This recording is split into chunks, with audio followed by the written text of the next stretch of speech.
and no-brainer for that because India and Russia are close. But at a time when US is holding a NATO summit in Washington and most of the European nations who are part of the NATO summit, NATO group, are also attending it, the Prime Minister chose to visit a European nation which is part of EU but not part of NATO. That was Austria, and that was a clear diplomatic signaling by the Prime Minister that India will chart its own foreign policy regardless of what the West thinks of.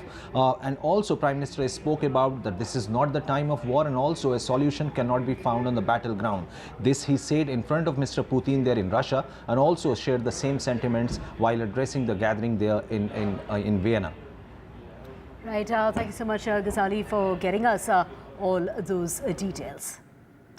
Switching tracks now, it's tennis legend Roger Federer, and who would know that he was a Swiftie? While yes, he went in for a Taylor Swift concert. He met her backstage in Zurich. This is, he took to social media.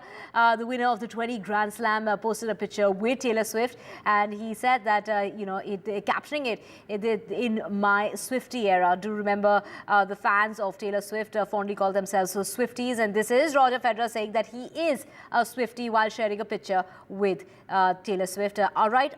Backstage after her concert.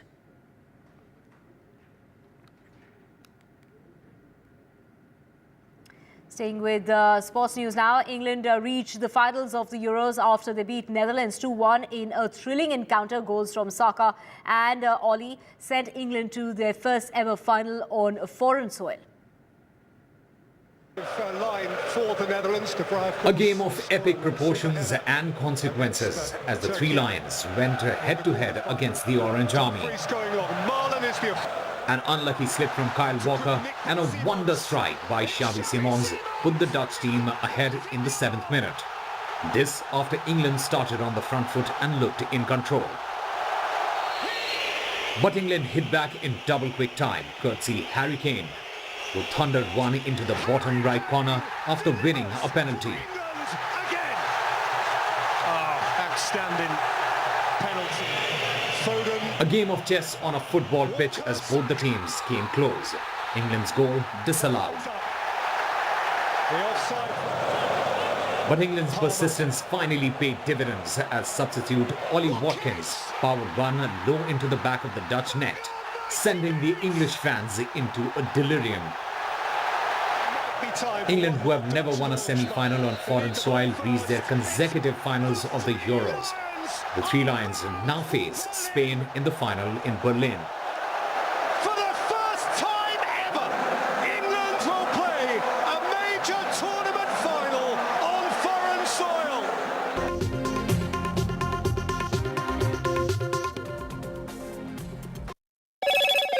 Hello, Moto.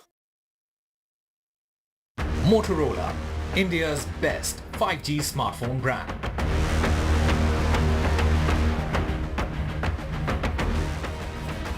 The top court will be hearing petitions over the NEET-UG irregularities, and petitioners want a re-exam as far as the alleged paper leak is concerned.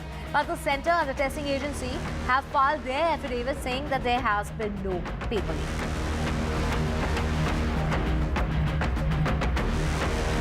So the centre and the testing agency NTA, the National Testing Agency, they have said that there was no malpractice as far as the NEET-UG is concerned, and the NTA has gone on to reiterate that no evidence of paper leak across centres. So basically, they are saying that there's no need for a retest.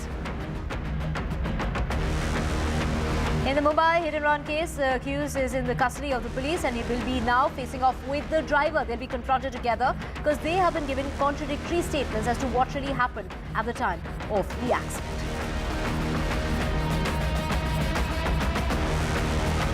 And Kannada actor Darshan is throwing tantrums while he's inside jail. He's been booked for murder, but he wants VIP treatment. He's asking for home-cooked meal as well as clothes that should come from his house and bedding as well, along with cutlery to be served inside jail that comes from his house.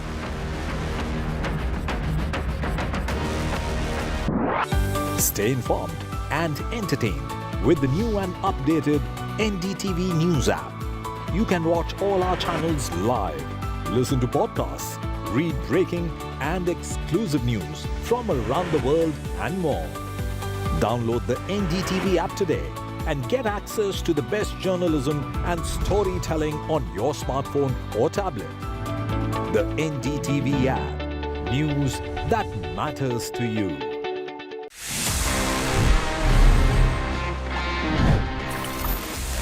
Do you know that the world's first smartwatch was like 1977 में develop कर लिया था. It was straight from HP. Yes, Hewlett Packard जो laptop आज दिखता है HP के, ये HP ने ही अनवील किया था and the model was HP01. It was quite amazing because it was this wrist gadget जहाँ पे एक कैलेंडर था, एक कैलकुलेटर था, साथ में clock, stopwatch, timer, alarm and in fact a world clock as well. Well, this gadget was really powerful और इसमें 28 अलग-अलग buttons थे. 28 buttons इतने से size में. Well, obviously उस time पे we didn't have touch screens. उस time पे I would say for engineers and for professionals it was such a boon. But then again this product failed because it was quite expensive, थोड़ा bulky था and maybe not that easy to use that. But मैं बोलूँगा it was the beginning of the era of smartwatches and eventually today you know how popular they are जहाँ पे हर किसी से जब आप मिलते हो after the mobile phone the second purchase that you do as a gadget is definitely a smartwatch these days. Did you know this? If yes, amazing. If no, then please let me know. You know the address. It's tg@ndtv.com.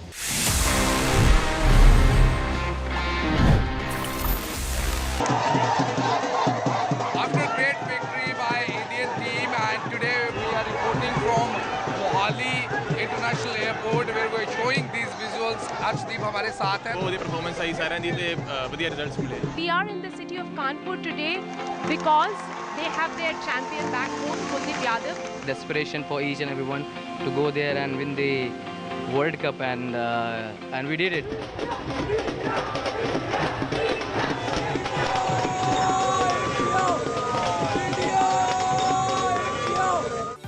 Stay informed and entertained with the new and updated NDTV News app.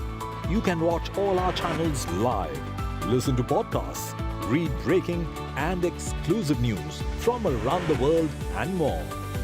Download the NDTV app today and get access to the best journalism and storytelling on your smartphone.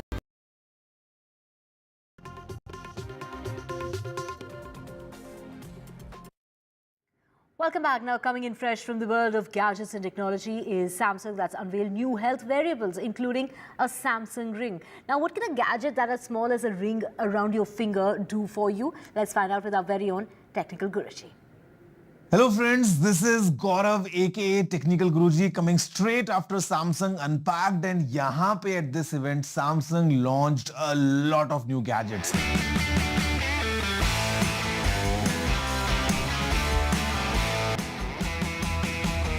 So we got two phones, the Samsung Galaxy Z Fold 6 and Samsung Galaxy Z Flip 6.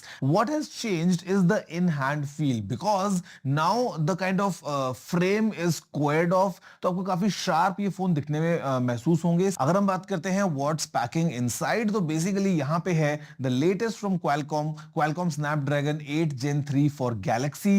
We have 12 GB of RAM and storage goes all the way starting from 256 GB to 1 terabyte. बीच में एक 512 GB का option भी हमारे पास में available है. And if you talk about the Flip, यहाँ पे भी if you compare the Flip 5 looks quite similar, but again with the squared off edges, phone थोड़ा सा अलग feel होता है हाथ में. What has improved is basically the camera, which is now at 50 megapixels, and the battery, which is now improved from 3700 mAh to 4000 mAh. बाकी यहाँ पे inside again we have 12 GB of RAM, storage जो है वो है 256 या फिर 512 GB की, और यहाँ पे हमारे पास में एक वेपर चेंबर भी आ गया है. तो बेसिकली अगर हम बात करते हैं दोनों नए फोल्ड्स की, तो यहाँ पे design is kind of even more refined, थोड़ा सा इन हैंड फील बेटर हो गया है. हार्डवेयर जो है basically its top notch what Samsung is packing inside, and what's on top is the power of Galaxy AI. And ये phones के साथ में सैमसंग ने कुछ और भी नया दिया है, which is in terms of their wearables. एक है Samsung Galaxy Galaxy Watch 7. It is available in two different sizes now. तो basically it's 40mm and 44mm. अगर हम बात करते हैं एक brand new category की, तो Samsung has introduced the new Watch Ultra. And this Watch Ultra is a very ruggedized version of a smartwatch जहाँ पे it's very powerful, at the same time very strong and sturdy as well. And Samsung says the Ultra name comes because of two things. First are the Ultra abilities and second are the Ultra intelligence features packed inside the watch. Basically, sabhi watches mein, like the entire lineup, is now powered by a brand new 3 nanometers based processor, which is Exynos W1000. Yahan pe the efficiency is quite good, the performance is quite good. They all run Wear OS version 5. अभी एक नया energy score का option भी आ गया है, giving you a number basis of how your vitals are being tracked. इसी के साथ यहाँ पे अभी एक heart health का जो option है वो भी एक update के बाद में मिलेगा, जहाँ पे it will track multiple ways in terms of if the heart rate is running low or maybe it's too high. इसी के अलावा we got AGES as well. Basically the watches are going to act like a non-invasive way to track your blood sugar, और ये एक बहुत अच्छा metric है जहाँ पे आपको एक scale के across आपकी performance जो है वो दिखने वाली है, and then you can act upon your life to make it even better and more healthier. बात करते हैं Samsung Galaxy Buds की. So we got the Buds 3 and the Buds 3 Pro. Now the design has completely changed now. It has a stem just like the Apple AirPods, and यहाँ पे in the Buds 3 Pro we also have a light, and light can be turned on in multiple scenarios while pairing, or maybe if you want to really keep it on all the time just to look cool, you can do that. The Buds 3 Pro, they come with a dual driver plus dual amplifier setup. The sound quality sounds really promising. Now the entire lineup including the Buds 3 support audio at 24 bits at 96 kilohertz, which simply means कि आप high res audio का मजा उठा सकते हैं using these buds. Now the bonus one, it is the Samsung Galaxy Ring. Now this ring acts like an add-on for the watch, and while you wear both of them together, you can get even more accurate health metrics, and ये काफी minimal सा एक form factor होने वाला है to track your health, your data, your sleep and everything. Although we don't have any clarity right now that would Samsung be launching the Galaxy Ring in India or not, but as of now, what's coming in India are these two new phones, the new watches, and of course the new buds. A lot to choose from. Thank you so much, Technical Guruji, for breaking it down for us. With that, we're slipping a short break. Back with a whole lot more.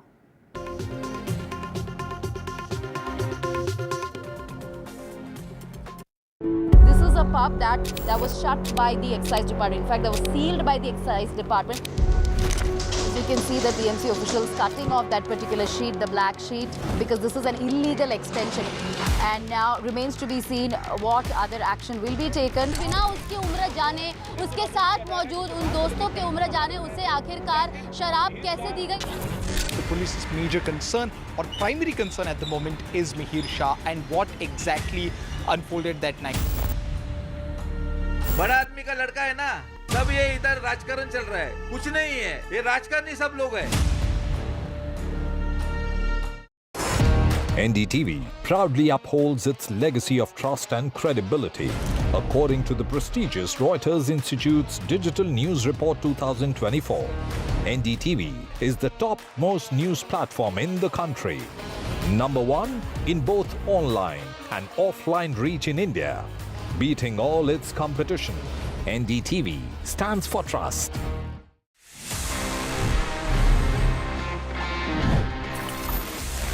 Here we are, and ये है, आप सभी जैसे जानते हैं, मेरा personal favourite section, जहाँ पे मैं देता हूँ आपके सवालों के जवाब in this segment that we call ask TG. देखते हैं इस एपिसोड में हमको क्या सवाल मिले हैं.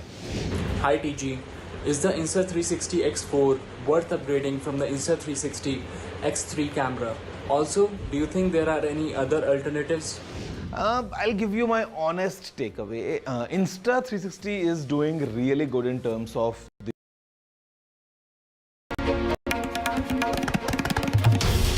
This is NDTV, and you're watching NDTV 24/7.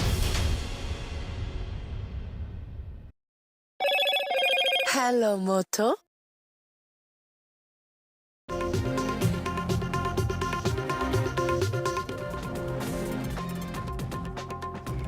Top court will be hearing petitions under the NEET-UG irregularities. Petitioners want a re-exam over the alleged paper leak, but it's the centre and the testing agency that have now gone ahead and filed their affidavits in court.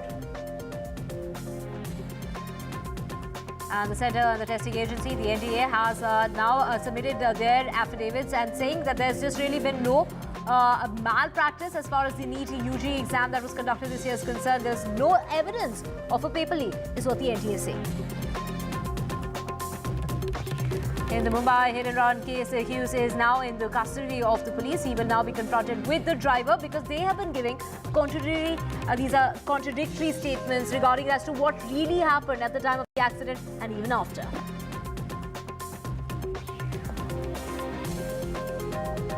Kannada actor Darshan throws tantrums in jail. He's been booked for murder, but he wants VIP treatment. He wants home-cooked meal. He wants his bedding to come from his house and also to be provided with books as well as clothes from his house.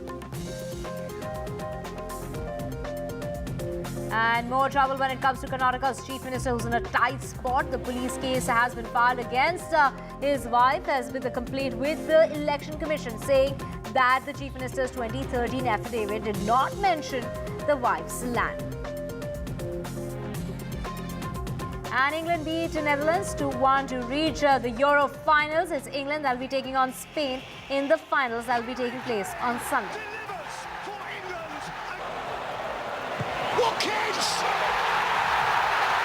Bang on 90 minutes!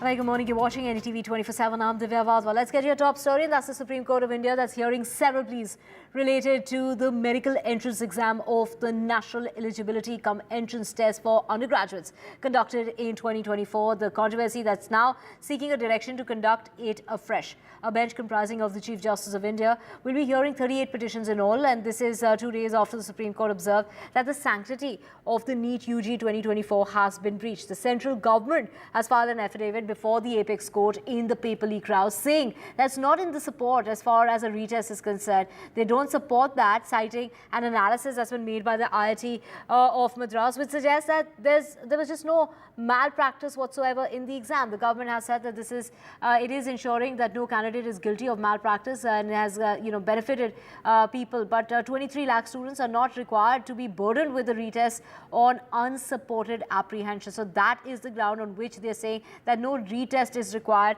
and that there was no paper leak. That is what the NTA is going on to say. To get more on this, we have my colleague Sunil joining us, as well as Harsha joining us along to get us more on this. Sunil, over to you first. Take us through, what is it that they're saying in their affidavits that has been submitted as far as the centre is concerned, the NTA is concerned. On what grounds are they trying to say that there was just about no paper leak and no kind of malpractice during this test that was conducted this year? Well, you have to look at it in context. The Supreme Court had very specifically asked the government of India as well as the NTA to do a data analysis with the help of the MHA or whatever to ensure that they could be able to find out if there have been any malpractice or thereabouts. So in that context, instead of sending it to a cyber unit headed by the MHA, they sent it to IIT Madras, which has done data analysis for 2 years, that was last year and this year, for around the top 1.4 lakh students. And on that basis, they have come to that assumption that there has been no malpractice, there is nothing wrong, and it is only confined to a specific area. And it's in that context that they will wait. The entire examination does not need to be redone. Having said that, there is also an issue about the fact that when it was leaked, they say there is no correct analysis because Telegram, the channel, has put out wrongly the data, and they have been in touch with them about when exactly the paper was leaked, whether it was leaked a day before or 2 days before, and they see that there has been some discrepancy on that. But nevertheless, the fact is that there has been a paper leakage that has taken place. They're not able to ascertain the exact time of when the exam was conducted and when it was done. These are two of the points that the Supreme Court wanted to get answered in its entirety. We still have to wait for the CBI status report, which hasn't yet been placed, or at least I haven't seen it yet.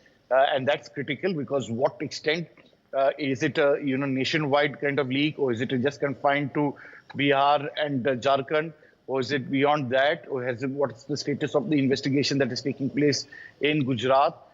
These are some of the factors that have to be looked at in its entirety. The Chief Justice of India in his bench made it clear that the last option would be to do a retest for 24 lakh students. But if the integrity of the exam, as the petitioners have been claiming, if there has been, the fact that the paper has been leaked, it is a great disservice to lakhs of students who have slogged, spent crores of rupees and spent money as well as, their energy. And yet, the government of India as well as the NTA have not been able to conduct a proper examination. Right, Sunil, we also have Harsha joining us, and Harsha, the testing agency has also responded to the alleged paper leak in Rajasthan's Savai Madhopur. Get us all the details. Well, yes, the testing agency has mentioned Savai Madhopur, Divya, because there was a huge hangama at Savai Madhopur when this exam was being held there. Now, actually, what the National Testing Agency says in its affidavit is that there was no leak. Even at Savai Madhopur, it says there were discrepancies in the paper distribution. And we had reported it, in fact, that day when it happened. So really what the students told us then was that, the paper, there's a lot of the students wanted an English paper, they were given a Hindi paper. A lot of the students wanted a Hindi paper, they were given an English paper. Some places the roll numbers did not match. So, the paper distribution in itself was, there were discrepancies there. It was not according to what was perhaps what the students were expecting. So obviously the students were completely taken aback. So for example, if you're going to give a paper in Hindi and you're given an English paper, it completely throws you off balance. Now that led to a lot of agitation. And the students there, in fact, agitated for a long time. Remember, the exam was in the morning. This entire drama went on the entire day till about 6 o'clock in the evening. The police had also to be called in. In fact, in the beginning, the people who were conducting the exam refused to listen to the students. Then the police had to be called in. There was a lot of drama that went on. Then senior government officials, district administration officials came in. They spoke to the NTA authorities, and then the NTA gave them a second question paper. Now, in that affidavit, it's also mentioned that there was this question paper which was circulating on WhatsApp. But the WhatsApp question paper was exactly, it was not a leaked paper. In fact, what had happened at Savai Madhopur, that question paper was doing the rounds on, on WhatsApp, and that is what the NTA investigated. So why they brought in Savai Madhopur is they pointed out that discrepancies in paper distribution were found at Savai Madhopur in Rajasthan. It was rectified. The students were given a second paper, and then they went on to give that exam at 6 o'clock in the evening. So that's the reason why the NTA has mentioned Savai Madhopur in their affidavit in the court. Right. Thank you so much, Harsha, for getting us all those details. Sunil, the testing agency has also responded, by saying that there was no lock that was broken, that nothing, nothing was found to be missing. That's right. They're trying to say that it is, very specific area confined, the handiwork of others. That is a matter now which is being investigated by the Central Bureau of Investigation. The NTA does not have the manpower or the energy. As you can see, there has been a huge cover-up being attempted by the NTA as well as the Ministry of HRD. First, they said that there has been no discrepancy, 24 lakh students. But ultimately, I think there has been, and everybody now has realized, no less than the Prime Minister on the floor of the House says that we are investigating, there are arrests taking place, we are getting to the bottom of it. The fact is that when you have a test of this kind, the minimum requirement is that you must and should be able to conduct it in a professional and a good manner. We are talking about 18-year-olds, and they must have been slogging from the age of 15 to 16 and up to the age. This is for them their lifelong dream to become a doctor. And if they cannot get an examination which is foolproof, this is the basic requirement that is required from the National Testing Agency as well as the HRD Ministry. And that's the crux of the issue. The heart of the matter is the students and their parents who have spent money, and they have definitely suffered in this regard. Right, Sunil, stay with us for our next story as well, and that is Aam Aadmi Party's Manish Sisodia, whose bail plea is coming up in court today. This is in the alleged liquor policy scam. It is the Supreme Court that we're hearing Manish Sisodia's bail plea. The ex-Deputy Chief Minister of Delhi has been in jail for 16 months, and there has been a delay as far as trial is concerned. So, Sunil, when we talk about how long he's been in jail, of course, it was on the 4th of June when the top court had refused to entertain that bail plea of Manish Sisodia. That's been, he's been in cases that have been lodged by the CBI and the Enforcement Directorate both. So, on what grounds have they really been rejecting the bail plea? He has been in jail. He has been asking for bail on account of health reasons, saying that he's lost a lot of weight, he hasn't been keeping well, etc. But they wouldn't have any of it, and they've kept him behind bars for 16 months now. That's right, and the same Supreme Court had rejected his bail plea. So it's in this context now, the fresh Mr. Singhvi will put the fresh points across to say that there has been such a long period. The trial, as you are well aware, is yet to begin. And it's in this context that we'll have to wait and see what the ED as well as the CBI have to say. But definitely, as you pointed out, 16 months, bail is usually the practice in granting in case of these cases. Now that 16 months have been passed, we'll have to wait and see what exactly happens and whether there are any fresh grounds for him to continue to remain in prison during a trial, since he's just an under trial, and how long will it take. These are matters that will have to be discussed. Justice Sanjeev Khanna, along with 2 other judges, will decide on this matter today. Right, Sunil, just also take us through, it was the CBI first who arrested him in the month of February, and then by the month of March last year, it was the Enforcement Directorate also who, he went ahead and resigned from his post that was last year in February. What are the charges against him as far as the ED is concerned and the CBI? I mean, both of them, the charges from both from the CBI and the ED against Manish Sisodia in this liquor policy scam. Well, as you're well aware, this has now become the pattern. First, the CBI arrests you, just as we saw in Manish Sisodia, and then the ED does the parallel investigation and then adds the charges. In Arvind Kejriwal, it was the other way around. It was first the ED, now the CBI. So these are things. This is about the liquor policy, whether there was discrepancy, whether they took 100 crores of rupees as alleged by the Enforcement Directorate, the proof of it, and the entire process. So it's been extremely up and down in terms of the legal parlance in criminal justice system. If you ask any good lawyer, they will explain to you, you have been able to let go of Arvind Kejriwal citing elections. In the case of Manish Sisodia, you have not done it. So these are aspects that need to be looked at in its entirety. The Supreme Court, in its wisdom, and they are the final arbiter of justice, will decide whether he has a case for bail or not. Right, so interesting, for 16 months, his bail plea, whenever it's come up, has been rejected on various grounds. All eyes on that bail plea that's coming up in court today as far as Manish Sisodia is concerned. Sunil, thank you for getting us all the details. We'll be back with a whole lot more. For now, we're slipping into a short break.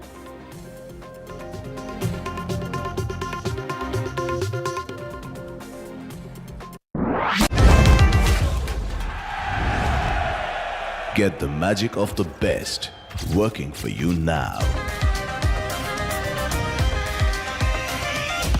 Link your payment cards once, collect rewards forever.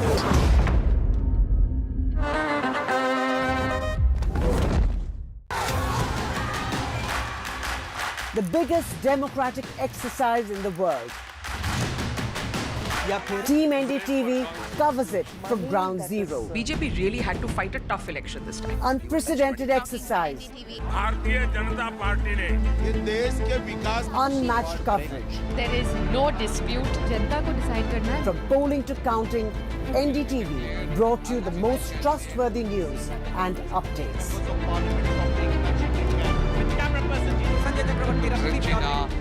Elections mean NDTV.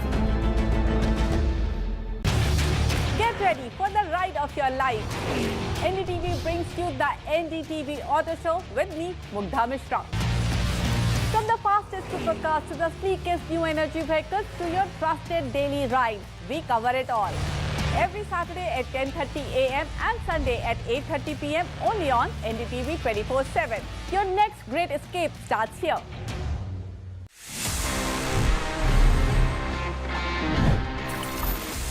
कैसे आप technology को use करते हुए अपने gadgets का potential और enhance कर सकते हो and this time it's about AI, it's about Google's latest Gemini, because ये अभी इंडिया में आ चुका है and you should use that because it can do a lot. मतलब अगर आपको ईमेल लिखना है and you need some help composing that email, यहाँ पे just by using the help me write option आप ईमेल्स जेमिनाई से लिखवा सकते हैं. ये आपकी ईमेल्स को समराइज कर सकता है और आपके लिए बहुत सारे अच्छे तरीके से हेल्प कर सकता है all across scenarios, all thanks to the power of AI. तो जेमिनाई अभी इंडिया में अवेलेबल हो चुका है. Well as of now it's only for the premium Google customers या फिर ये गूगल वर्क प्लेसेस में अवेलेबल है, but I am sure it's coming soon for everyone. और आप सभी जब इसको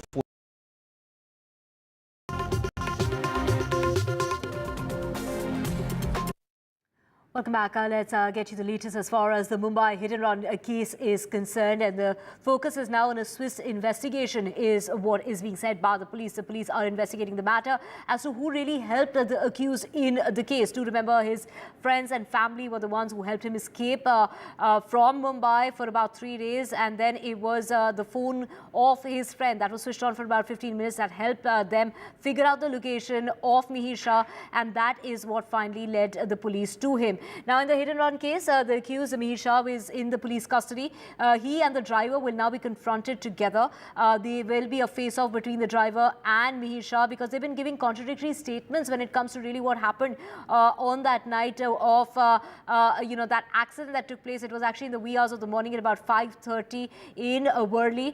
Now, the police have so far recorded statements of about 15 people in the case. So, in order to establish what really happened, the police say that they have CCTV evidence and witness account to show that Mihir was at that bar in Juhu and that he had alcohol. Visuals on your screen of that bar, a portion of it that has been demolished for serving alcohol to Mihir, who's underage. He is, do remember, 24 years of age, and the legal age for serving alcohol is 25. So we have my colleague Anuj joining us to get us more on this. Anuj, take us through, the kind of details that are coming to light, including, now the police is saying that the woman who died in the accident, the 45-year-old, was stuck in the tire of that BMW car. Yes, they've mentioned this in their arguments, and there's also part of the remand report that the woman was stuck in, in a part of the car, and then the car was still on. And the car went on for a kilometer and close to a kilometer and a half after that. And they also very clearly see the changes in the seat positions between the driver's seat and the one next to it, where, of course, as we already know that from Borivali to Marine Drive, it was the driver, Bidawat, who was driving the car. But when in Worli, the prime accused, that is Mihir Shah, took over the car, and that's when the accident happened, right, at around 5:25 p.m. on 7th of July.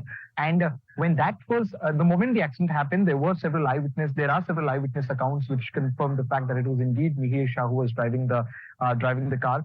But then later, the police remand report also states that a man wearing a black T-shirt, in this case, it is the driver, got down to check what had happened and then changed the seats and took over driving the car. And when he drove the car from that particular center to the landing point of the Bandra-Worli sea link, when they were coming back, the woman, while she was already being stuck to the bonnet of the car, the body fell down, and while taking a reverse, the car even went on the body once again. So there are extremely gruesome details, very graphic details mentioned by the police in their remand report and also in the arguments presented in front of the court yesterday. They've said that they've gotten most of the CCTV footages, through the help of which they could also track down the vehicular movement, and the CCTV footages also show the change in the position of the drivers in that case. Now, what updates we have as of now is the fact that, as I said before, several people have been interrogated and questioned already. This process will go on. It's a long process, right?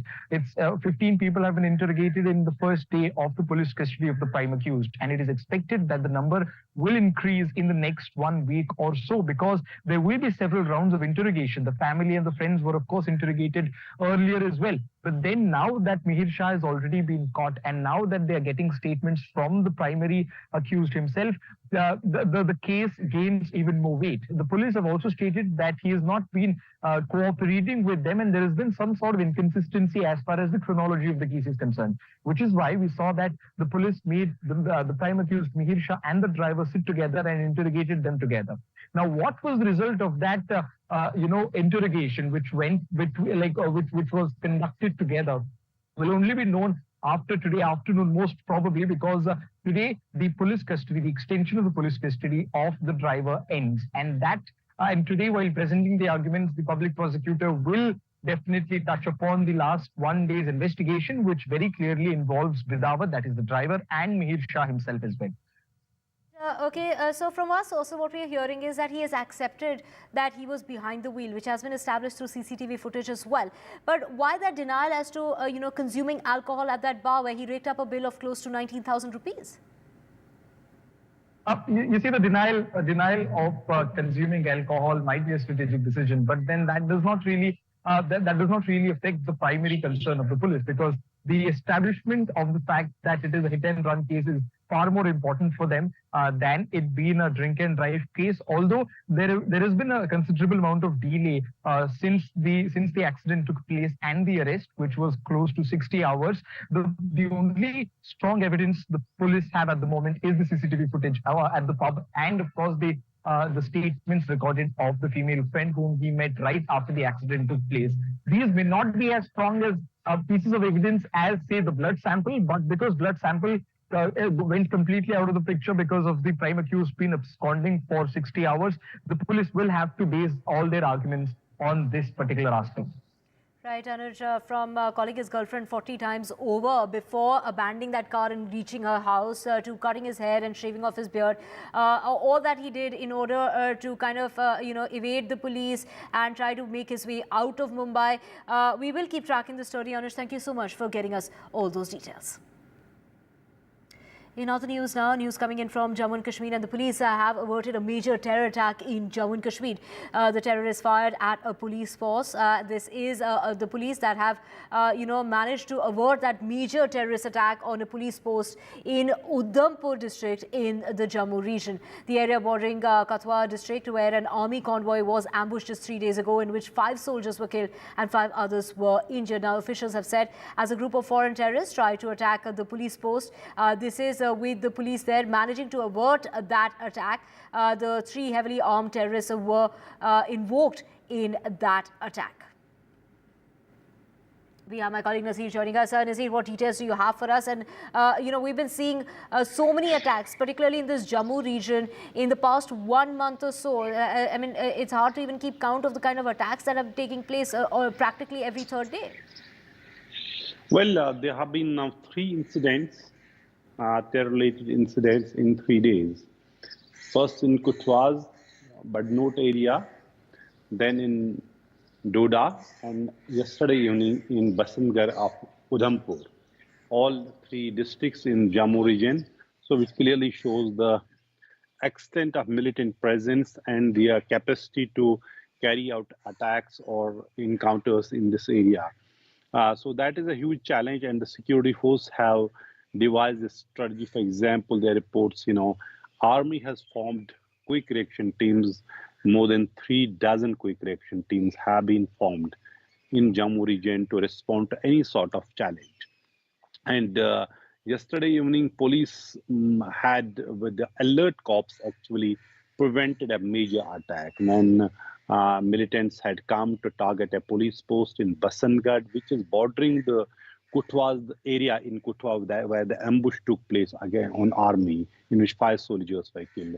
So the alert cops, they prevented the attack, retaliated, repulsed the attack, and forced militants to flee.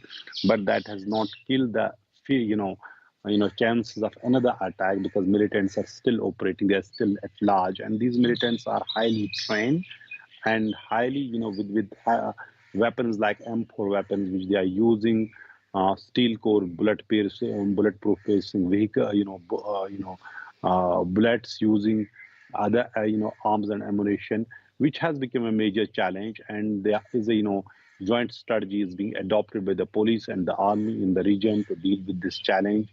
There are around 60 militants, foreigners are believed to be operating in Jammu. They have formed multiple groups, and that has become a challenge. But yesterday evening, alert cops prevented the attack, retaliated, repulsed the attack, and forced militants to flee. This clearly shows when police and the security force are on high alert, it can prevent the attack, but the challenge remains when these militants are neutralized, how they can be tracked down, and how all this has happened when Jammu was completely peaceful and it has become the biggest site of most of the attacks in Jammu and Kashmir. Right. Thank you so much, Nazir. We will keep tracking the story and coming back to you for more as far as the situation in Jammu and Kashmir is concerned. With that, we're slipping away. Short break. Back with a whole lot more. Stay with us.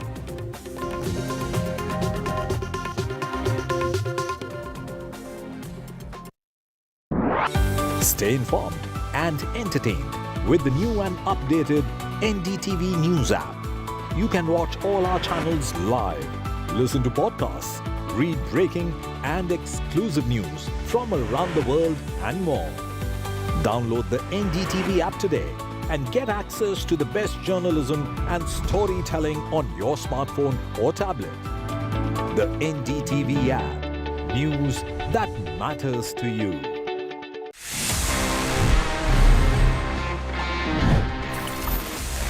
You know that the world's first smartwatch was like 1977 में develop कर लिया था. It was straight from HP. Yes, Hewlett Packard, जो laptop आज दिखता है HP के, ये HP ने ही unveil किया था, and the model was HP01. It was quite amazing because it was this wrist gadget जहाँ पे एक कैलेंडर था, एक कैलकुलेटर था, साथ में clock, stopwatch, timer, alarm, and in fact a world clock as well. Well, this gadget was really powerful और इसमें 28 अलग-अलग buttons थे. 28 buttons इतने से size में, well, obviously उस time पे we didn't have touch screens. उस time पे I would say for engineers and for professionals it was such a boon. But then again this product failed because it was quite expensive, थोड़ा bulky था, and maybe not that easy to use that. But मैं बोलूँगा it was the beginning of the era of smartwatches, and eventually today you know how popular they are. जहाँ पे हर किसी से जब आप मिलते हो, after the mobile phone, the second purchase that you do as a gadget is definitely a smartwatch these days. Did you know this? If yes, amazing. If not, then please let me know. You know the address. It's tg@ndtv.com.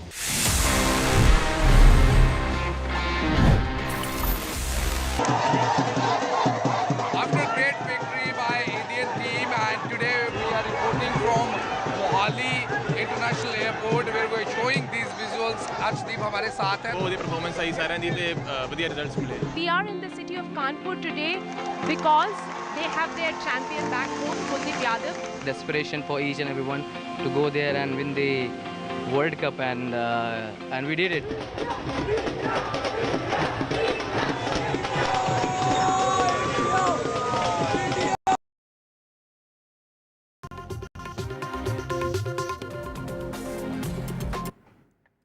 Welcome back. The Prime Minister is back after his visit to Austria and before that to Moscow. So to remember, the Prime Minister visited two countries over 3 days, and this was quite a visit of the Prime Minister when it comes to Austria, a visit by an Indian Prime Minister in almost 40 years. The Prime Minister also has strengthened ties with Austria, focusing on sectors like renewable energy, infrastructure and startups. And in the Ukraine war also was featured as far as the India-Austria talks are concerned, with the Prime Minister reiterating a message that has often been heard by him, saying this is not the era for war. The Prime Minister and the Chancellor of Austria addressed a group of leading Austrian and Indian CEOs from diverse sectors, and also the Prime Minister met with the Indian diaspora in Austria. Well, we have, let's just listen in to what the Prime Minister had to say. Bharat और Austria अपनी दोस्ती के 75 वर्ष celebrate कर रहा है। आपका यहां आना ये दिखाता है कि ऑस्ट्रिया के लिए यहां बसे भारतीय कितने खास है। भारत और ऑस्ट्रिया दो अलग अलग छोर पर है, लेकिन हम दोनों के बीच अनेक समानताएं हैं। डेमोक्रेसी हम दोनों देशों को कनेक्ट करती है। लिबर्टी, इक्वालिटी, प्लुरलिज्म और रूल ऑफ लॉ का रिस्पेक्ट, ये हमारी शेयर्ड वैल्यूज है। In terms of issues which were focus of discussions between the Prime Minister and Chancellor during the meeting yesterday, private dinner yesterday, and the delegation level talks today, I would just categorize them into 3-4. First of them was on fighting terrorism. They were very clear, one, in terms of their unequivocal condemnation of terrorism in all its forms and manifestation.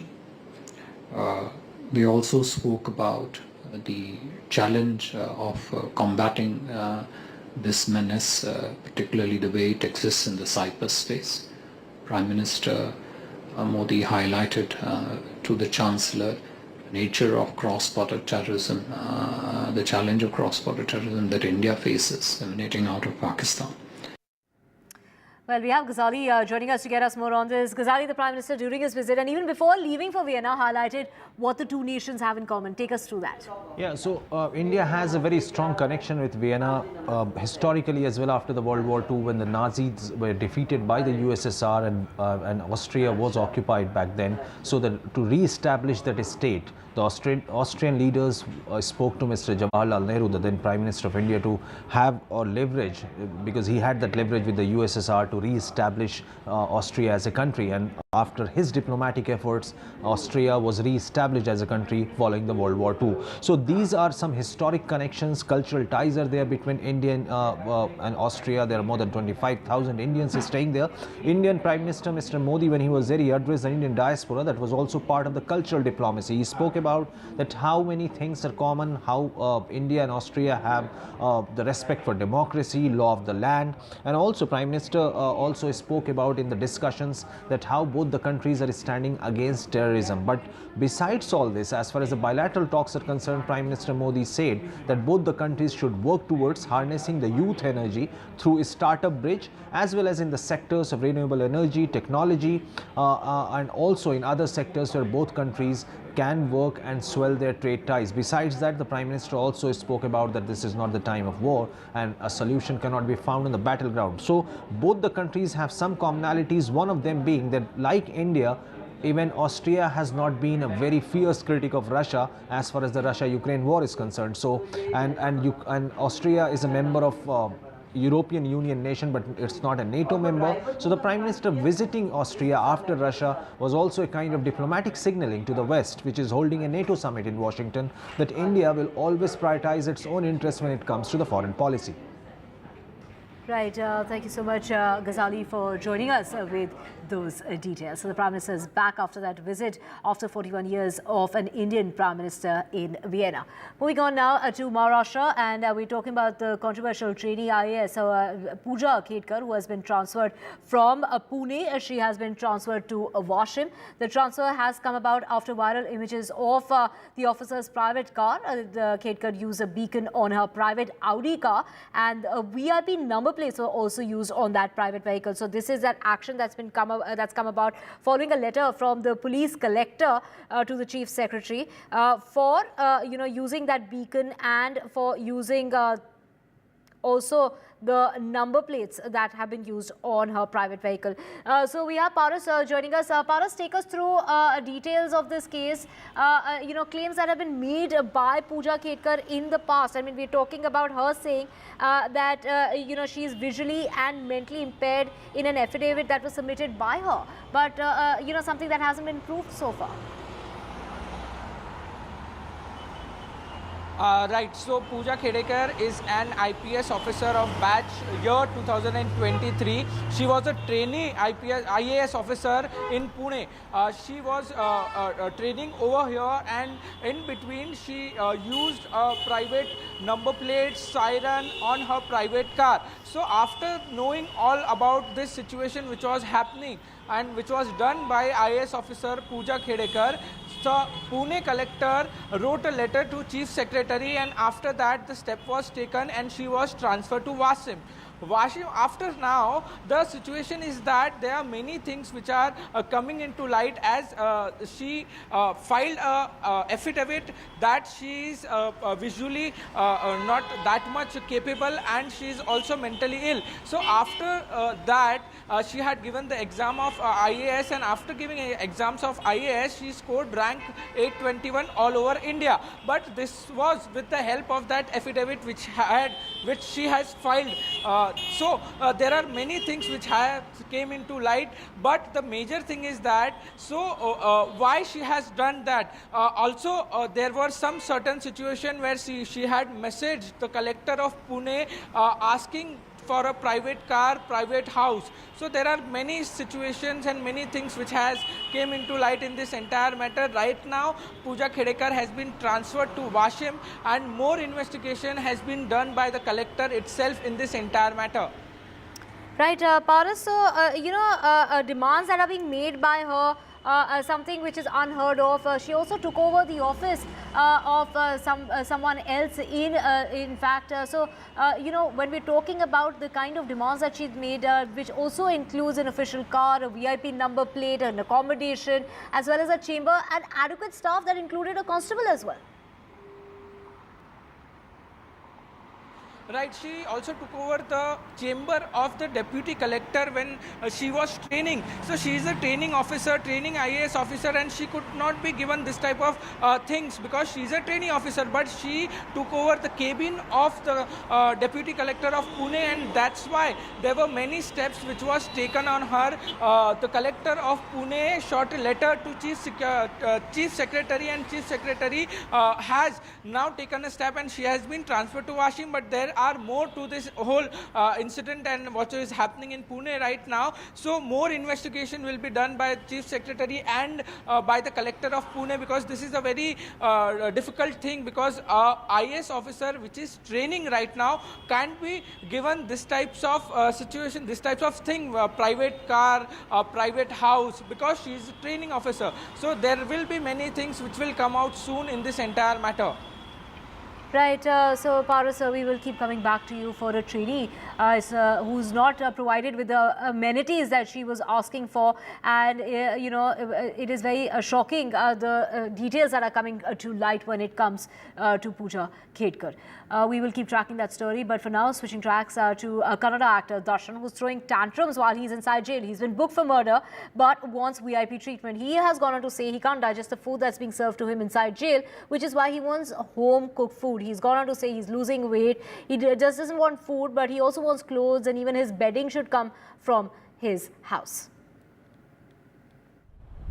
Well, this is a writ petition that has been filed by Kannada actor Darshan at the Karnataka High Court, and according to the petition, he has mentioned, like you've already said, that he is unable to digest the food that has been offered by the jail authorities. He has lost several kilos of weight, and he would like to get privately cooked food from home, and he would also like some books as well as bedding and clothing from home. These are some of the demands that have been laid out according to the petition. Whether or not the writ petition will be accepted by the Karnataka High Court is something that needs to be closely watched, and if at all it is accepted, the hearing date has to also be listed. Now, all eyes are on Kannada actor Darshan's demands, mainly because he is one actor who always quotes sports controversy. Remember, this is not the first time that he is behind bars. Earlier too, he was booked by his wife in a domestic violence case, and there was a out-of-court settlement that was arrived at, but this time around he is in judicial custody, and he would be filing for a bail petition only after the charge sheet is filed. This is the information that we have got from his counsel. Now all eyes are on the kind of legal proceedings that will take place and how this case would go, but in the meantime these are the demands that have been laid out by the actor. Back to you. Right, thank you so much, Pratibha, for getting us all those details. With the actor there throwing a tantrum while being tried for a murder case. Now, switching tracks with more news coming in. Let's talk about the trouble that's building up as far as the Chief Minister of Karnataka is concerned, and that seems to only be increasing for Siddaramaiah and his family after a new complaint that has been filed with the EC against Siddaramaiah. The complaint is over the fact that Karnataka's Chief Minister failed to mention about his wife's land details in his affidavit. This complaint has been filed by an RTI activist against the Chief Minister. As of now, no word yet from the Congress government nor the Chief Minister of Karnataka, Siddaramaiah. But as far as the earlier complaint is concerned, which was filed as a police complaint by a social activist, he did mention that an inquiry is already on and that it is led by 2 IAS officers, and once the report is out, there would be action that will be taken accordingly. Siddaramaiah had also gone on to mention that he would be able to counter all the allegations as well as the legal assaults as far as the assembly session is concerned. Whatever questions that will be raised, he would be willing to answer them during the session, which is scheduled to begin next week. But in the meantime, here is more trouble brewing for Siddaramaiah with respect to a complaint that has been filed at the Election Commission by another activist. He's an RTI activist, Mr. Abraham, who has gone on to mention that this controversial land that we are talking about as far as the Muda scam case is concerned, this is a particular land of 3.16 acres that is being owned by Siddaramaiah's wife Parvati, which has not been mentioned in the election affidavit, and this is a clear violation of several sections of not just the BNS but also the other acts that are involved here with respect to hidden information, and action needs to be taken. That is the demand that has been laid out by Mr. Abraham there.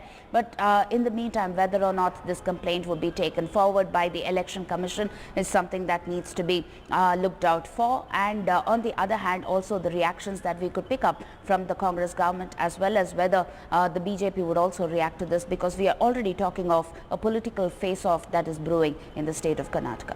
Back to you. Right, thank you so much, Pratibha, for getting us all those details, with Pratibha saying that there's just been no reaction whatsoever from Siddaramaiah on the matter. Switching tracks now to Lucknow, and a metro rail extension gets a green signal. The centre has given its nod for the extension of the Lucknow metro service, the corridor which will be extended by 11.65 kilometers. So the NPG has approved Lucknow Metro's east-west corridor that's going to connect Charbagh to Vasant Kunj, a project that will cost about 5,081 crore rupees with 12 stations. So the network planning group under the Prime Minister's Gati Shakti has given the approval for extending the Lucknow Metro rail corridor by over 11.165 kilometers to address the city's growing transportation needs. The second Metro East-West Corridor project that's been proposed between Charbagh and Vasant Kunj has finally got its nod. It's got that approval of the network planning group following a meeting that was held on Tuesday in the national capital. Earlier this year in March, the Uttar Pradesh government had granted clearance for this project. So we have my colleague Ranveer joining us to get us more on this. Ranveer, a project which is going to have 12 stations. It is a project that is going to cost over 5,000 crore rupees. Take us through how long will this project really take? In the month of March, Yogi Adityanath government approved a proposal of extending this Lucknow Metro up to more than 11 kilometers. So this proposal gone to centre, and the centre gave nod to extension of Lucknow Metro. This will cost more than 5,000 crores, and it will start from Charbagh, where I am standing. You can see this is Charbagh, which is the main railway station, and from Charbagh the extended metro will reach up till Vasant Kunj. So it will cover most of the old Lucknow area, which is crowded and which needs some urban transportation system. So this extended metro approval will be an achievement for Lucknow Metro Rail Corporation, because Lucknow Metro, which it get approval from National Planning Group of PM Gati Shakti scheme, and it will take around 5 years to be completed. But after completion of this project, the Lucknowites will be benefit because of extension of this metro station, which will start from this Charbagh till Vasant Kunj area. Right, Ranveer, thank you so much for getting us all those details. So a project that's going to cost about 5,000 crore rupees with 12 stations coming up, and that extension that has finally got its approval. With that, we're slipping to a short break. Back with a whole lot more.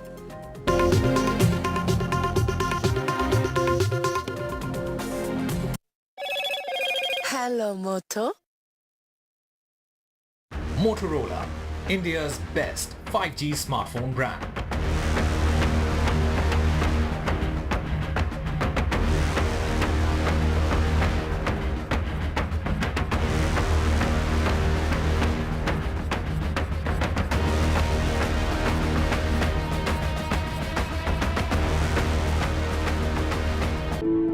Stay informed and entertained with the new and updated NDTV News app.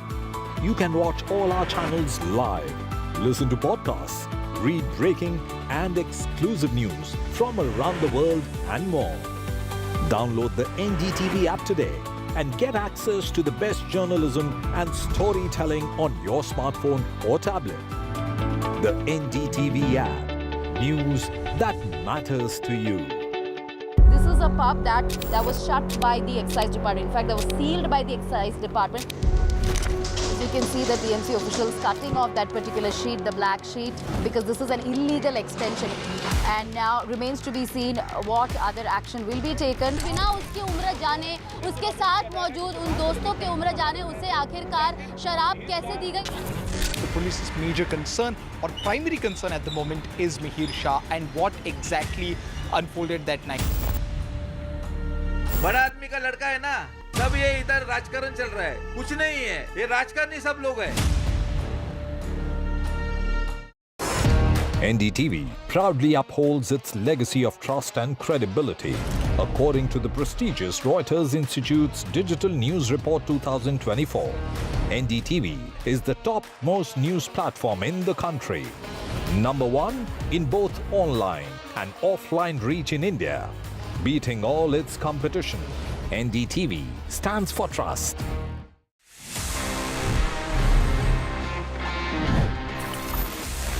Here we are and ये है आप सभी जैसे जानते हैं मेरा personal favourite section जहां पे मैं देता हूं आपके सवालों के जवाब in this segment that we call ask TG. देखते हैं इस एपिसोड में हमको क्या सवाल मिले हैं। Hi TG, is the Insta360 X4 worth upgrading from the Insta360 X3 camera? Also, do you think there are any other alternatives? I'll give you my honest takeaway. Insta360 is doing really good in terms of these 360 cameras, action cameras, small cameras and everything. But I would say, please.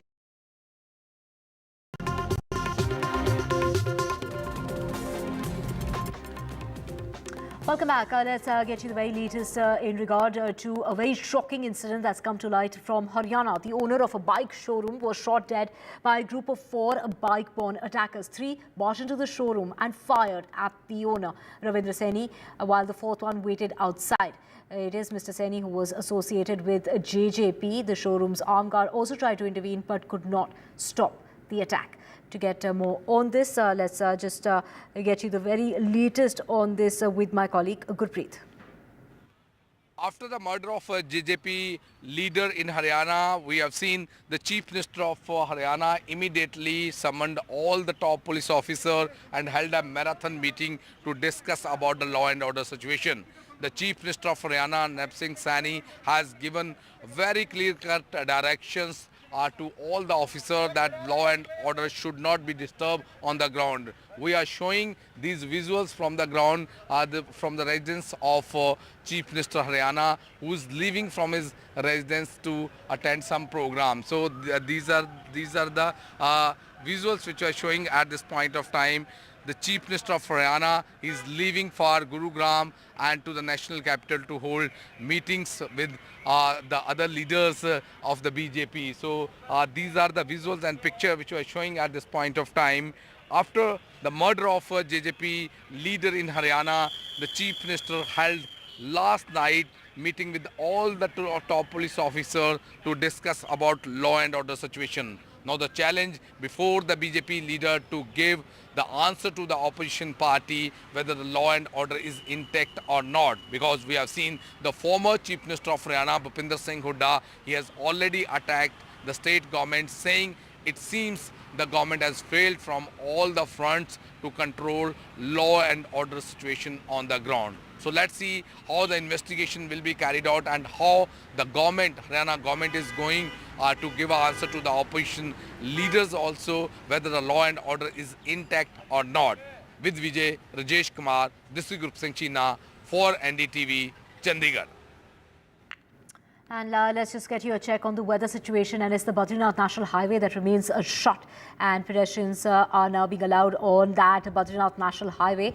The debris that is being cleared from the highway, the National Highway, do remember, has been closed for days now due to a massive landslide that you can see on your screens. That massive landslide near Patal Ganga between Peoplekoti and Joshimath blocked the Badrinath National Highway once again on Wednesday.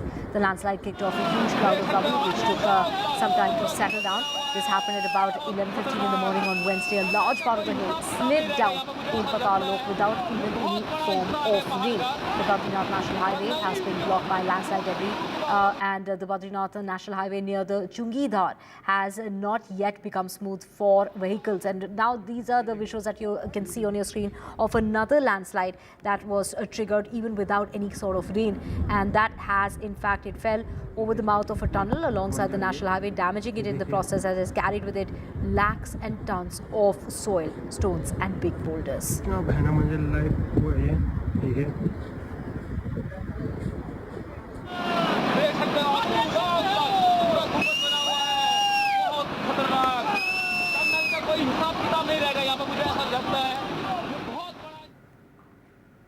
And time to get you some sports news now. And England reached the finals of the Euros after they beat Netherlands 2-1 in a thrilling encounter. Goals from Saka and Ollie sent England to their first ever finals on foreign soil. A game of epic proportions and consequences as the Three Lions went head-to-head against the Orange Army. An unlucky slip from Kyle Walker and a wonder strike by Xavi Simons put the Dutch team ahead in the 7th minute. This after England started on the front foot and looked in control. But England hit back in double quick time, courtesy Harry Kane, who thundered one into the bottom right corner after winning a penalty.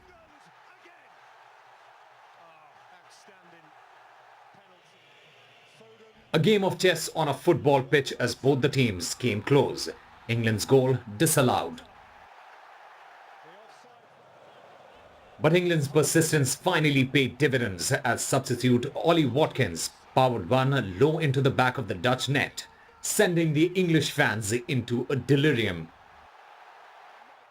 England, who have never won a semi-final on foreign soil, reached their consecutive finals of the Euros. The Three Lions now face Spain in the final in Berlin.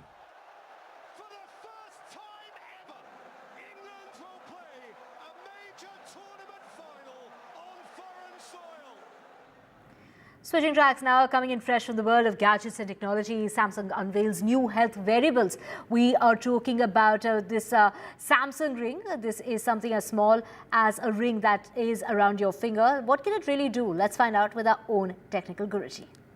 Hello friends, this is Gaurav aka Technical Guruji coming straight after Samsung Unpacked, and yahan pe at this event Samsung launched a lot of new gadgets.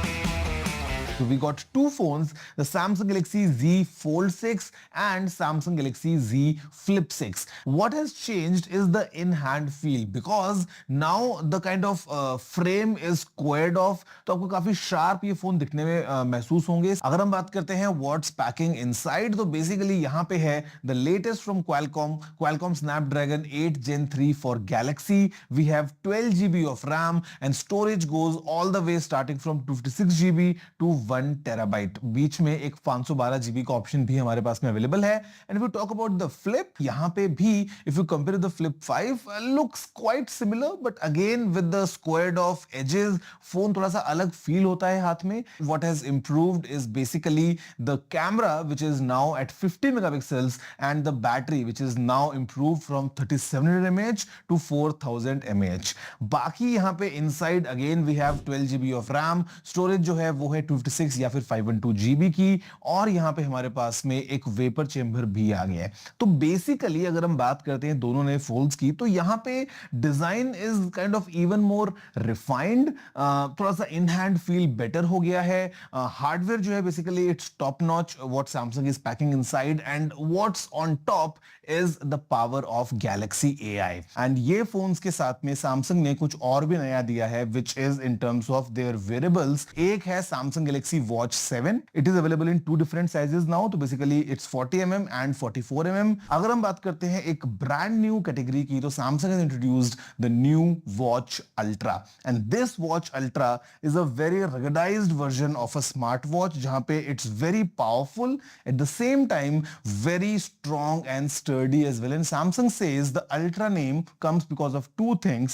First are the Ultra abilities, and second are the Ultra intelligence features packed inside the watch. Basically, sabhi watches mein, like the entire lineup, is now powered by a brand new 3 nanometers based processor, which is Exynos W1000. Yahan pe the efficiency is quite good, the performance is quite good. They all run Wear OS version 5. अभी एक नया energy score का option भी आ गया है, giving you a number basis of how your vitals are being tracked. इसी के साथ यहाँ पे अभी एक हार्ट हेल्थ का जो ऑप्शन है वो भी एक अपडेट के बाद में मिलेगा, जहां पे it will track multiple ways in terms of if the heart rate is running low और maybe it's too high. इसी के अलावा we got AGES as well. Basically the watches are going to act like a non-invasive way to track your blood sugar, और ये एक बहुत अच्छा metric है जहां पे आपको एक स्केल के अक्रॉस आपकी परफॉर्मेंस जो है वो दिखने वाली है, and then you can act upon your life to make it even better and more healthier. बात करते हैं Samsung Galaxy Buds की. So we got the Buds 3 and the Buds 3 Pro. Now the design has completely changed now. It has a stem just like the Apple AirPods, and यहाँ पे in the Buds 3 Pro we also have a light, and light can be turned on in multiple scenarios while pairing, or maybe if you want to really keep it on all the time just to look cool, you can do that. The Buds 3 Pro, they come with a dual driver plus dual amplifier setup. The sound quality sounds really promising. Now the entire lineup including the Buds 3 support audio at 24 bits at 96 kilohertz, which simply means कि आप high res audio का मजा उठा सकते हैं using these buds. Now the bonus one, it is the Samsung Galaxy Ring. Now this ring acts like an add-on for the watch, and while you wear both of them together you can get even more accurate health metrics, and ये काफी minimal सा एक form factor होने वाला है to track your health, your data, your sleep and everything. Although we don't have any clarity right now that would Samsung be launching the Galaxy Ring in India or not, but as of now what's coming in India are these two new phones, the new watches, and of course the new buds.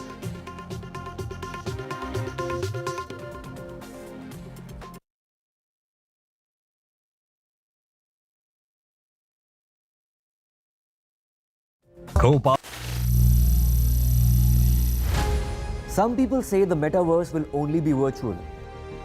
One day this lecture hall will be made of code, and driverless cars would be trapped in intersections. But even in this maze of the future, you can't wish away health. It's time to become more resilient.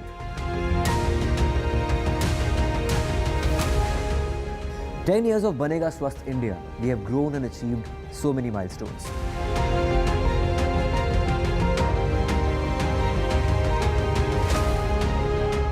And now I have a plan to beat the urgency, to stop breathing with difficulty, to relieve getting choked with inactivity.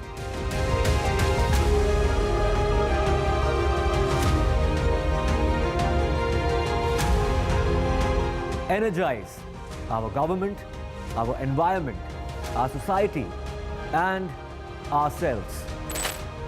Everyone, everywhere, every day.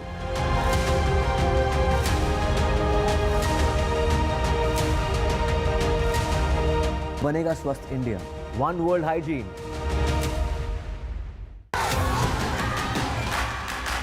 The biggest democratic exercise in the world. Team NDTV covers it from ground zero. BJP really had to fight a tough election this time. Unprecedented exercise. Unmatched coverage. There is no dispute. जनता को decide करना है. From polling to counting, NDTV brought you the most trustworthy news and updates.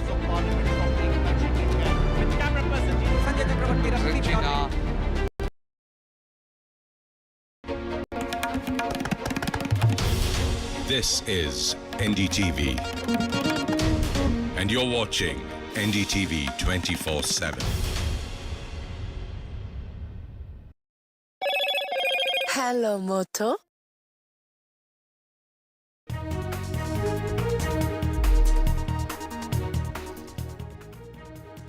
It's 10 a.m. You are watching NDTV 24/7. I'm Parmeshwar Bafa. We've got an action-packed bulletin lined up for you over the next 1 hour. Let's begin with the headlines we're tracking at the moment. The top court will hear petitions over the NEET undergraduate exam irregularities. Petitioners want a re-exam over the paper leak.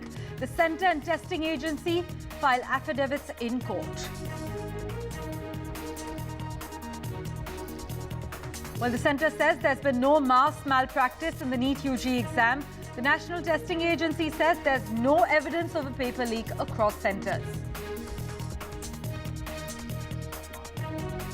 In the Mumbai hit-and-run case, the accused is in police custody. Sources say the driver and accused will be confronted together. NDTV, meanwhile, accesses Mihir Shah's police remand copy, which says that the driver switched seats with Mihir and crushed the woman again.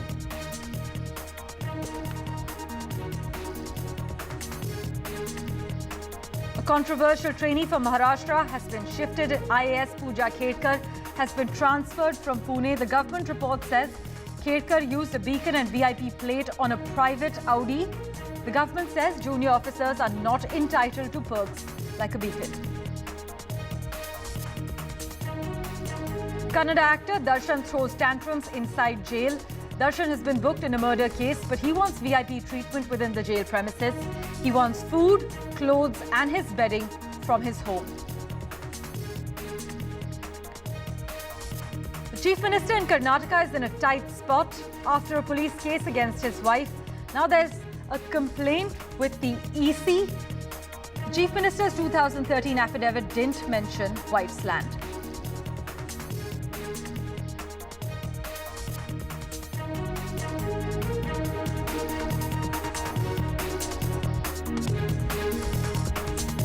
England beat Netherlands 2-1 to reach the Euro final.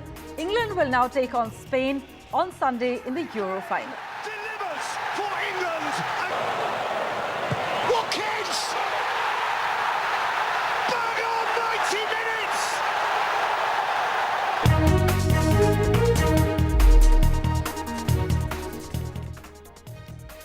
Well, our big focus.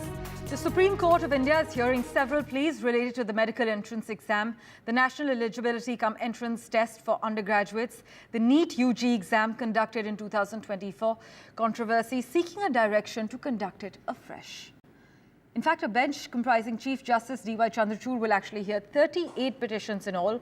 And 2 days after the Supreme Court observed that the sanctity of this exam has been breached, the central government has filed an affidavit before the Apex Court saying that it is not in support of a retest, citing an analysis by IIT Madras which actually suggests that there was no mass malpractice in the exam. The government said that it is ensuring no candidate is guilty of malpractice.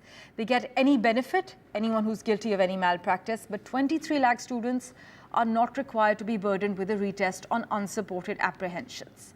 This is what the government maintains. But the government and NTA, the National Testing Agency, have filed affidavits in the top court. The centre has told the court that the NEET is almost clean, further adding that there was no malpractice as far as this exam was concerned.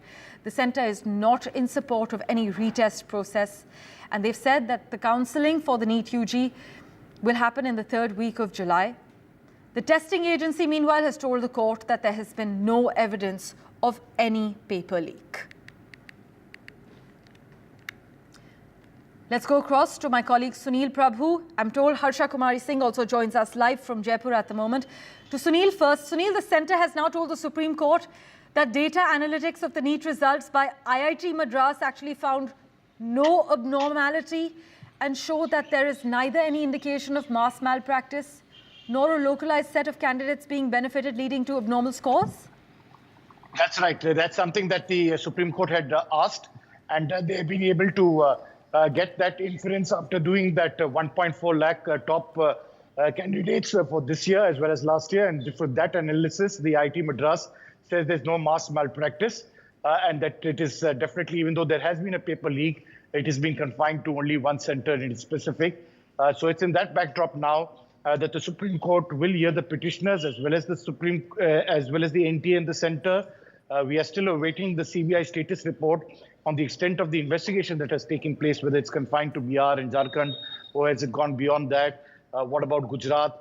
Because this has, interstate ramifications, and whether, as alleged by the petitioners, that the Telegram channel had, got the paper leak a day before, whether that has gone viral, what's the status of that? All these aspects have to be looked at in its entirety, because after all, this is something that affects students as well as parents, as well as most importantly, the future of our society, because these are future doctors. If they've come through unfair means, and if the center as well as the NTA can't hold a foolproof examination system, and it's really a sorry state of affairs, because clearly these guidelines needed to be followed to ensure that it was foolproof and everybody gets a fair chance.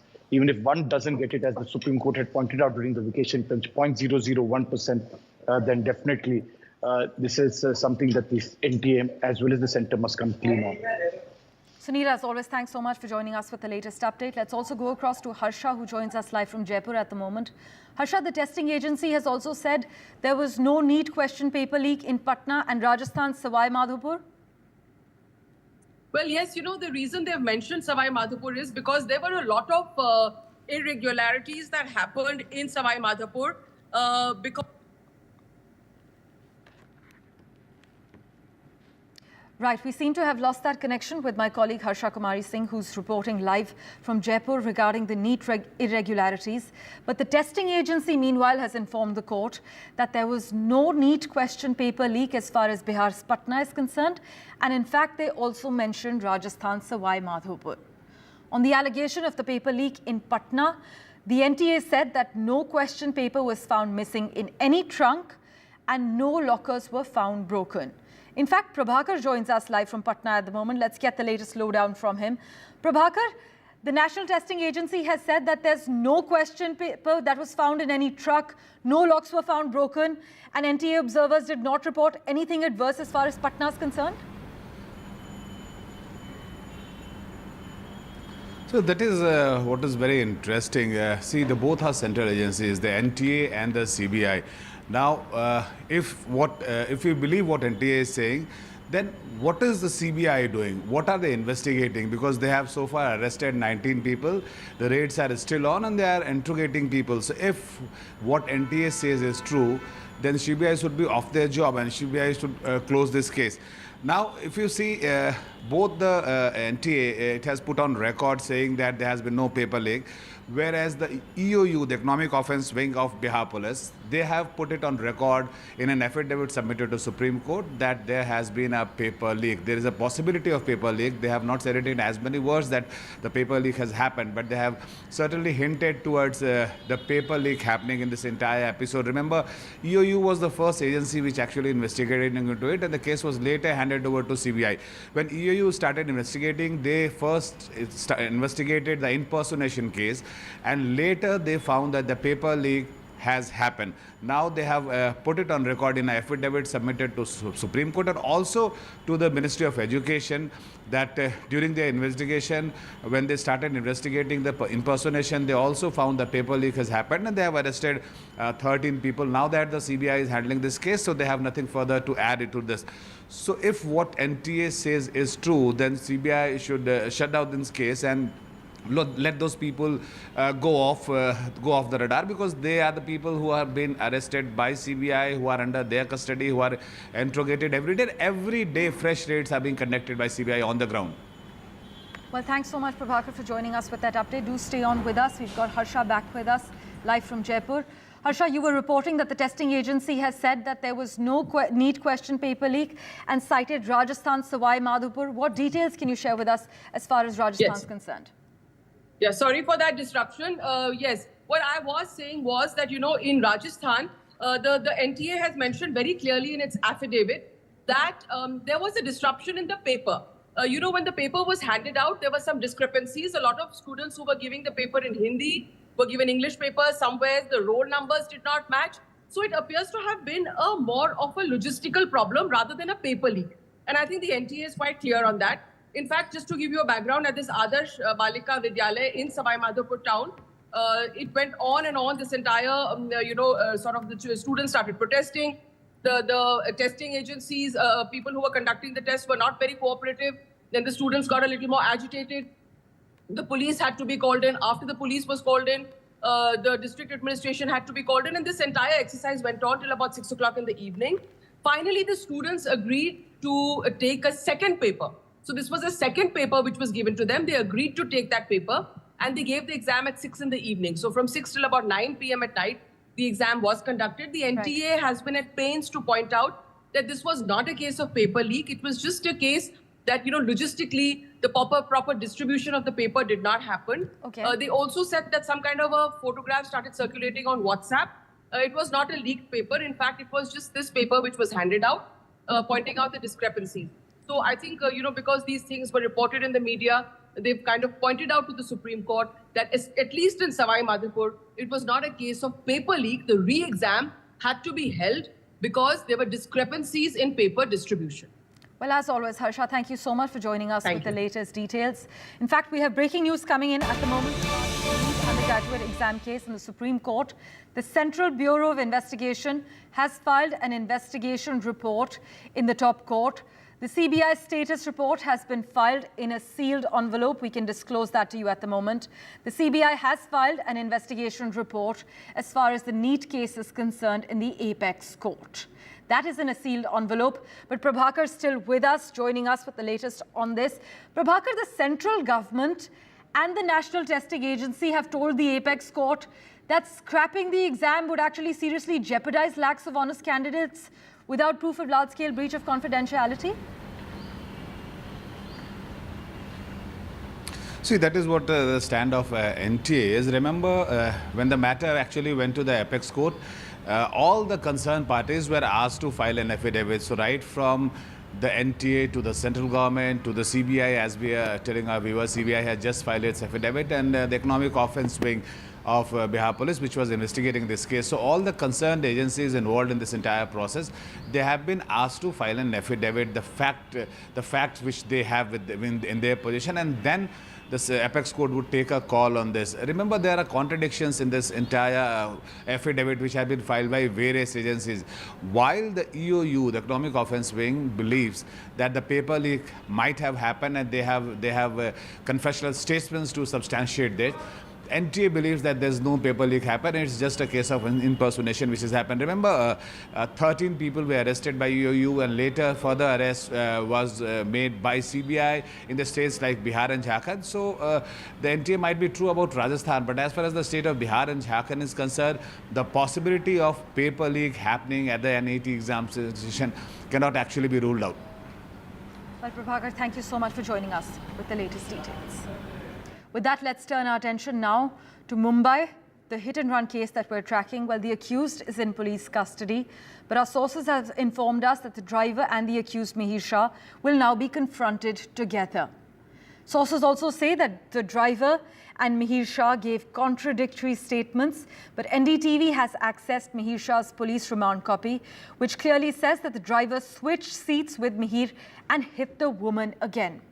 In a very short span after he rammed a couple on a scooter with his BMW, killing the woman who was riding pillion, Mihir Shah spoke to his girlfriend 40 times before abandoning the car, taking an auto and heading to his girlfriend's house. Police actually say that the girlfriend may now be detained for questioning as well. But the police are likely to take the accused to the crime spot again. Radhika Ramaswamy is tracking the latest developments for us. She joins us live at the moment. Radhika, regarding Mihir Shah's police remand copy, take us through the key takeaways. You know, as far as the remand copy is concerned, it does talk about what was captured in the CCTV. In fact, it talks about the entire sequence of events as far as that fateful night is concerned, how Mihir Shah was behind the steering wheel, how he rammed into the vehicle, and then, of course, the woman was dragged for more than a kilometer, and then they switched seats. Before switching seats, the driver did take a look at the car, but did not bother to help the victim who was lying on the road, and then the driver took over the control of the steering wheel. Mihir was on the other side. Then they once again ran over this woman. So really disturbing details as far as you know, what was seen in the CCTV is concerned. This was part of the first remand report as well, when Mihir's father was arrested. This is once again being spoken of in the Mihir Shah remand copy as well. And most of the CCTV on that particular road has captured the entire sequence of events. So this has obviously strengthened the case of the police. It also talks about the grounds for which his police custody has been sought. One, to understand you know, who destroyed the evidence, you know, who were involved in the destruction of evidence apart from Mihir, the driver, and the father. Who helped Mihir escape from Mumbai, and who was he in touch with over a period of 3 days. You know, as far as CCTV evidence is concerned, police say they have not just found CCTV evidence that, you know, establishes that the accident happened and he was behind the steering wheel, but also establishes that he was indeed drinking in that pub in Juhu. CCTV evidence, as per the police, show that he was under the influence of alcohol. In fact, he was consuming alcohol. So these are very important piece of evidence that the police have gathered so far. And at this point, of course, the grilling of Mihir Shah will continue. Along with the driver, they will be confronted together. They will be once again taken to the crime scene. They were taken to the crime scene once, and more people will be questioned. So far, at least about 15 people have been questioned in connection to the case. More CCTV evidence will be brought in, and you know, relatives and friends of Mihir Shah and Mihir Shah's father will be questioned over a period of next 7 days in order to strengthen the prosecution case. Radhika, as always, thank you so much for joining us with pertinent details. News and updates continue in a moment right after this very short break.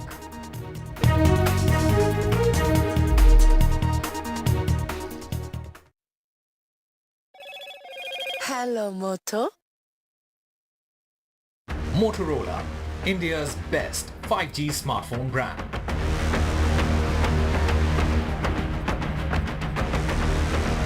The top court is hearing petitions over the NEET-UG irregularities. Petitioners actually want a re-exam over the paper leak, but the Centre and Testing Agency file affidavits in court. The centre says there's no mass malpractice in the NEET-UG examination process. The National Testing Agency, meanwhile, says there's no evidence of any paper leak across centres. In the Mumbai hit-and-run case, the accused is in police custody. Sources say the driver and accused will now be confronted together.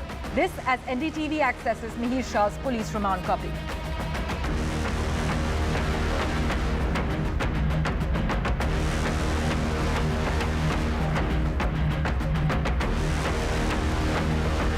A controversial Maharashtra trainee IAS has been shifted. IAS Pooja Khedkar has been transferred from Pune. A government report says Khedkar used a beacon and VIP plate on her private Audi.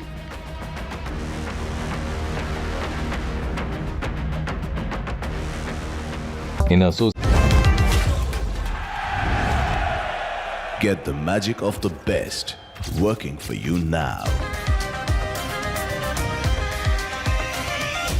Link your payment cards once, collect rewards forever.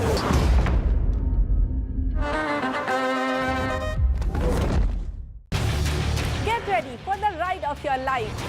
NDTV brings you the NDTV Auto Show with me, Mugdha Mishra. From the fastest supercars to the sleekest new energy vehicles to your trusted daily ride, we cover it all. Every Saturday at 10:30 a.m. and Sunday at 8:30 p.m. only on NDTV 24/7. Your next great escape starts here. Stay informed and entertained with the new and updated NDTV News app. You can watch all our channels live, listen to podcasts, read breaking and exclusive news from around the world and more. Download the NDTV app today and get access to the best journalism and storytelling on your smartphone or tablet. The NDTV app. News that matters to you.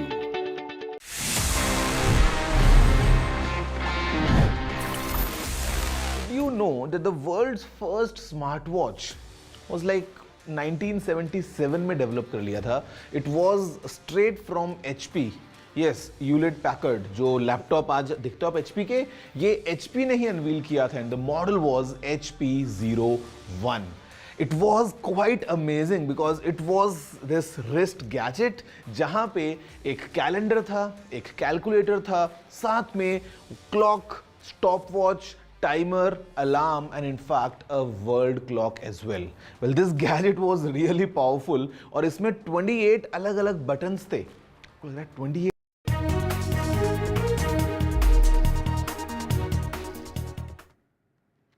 Welcome back. Kannada actor Darshan is throwing tantrums in jail. As you know, he has been booked in a murder case, but he wants VIP treatment. The actor was arrested in Renukaswamy murder case, but he has filed a writ petition in the Karnataka High Court requesting to allow privately sourced food, to obtain permission for clothing, cutlery, bedding from home, and to receive books. He has been arrested in a murder case of Renukaswamy. Film actor Darshan has now filed a writ petition. Pratibha Raman joins us with the latest details. Well, this is a writ petition that has been filed by Kannada actor Darshan at the Karnataka High Court, and according to the petition, he has mentioned, like you've already said, that he is unable to digest the food that has been offered by the jail authorities. He has lost several kilos of weight, and he would like to get privately cooked food from home, and he would also like some books as well as bedding and clothing from home. These are some of the demands that have been laid out according to the petition. Whether or not the writ petition will be accepted by the Karnataka High Court is something that needs to be closely watched, and if at all it is accepted, the hearing date has to also be listed. Now, all eyes are on Kannada actor Darshan's demands, mainly because he is one actor who always quotes controversy. Remember, this is not the first time that he is behind bars. Earlier too, he was booked by his wife in a domestic violence case, and there was a out-of-court settlement that was arrived at, but this time around he is in judicial custody, and he would be filing for a bail petition only after the charge sheet is filed. This is the information that we have got from his counsel.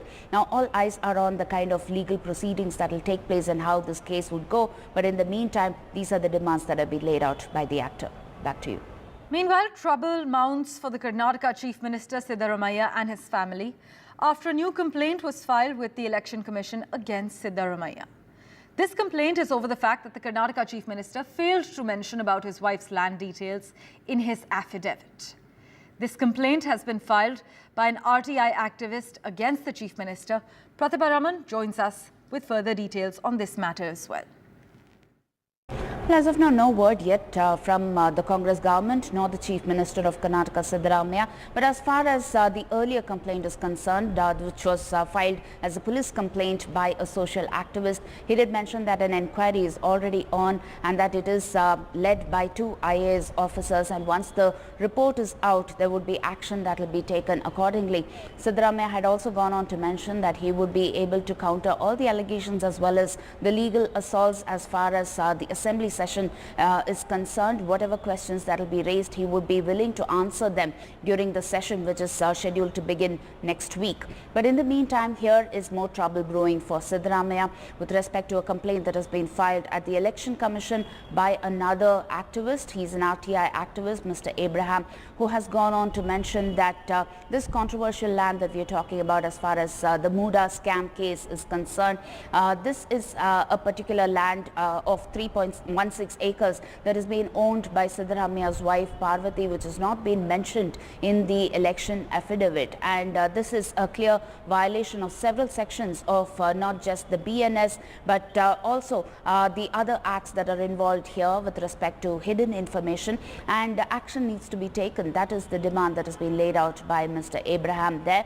But in the meantime, whether or not this complaint will be taken forward by the Election Commission is something that needs to be looked out for. And on the other hand, also the reactions that we could pick up from the Congress government, as well as whether the BJP would also react to this, because we are already talking of a political face-off that is brewing in the state of Karnataka.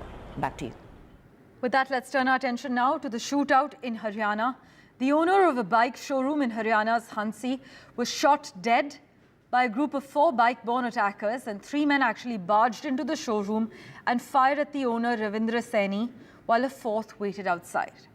Mr. Saini was associated with the Jan Nayak Janata Party, and the showroom's armed guard tried to intervene but could not stop this attack. CCTV footage has revealed that the showroom actually caught the attackers outside the showroom, entering the showroom, and then the CCTV footage also shows the attackers escaping on a bike after the murder. My colleague Gurpreet joins us with the latest details. After the murder of a JJP leader in Haryana, we have seen the Chief Minister of Haryana immediately summoned all the top police officers and held a marathon meeting to discuss about the law and order situation. The Chief Minister of Haryana, Naib Singh Saini, has given very clear-cut directions to all the officers that law and order should not be disturbed on the ground. We are showing these visuals from the ground, from the residence of Chief Minister Haryana, who is leaving from his residence to attend some program. So these are the visuals which are showing at this point of time. The Chief Minister of Haryana is leaving for Gurugram and to the national capital to hold meetings with the other leaders of the BJP. So these are the visuals and picture which we are showing at this point of time. After the murder of a JJP leader in Haryana, the Chief Minister held last night meeting with all the top police officers to discuss about law and order situation. Now the challenge before the BJP leader to give the answer to the opposition party whether the law and order is intact or not, because we have seen the former Chief Minister of Haryana, Bhupinder Singh Hooda, he has already attacked the state government, saying it seems the government has failed from all the fronts to control law and order situation on the ground. So let's see how the investigation will be carried out and how the government, Haryana government, is going to give an answer to the opposition leaders also whether the law and order is intact or not. With Vijay, Rajesh Kumar, this is Group Singh China for NDTV, Chandigarh. Well, news and updates continue in a moment. We're stepping into a very short break for now.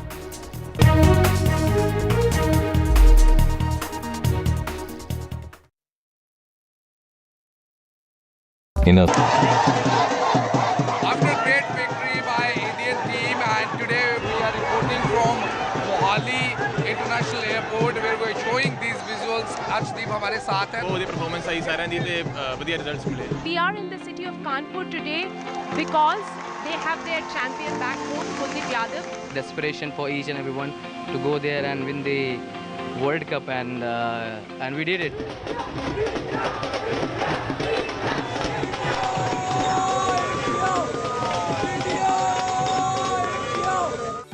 Stay informed and entertained with the new and updated NDTV News app. You can watch all our channels live, listen to podcasts, read breaking and exclusive news from around the world and more. Download the NDTV app today and get access to the best journalism and storytelling on your smartphone or tablet. The NDTV app. News that matters to you. NDTV proudly upholds its legacy of trust and credibility. According to the prestigious Reuters Institute's Digital News Report 2024, NDTV is the topmost news platform in the country. Number 1 in both online and offline reach in India. Beating all its competition, NDTV stands for trust.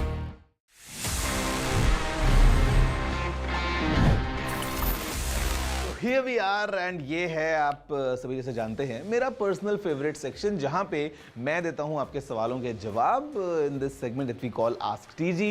देखते हैं इस episode में हमको क्या सवाल मिले हैं। Hi TG, is the Insta360 X4 worth upgrading from the Insta360 X3 camera? Also, do you think there are any other alternatives? I'll give you my honest takeaway. Insta360 is doing really good in terms of these 360 cameras, action cameras, small cameras and everything. But I would say, please don't.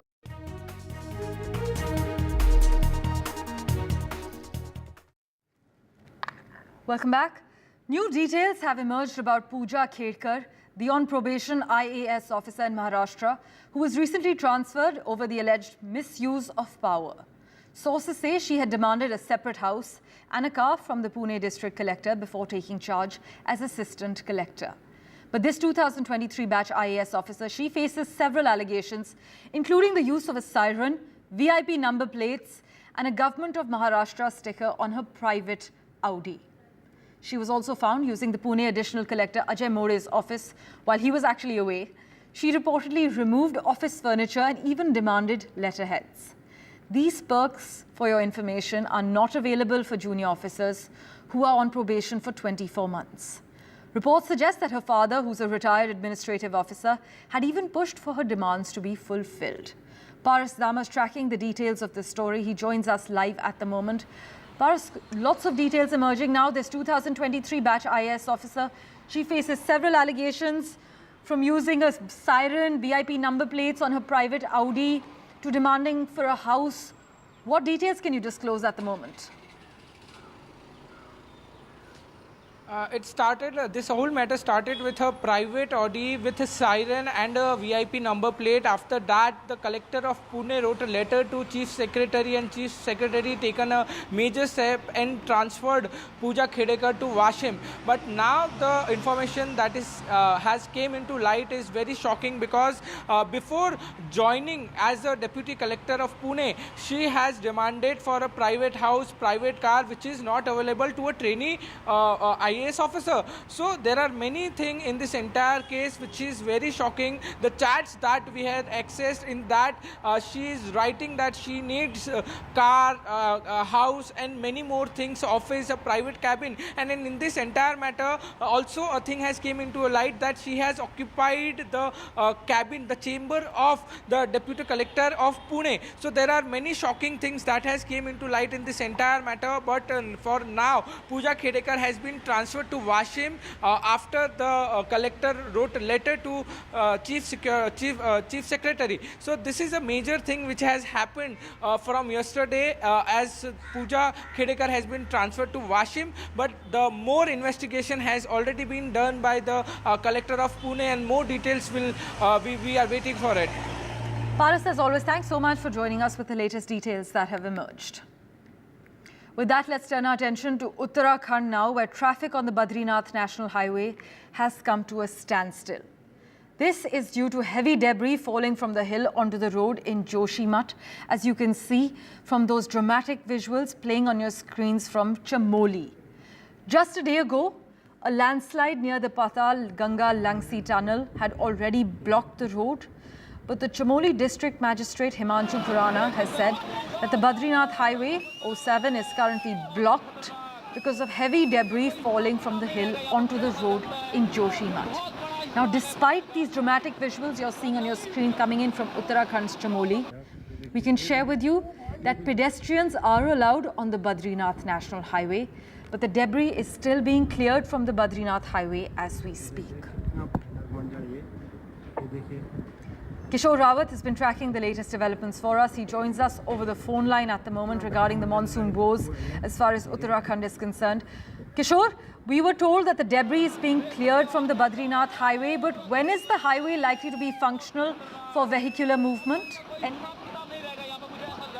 फिलहाल अभी बड़ी खबर यही है कि जो पाताल गंगा क्षेत्र में लैंडस्लाइड हुआ था काफी बड़ा, और जो टनल बंद हो गई थी उसको रास्ता खोल दिया गया है, और वहां पर पहले पैदल रास्ता खोला गया, दूसरी उसके बाद जो तमाम जो गाड़ियां फंसी थी, वाहन फंसे थे, उनके लिए भी रास्ता खोल दिया है। लेकिन अभी भी जोशीमठ क्षेत्र में जो लैंडस्लाइड हुआ था वहां पर पिछले 40 घंटे से ज्यादा का समय हो चुका है, लेकिन अभी भी रास्ता नहीं खुल पाया है। दो बड़े लैंडस्लाइड हुए थे बद्रीनाथ नेशनल हाईवे पे और पाताल गंगा और जोशीमठ में। जोशीमठ का रास्ता अभी फिलहाल बंद है, लेकिन पाताल गंगा का रास्ता जो है वो खोल दिया गया है। फिलहाल अभी जो यात्री वाहन फंसे थे या जो लोकल लोगों की गाड़ियां फंसी थी उनको निकाला गया है, लेकिन जोशीमठ के बाद जो बद्रीनाथ, फिर नीतीमाणा जो बॉर्डर एरिया है, फिर जोशीमठ पूरा शहर है, तपोवन है, वो पूरा इलाका अभी भी रास्ता बंद है उनका, और अभी भी वहां पे गाड़ियां फंसी है, यात्री फंसे हुए हैं। फिलहाल बीआरओ की टीम जोशीमठ में रास्ता खोलने के लिए लगातार काम कर रही है, लेकिन काफी बड़ा और मेजर लैंडस्लाइड वहां पर भी हुआ है और इसलिए अभी वहां पे काम चल रहा है। पैदल रास्ता वहां जरूर खोल दिया गया है, लेकिन गाड़ियों का रास्ता अभी वहां नहीं खोला गया है, और जो दूसरी जगह लैंडस्लाइड हुआ था वहां पर पूरी तरह से रास्ता खोल दिया गया है। जी Kishore, thanks so much for joining us with the latest update from Ground Zero. Well, in other news, England reached the finals of the Euros after they beat Netherlands 2-1 in a thrilling encounter. Goals from Harry Kane and Ollie Watkins sent England to their second consecutive Euros final. Line for the Netherlands to a game of epic proportions and consequences as the Three Lions went head-to-head against the Orange Army. An unlucky slip from Kyle Walker and a wonder strike by Xavi Simons put the Dutch team ahead in the 7th minute. This after England started on the front foot and looked in control. But England hit back in double quick time, courtesy Harry Kane, who thundered one into the bottom right corner after winning a penalty. Outstanding penalty. A game of chess on a football pitch as both the teams came close. England's goal disallowed. But England's persistence finally paid dividends as substitute Ollie Watkins powered one low into the back of the Dutch net, sending the English fans into a delirium. England, who have never won a semi-final on foreign soil, reached their consecutive finals of the Euros. The Three Lions now face Spain in the final in Berlin. For the first time ever, England will play a major tournament final on foreign soil. And coming in fresh from the world of gadgets and tech, Samsung unveils new health wearables. Here's NDTV's technical Guruji's quick report on all that was launched. Hello friends, this is Gaurav aka Technical Guruji coming straight after Samsung Unpacked, and yahan pe at this event Samsung launched a lot of new gadgets.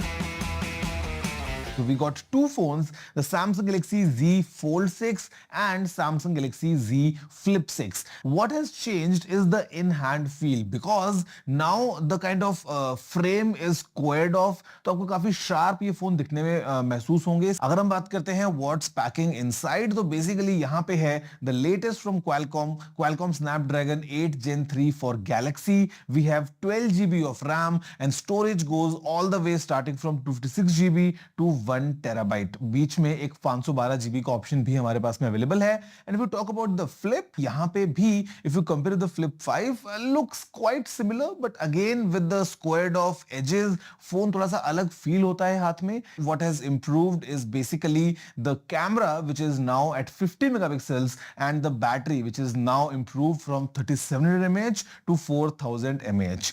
बाकी यहाँ पे inside again we have 12 GB of RAM, storage जो है वो है 256 या फिर 512 GB की, और यहाँ पे हमारे पास में एक वेपर चेंबर भी आ गया है. तो बेसिकली अगर हम बात करते हैं दोनों नए फोल्ड्स की, तो यहाँ पे design is kind of even more refined, थोड़ा सा इन हैंड फील बेटर हो गया है. हार्डवेयर जो है basically its top notch what Samsung is packing inside, and what's on top is the power of Galaxy AI. And ये phones के साथ में सैमसंग ने कुछ और भी नया दिया है which is in terms of their wearables. एक है Samsung Galaxy watch 7. It is available in 2 different sizes now, तो basically it's 40 mm and 44 mm. अगर हम बात करते हैं एक ब्रांड न्यू कैटेगरी की, तो Samsung has introduced the new watch ultra, and this watch ultra is a very ruggedized version of a smart watch, जहां पे it's very powerful at the same time very strong and sturdy as well. And Samsung says the Ultra name comes because of two things.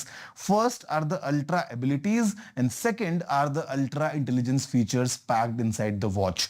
Basically, sabhi watches mein, like the entire lineup, is now powered by a brand new 3 nanometers based processor, which is Exynos W1000. Yahan pe the efficiency is quite good, the performance is quite good. They all run Wear OS version 5. अभी एक नया energy score का option भी आ गया है, giving you a number basis of how your vitals are being tracked. इसी के साथ यहाँ पे अभी एक हार्ट हेल्थ का जो ऑप्शन है वो भी एक अपडेट के बाद में मिलेगा, जहां पे it will track multiple ways in terms of if the heart rate is running low और maybe it's too high. इसी के अलावा we got AGES as well. Basically the watches are going to act like a non-invasive way to track your blood sugar, और ये एक बहुत अच्छा metric है जहां पे आपको एक स्केल के अक्रॉस आपकी परफॉर्मेंस जो है वो दिखने वाली है, and then you can act upon your life to make it even better and more healthier. बात करते हैं Samsung Galaxy Buds की. So we got the Buds 3 and the Buds 3 Pro. Now the design has completely changed now. It has a stem just like the Apple AirPods, and यहाँ पे in the Buds 3 Pro we also have a light, and light can be turned on in multiple scenarios while pairing, or maybe if you want to really keep it on all the time just to look cool, you can do that. The Buds 3 Pro, they come with a dual driver plus dual amplifier setup. The sound quality sounds really promising. Now the entire lineup including the Buds 3 support audio at 24 bits at 96 kilohertz, which simply means कि आप high res audio का मजा उठा सकते हैं using these buds. Now the bonus one, it is the Samsung Galaxy Ring. Now this ring acts like an add-on for the watch, and while you wear both of them together you can get even more accurate health metrics, and ये काफी minimal सा एक form factor होने वाला है to track your health, your data, your sleep and everything. Although we don't have any clarity right now that would Samsung be launching the Galaxy Ring in India or not, but as of now what's coming in India are these 2 new phones, the new watches, and of course the new buds.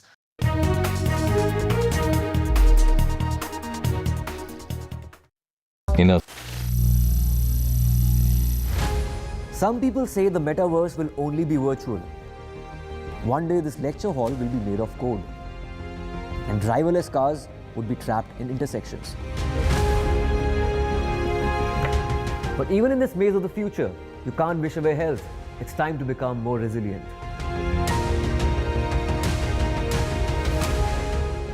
10 years of Banega Swasth India, we have grown and achieved so many milestones.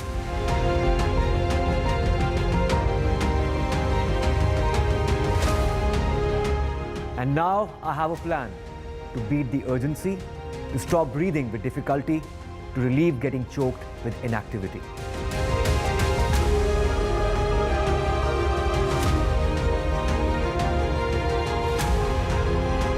Energize our government, our environment, our society, and ourselves.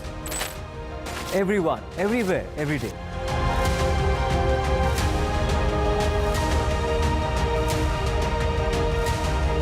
Banega Swasth India. One World Hygiene. This is a pub that was shut by the excise department. In fact, that was sealed by the excise department. As you can see, the BMC officials cutting off that particular sheet, the black sheet, because this is an illegal extension. And now remains to be seen what other action will be taken. बिना उसकी उम्र जाने, उसके साथ मौजूद उन दोस्तों के उम्र जाने, उसे आखिरकार शराब कैसे दी गई? The police's major concern or primary concern at the moment is Mihir Shah and what exactly unfolded that night. बड़ा आदमी का लड़का है ना, तब ये इधर राजकारण चल रहा है, कुछ नहीं है, ये राजकारणी सब लोग हैं।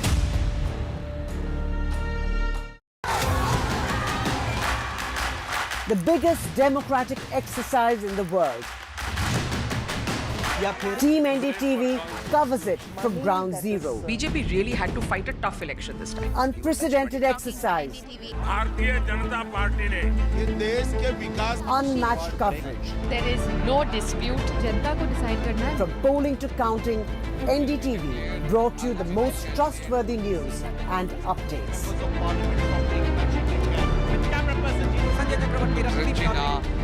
Elections mean NDTV.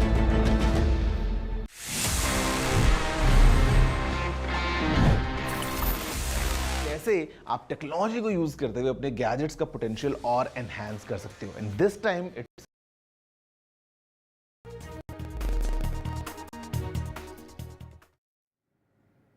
Welcome back. The sky is not the limit for the burgeoning space technology relations between the world's largest democracies, India, and the oldest, the United States of America. Speaking to NDTV science editor Pallav Bagla in an exclusive interview, Mr. Eric Garcetti, the US ambassador to India, said, "Our stars are aligning." Listen in to the further details. Garcetti, thanks for speaking to NDTV. Are the Indo-US relations heading into a new orbit? No question. And it used to be that we said that when it came to the United States and India, the sky was the limit. Today, we're going beyond the sky to the stars together, doing historic work together and learning from one another so we can learn more about our Earth and our heavens as one.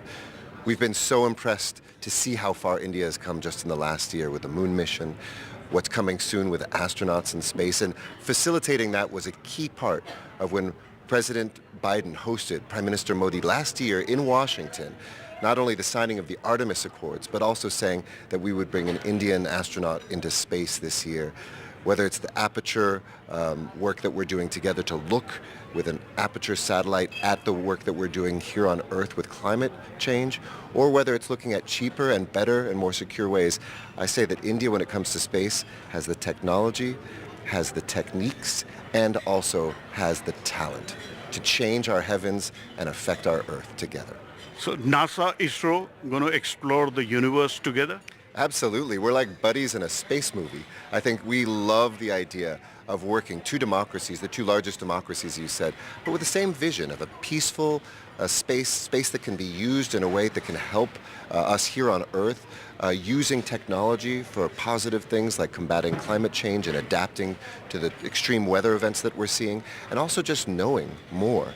We think this is a quest for knowledge as well as a quest for peace together, and we're a perfect match when it comes to space. Now we have the NASA ISRO synthetic aperture radar, the NISAR satellite, which I call the Nisarga satellite, and it's considered one of the single most expensive Earth imaging civilian satellites, costing $1.2 billion plus.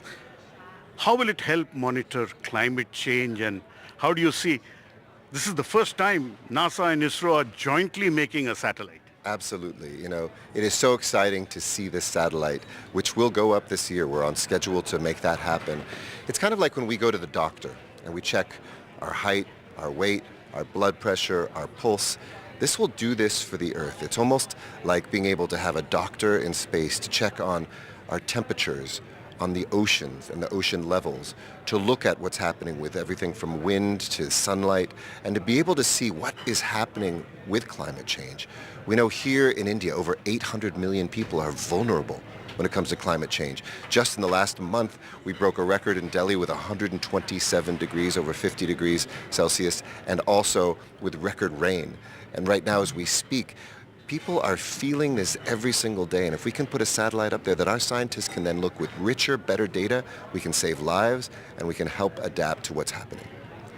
Meanwhile, it seems the case for Biden 2024 is weaker today than it was immediately after the first presidential debate. Joe Biden's candidacy is under question as the first Senate Democrat, Peter Welch of Vermont, and a 9th House Democrat publicly called for Biden to end his campaign. Now, actor George Clooney, a longtime fundraiser for the Democratic Party, he has also called for a new nominee to replace Joe Biden. Voters appear similarly unnerved. In multiple polls, upward of 70% of Americans say Biden is not fit for a second term. But in light of all this, the president's diehard supporters have been forced to lean on a variety of unsound arguments for Biden's candidacy.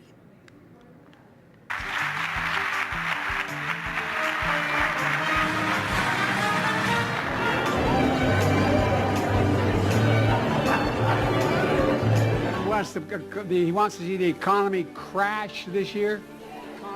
He stumbled, he stammered, he even stunned.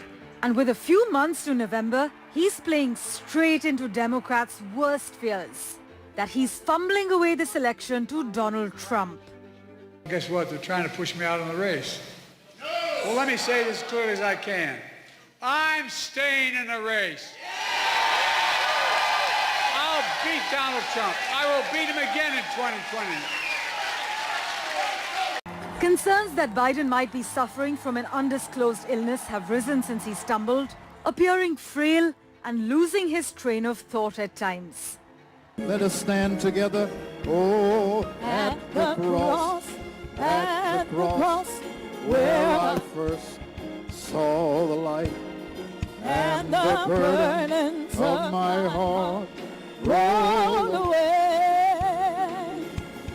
It was there by faith I received my sight, and now I am happy.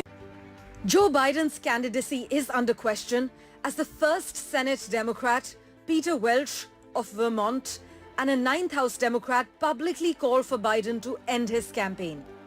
Actor George Clooney, a longtime fundraiser for the Democratic Party, has also now called for a new nominee to replace Biden and revealed the president he saw at a fundraiser in June was the same man we all witnessed at the debate. Many analysts point out that his gaffe streak has put his presidential candidature on the line, but the White House refuses to confirm or elaborate on a Parkinson's disease specialist's visits to the White House. There's been a lot of speculation. What's Joe going to do? Is he going to stay in the race? Is he going to drop out? What's he going to do? It is. You're asking me. Come to the White House. But I also said to you, Ed, I also said to you, for security reasons, we cannot share names. We cannot share names. We have to. Others he would have met with. We but cannot, you can share names in regards to if someone came here in regards to the president. We cannot share names of specialists broadly, from a dermatologist to a neurologist. We cannot share names. There are security reasons. We have to protect. But US President Joe Biden is not being treated for Parkinson's disease and has not seen a neurologist outside of his annual physicals, the White House said, after the New York Times reported that visitor logs showed a doctor specializing in the illness visited the White House at least 8 times from August through March. Well, I can tell you this, just going back to Parkinson's for a little bit, so to give you some answers here. Has the president been treated for Parkinson's? No. Is he being treated for Parkinson's? No, he's not. Is he taking medication for Parkinson's? No. So those are the things that I can give you full-blown answers on, but I'm not going to confirm a specialist, any specialist that comes to the White House out of privacy. Biden is battling criticism from some Democrats that he lacks the mental acuity to stand as the nominee against Trump in the November 5th presidential election. Biden has, however, said he will not abandon his campaign, asserting that he is not going anywhere. In my experience, the last 2.5 years, I have not seen any reason whatsoever to question or doubt his lucidity, his grasp of context, his probing nature and the degree to which he is completely in charge of facts and figures. You got me, man. I'm not going anywhere. All right. Publicly, Democratic officials continue to largely rally around Biden and argue that a lackluster debate performance doesn't determine the election.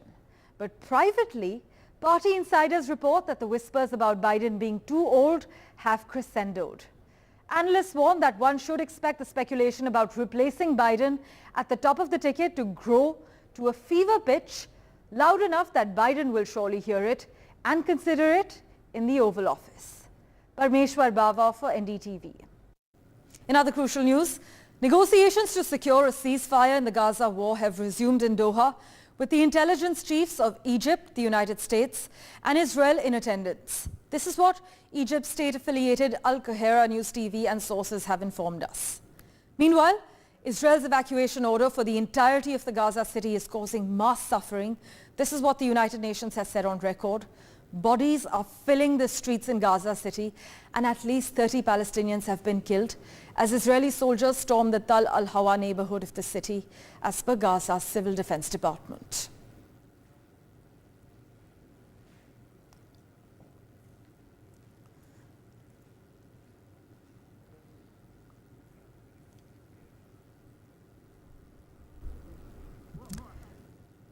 And Dr. Wailawa joins us to decipher the ground reality at the moment.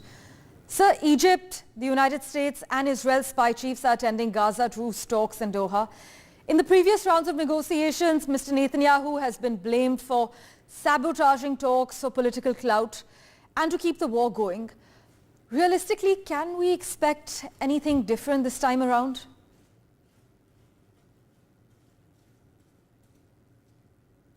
Well, you see, the only U.S. have already taken stand to support Israel fully, militarily, politically, regionally, and globally. So there is no question of the United States being a peace broker in this deal. It's just a pressure applied by the United States on the allies like Qatar, where they are putting pressure on Hamas to succumb and come to the table only to surrender, which the Hamas have already made it very clear that they will not do so, neither by the pressure from the Qataris nor the pressure from the United States. So the discussion is on, it's just like a palliative treatment. You're prolonging the life of Netanyahu in office and also prolonging and making more suffering for the Palestinians. Well, sir, a prolonged war also would harm Joe Biden's re-election campaign in November, experts say, as the United States president already faces plummeting public support for his unequivocal backing of Israel. Mr. Netanyahu's planned speech this month to the United States Congress, that also poses complex challenges. Help us decode what's happening. Politically, what is the United States up to?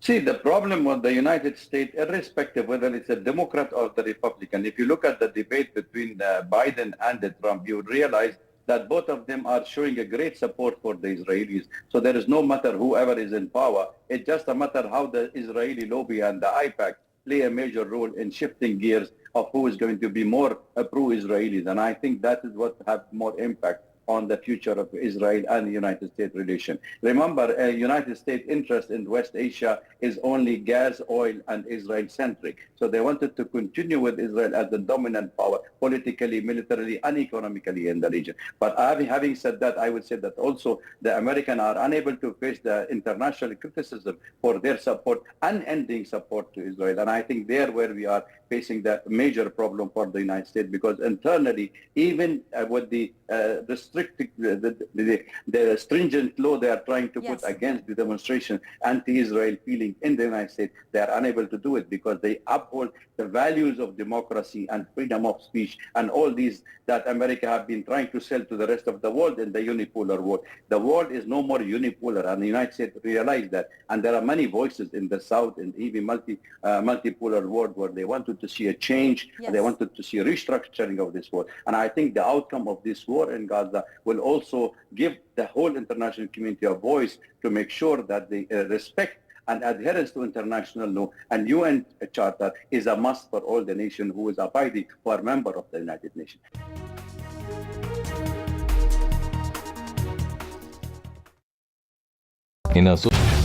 Get ready for the of your life. NDTV brings you the NDTV Auto Show with me, Mugdha Mishra. From the fastest supercars to the sleekest new energy vehicles to your trusted daily ride, we cover it all. Every Saturday at 10:30 a.m. and Sunday at 8:30 p.m. only on NDTV 24/7. Your next great escape starts here. Stay informed and entertained with the new and updated NDTV News app. You can watch all our channels live, listen to podcasts, read breaking and exclusive news from around the world and more. Download the NDTV app today and get access to the best journalism and storytelling on your smartphone or tablet. The NDTV app. News that matters to you.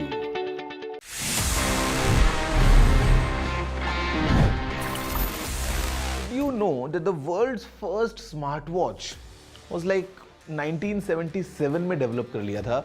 It was straight from HP. Yes, Hewlett Packard, जो laptop आज दिखता है HP के, ये HP ने ही unveil किया था and the model was HP01.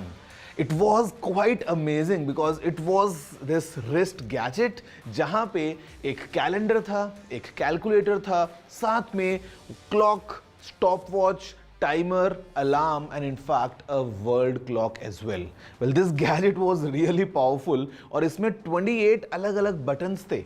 Well, that 28 buttons इतने से size में, well, obviously उस time पे we didn't have touch screens. उस time पे I would say for engineers and for professionals it was such a boon. But then again this product failed because it was quite expensive, थोड़ा bulky था and maybe not that easy to use that. But मैं बोलूँगा it was the beginning of the era of smartwatches and eventually today you know how popular they are. जहाँ पे हर किसी से जब आप मिलते हो, after the mobile phone, the second purchase that you do as a gadget is definitely a smartwatch these days. Did you know this? If yes, amazing. If no, then please let me know. You know the address. It's tg@ndtv.com.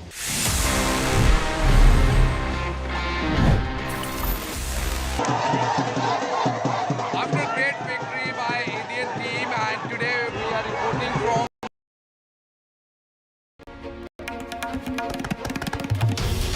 This is NDTV, and you're watching NDTV 24/7.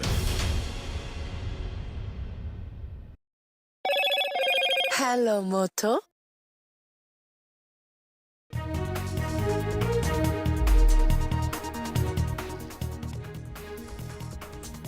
Hello and welcome. You're watching NDTV. I'm Aditi Bhardwaj, and in just a short while from now on, the Supreme Court will hear the NEET-UG irregularities case, and we will be keeping a close track on it. But before that, let's take a look at the top headlines this hour. Crucial Supreme Court hearing over NEET-UG irregularities. Petitioners want re-exam over alleged paper leak. Centre CBI testing agency like NTA have filed affidavits in court.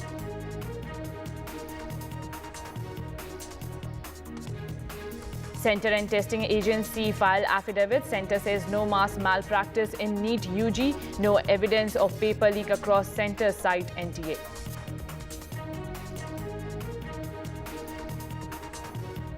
Accused in police custody in the Mumbai hit-and-run case. Sources say driver accused to be confronted together. NDTV accesses Mihir Shah's police remand copy.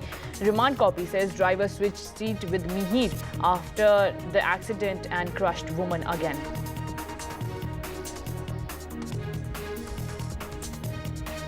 Controversial Maharashtra trainee IAS officer shifted. IAS Pooja Khedkar transferred from Pune. Government report says Khedkar used beacon VIP plate on private Audi. Government report also says that junior officers are not entitled to perks like beacon.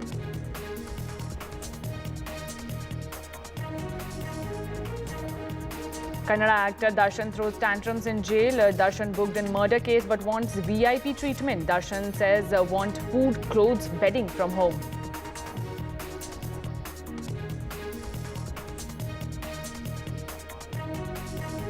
Karnataka Chief Minister Siddaramaiah lands in tight spot after police case against wife, now complaint with the Election Commission. CM's 2013 affidavit didn't mention wife's land charge.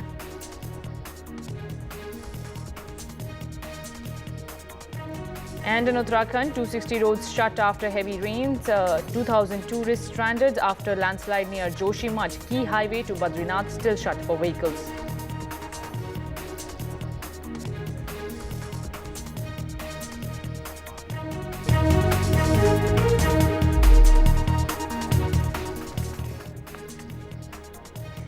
And in a short while from now on, the Supreme Court will resume hearing several pleas related to the medical entrance exam national eligibility cum entrance test for undergraduates conducted in 2024 controversy. Now, a bench comprising Chief Justice D.Y. Chandrachud will hear 38 petitions in total. Centre, National Testing Agency and Central Bureau of Investigation have filed their reports in the top court. While the Centre and NTA have denied any paper leak, CBI has filed the status report in a sealed envelope. So what does the affidavit say? Well, the central government and the National Testing Agency, which conducts the NEET-UG, have told the apex court that scrapping the exam would seriously jeopardize lakhs of honest candidates without proof of large-scale breach of confidentiality. The NTA reiterated the centre's stand, saying the cancellation of the entire exam would be hugely counterproductive and significantly harmful to larger public interest, especially to the career prospects of the qualified candidates. Now, my colleagues Harsha has reported more on this, while Aishwarya and Prabhakar are joining live on the broadcast. First, listen into what Harsha has to say. As far as the Rajasthan angle is concerned in this entire case, the NTA has said in its affidavit that the exam that was held in Savai Madhopur, a re-exam happened not because there was a paper leak, but because there were discrepancies in the paper distribution.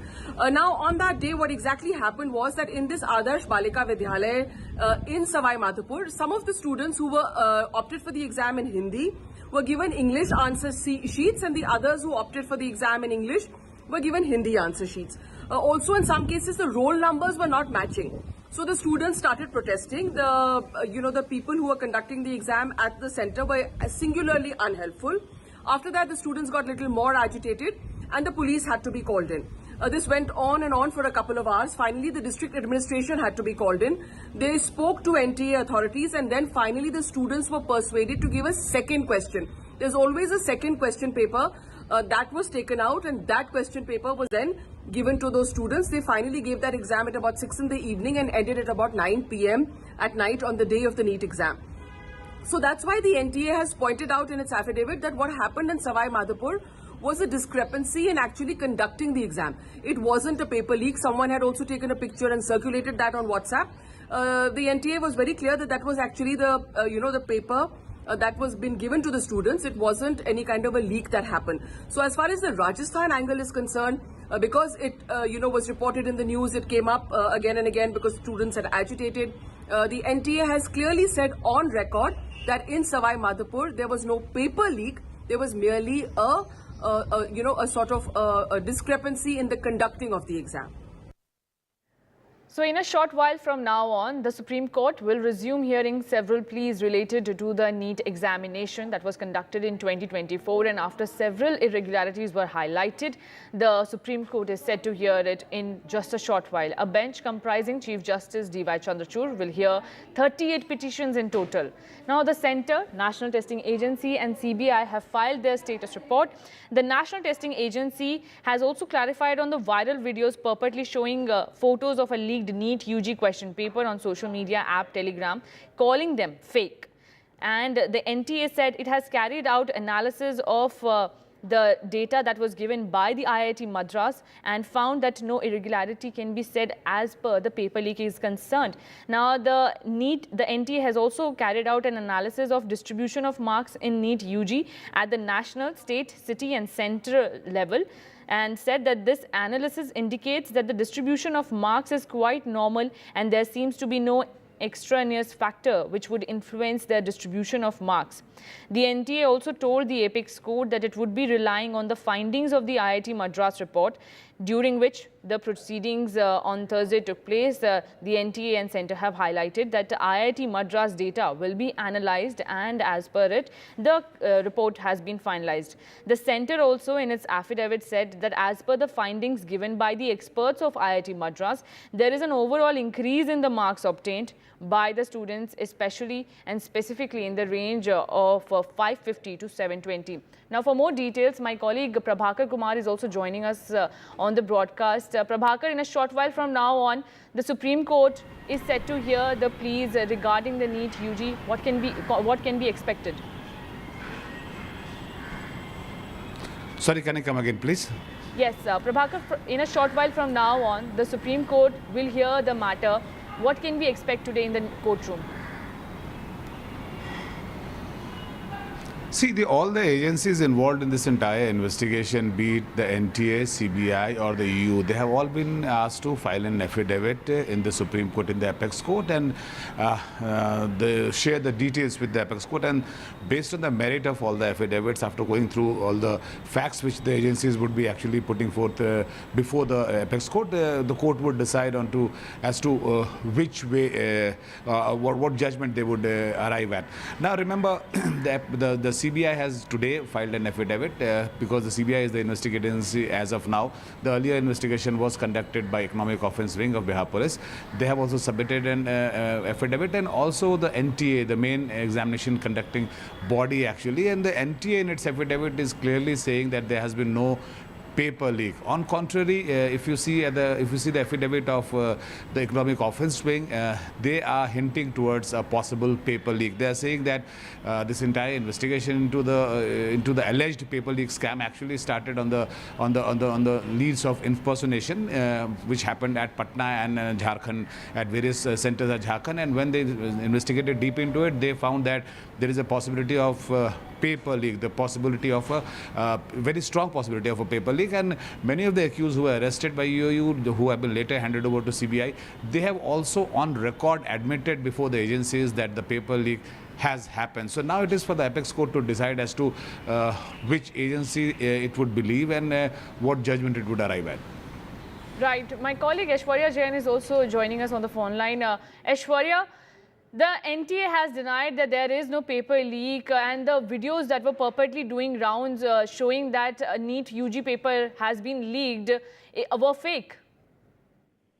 Well, certainly the Education Ministry and the NTA had filed affidavits against the demand of the cancellation of the exams, stating that scrapping NEET-UG will be counterproductive and serious jeopardize several students in the absence of any proof and large-scale breach of the confidentiality as well. It is also, remember, the Central Bureau of Investigation who was investigating into the entire NEET paper scandal. It was them who had in a sealed cover filed a status report in the Supreme Court as well. And today the Supreme Court is set to hear the bunch of petitions regarding the paper leak, and it would be also the other nodal lawyers which have now been appointed by the petitioners who demand re-examination, the lawyers and the counsels who are demanding the re-examination that should not happen. And also on the other side, it is those students who had reached out to the Supreme Court who received the grace marks. But certainly, interestingly, in the in the affidavits filed by the centre, it has been categorically stated that there were least instances where these paper leaks were happened, and they are strongly in a view that these examinations should be thoroughly again be examined. If any fault would be arising, then they will be investigating it, and those people already is under the CBI. So clearly, Supreme Court today, after hearing these petitioners, will decide as to their demand would be fulfilled or not. But remember, when the last we seems to have lost the line with Aishwarya Jain, but Prabhakar Kumar continues to stay with us. Prabhakar, The CBI has submitted its status report in a sealed envelope. But what can we expect in the status report, considering that the CBI has been probing the alleged paper leak matter and making arrests? See, that would be the most interesting affidavit actually to look at, because remember, CBI is now the investigating agency into this whole thing, and even as the NTA claims that there has been no paper leak and it's a case of impersonation, the people appearing in behalf of the genuine candidates, CBI is every day not only conducting raids but making arrests. So if there is a no paper leak, then what actually CBI is investigating into, why they are conducting raids, why they are making fresh arrests every day, and why they have kept all the accused who have been arrested so far for interrogation in their remand. So these are questions which CBI will have to answer. All these agencies would be represented by their counsels in the apex court today, but the CBI's counsel's argument would be the most interesting one. The affidavit which CBI has filed would be the most interesting one, because they have the maximum facts with them. They are the agencies who actually, CBI is the agency which is investigating this whole thing, and so they have the maximum facts and figures with them. See, on the ground, if you see, CBI, as of now, as we talk, CBI is still conducting raids, still trying to nab few people, still interrogating those who have been picked up either by EOU or by CBI. So CBI is investigating to a possible angle of a paper leak. So whether CBI actually denies in the apex court that there has been no paper leak and they are only investigating impersonation, or the paper leak is being confirmed by CBI, that would be something very interesting to watch. Right, Prabhakar, thank you so much, and Aishwarya Jain also, thank you so much for giving us all the details regarding the NEET-UG case in the top court. We will be tracking it as the Supreme Court will hear it in a short while from now on. Shifting our focus to the BMW hit-and-run case, Mihir Shah, the main accused in the Mumbai case, has admitted that he was driving the luxury car at the time of the crash on July 7 morning that killed a woman and injured her husband. Now, the 24-year-old has been sent to police custody till July 16. NDTV has also accessed the remand copy, which details how the accused ran over the woman, dragged her on the bonnet, and then switched seats with the driver. Meanwhile, UBT has slammed the Shinde government for allegedly providing cover to the accused. Listen in.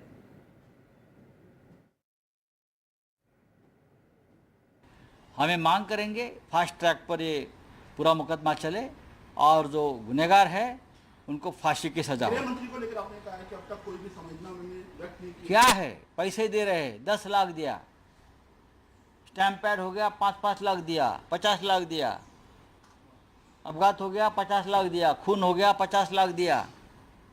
ये का politics चल रहा है क्या पैसों का? वो आपकी लाडली बहन नहीं है, लाडली बहन योजना आपने बनाई है। कावेरी नाखवा की डेथ हो गई, मुंबई के भर सड़क पर मारा दिया। वो एकनाथ शिंदे का खास आदमी है मुख्यमंत्री। क्या वो जो कावेरी नाखवा की डेथ हो गई, जिस बेरहमी से उसको कुचल गया, क्या वो आपकी लाडली बहन नहीं है? My colleague Radhika Ramaswamy, who has been tracking this story from day one, is joining us now. Radhika, before talking about the politics over it, let's can you take us through the remand copy that the NDTV has accessed? That's right. The remand copy talks about the sequence of events on that fateful night. It talks about how CCTV cameras on that particular stretch captured every single bit of the accident, including the fact that it was Mihir who was behind the steering wheel. It was him who rammed into that scooter. She was dragged on. The 45-year-old victim was dragged on for more than a kilometer, and then the driver and Mihir switched seats. In fact, the driver got off and inspected the vehicle but did not bother to help the victim. None of them bothered to help the victim or call the police or find out what her condition was. Instead, they once again ran her over and fled from the spot. This is what the, the sequence of events are. This is something that was mentioned in the first remand report of the fathers and now in Mihir's remand report as well. It also talks about the grounds for which the police have sought custody. One, to understand what kind of evidence was destroyed, who helped Mihir in destroying evidence, how did he manage to escape, and also to find out, who were the other people who were perhaps involved in helping Mihir as well as his father and driver and so on. And they also need him to be confronted with the driver face to face.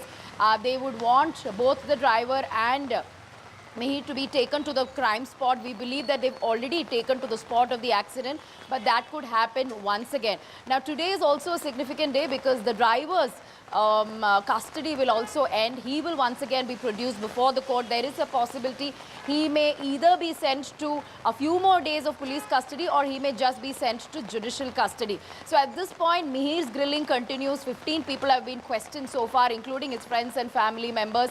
CCTV evidence being collected off the accident spot and also from that particular pub where he was allegedly drinking.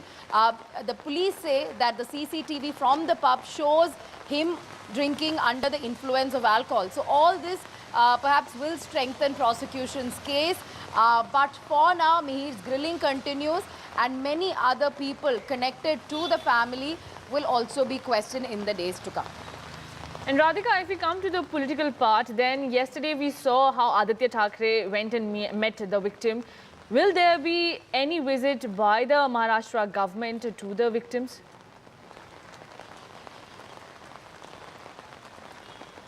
Well, we'll have to wait and watch out for that, because yesterday we did hear from Eknath Shinde, the Chief Minister of Maharashtra, saying that law will be equal for all. There will be strict action taken against Mihir and whoever is involved in the destruction of evidence also. He said that, one should stop politicizing it and the opposition's blame game should end and there is absolutely no special treatment. So that's the assurance given by the Chief Minister of the state. However, nobody from the government have so far met. Even when I spoke to the family members the other day, they said that nobody from the administration have called the family members. But one big step that was taken by Eknath Shinde under pressure was to sack Mihir Shah's father, Rajesh Shah, from the party. He's been removed from the party as the deputy leader. As far as opposition is concerned, yes, there have been a war of words. We saw Aditya Thackeray blaming political patronage for this and also going on to question why there was a delay as far as this entire arrest is concerned. Why the police took 3 days? Is it because they were trying to shield somebody? So these are the questions raised by the opposition. We did hear Sanjay Raut also taking the same stand. But at this point, politics aside, the police working to strengthen this case. Of course, war of words will certainly continue as far as both opposition and ruling party is concerned. Now, Radhika, in the investigation, it was also mentioned that how Mihir, after the accident took place, tried to contact several people, including his female friend, which, helped him in hiding after the accident. What more details do we have? Yes, that's right. Soon after the accident, Mihir took the car to Bandra East. He abandoned the car. He was in constant touch with his father, who was giving him directions as to how to escape, where to escape. He was in touch with his female friend. Soon after abandoning the car, he went to meet his female friend in Goregaon, spent some time there, post which he was asked by his father and family members to leave the spot. He was picked up from there by his mother and sisters. They went to Borivali from there and then to Shahpur. And from Shahpur, he was, taken to another spot in Virar along with his friend. In Shahpur, he was with his family members in a resort, post which he fled from that spot as well. So all this done under the directions of his family members, including his father. His father was arrested but later granted bail. But yeah, as far as Mihir is concerned, he has told the police that he was panicking, he was scared, he didn't know what to do, which is why he escaped the scene of the incident, and post which of course he tried to destroy a lot of evidence. His father tried to take off the sticker, the Sena sticker from the car, the number plate also taken off. So a lot of attempts made by the family members in order to shield the accused and to cover up the evidence as far as this case is concerned. Right. Thank you so much, Radhika, for detailing what will happen next. And Mihir Shah continues to remain in the police custody, and we will be tracking its story as this is our second top focus. Meanwhile, slipping into a very short break, news and updates continue on the other side.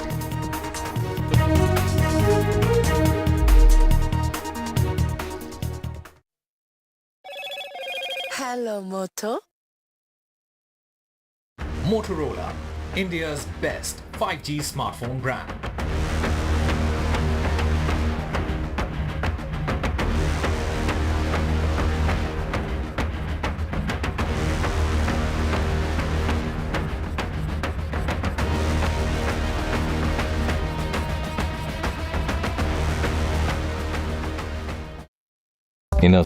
Stay informed and entertained with the new and updated NDTV News app. You can watch all our channels live, listen to podcasts, read breaking and exclusive news from around the world and more. Download the NDTV app today and get access to the best journalism and storytelling on your smartphone or tablet. The NDTV app. News that matters to you. NDTV proudly upholds its legacy of trust and credibility. According to the prestigious Reuters Institute's Digital News Report 2024, NDTV is the topmost news platform in the country. Number one in both online and offline reach in India. Beating all its competition, NDTV stands for trust.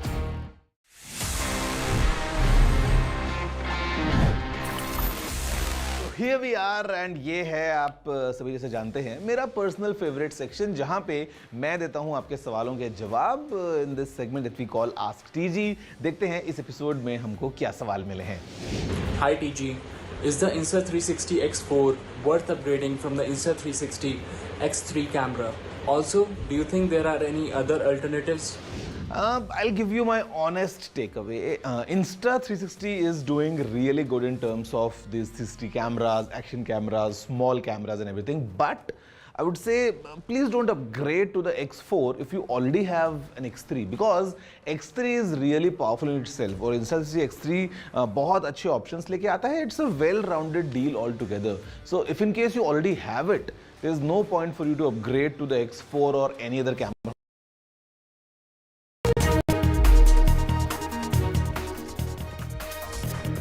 Now, new details have emerged about Pooja Khedkar, the on-probation IAS officer in Maharashtra who was recently transferred over alleged misuse of power.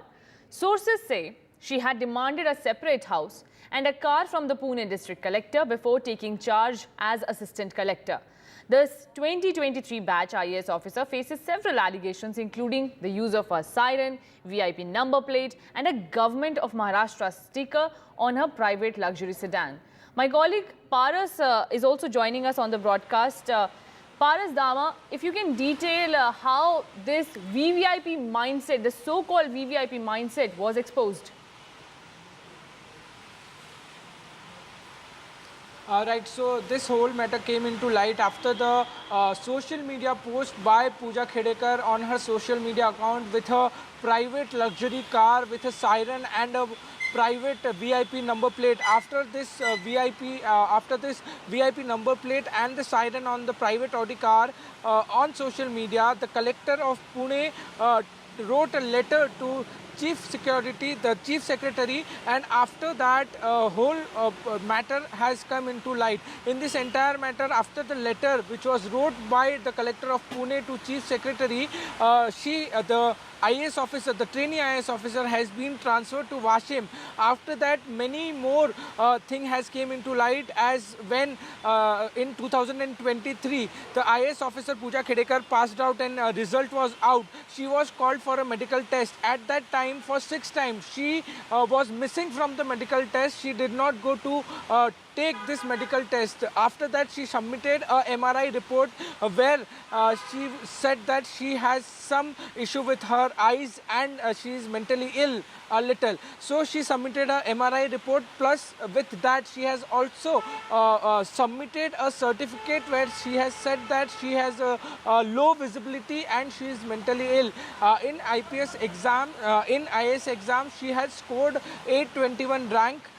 And she was appointed as a trainee IAS officer in Pune. But this whole situation has occurred and now she has been transferred to Washim.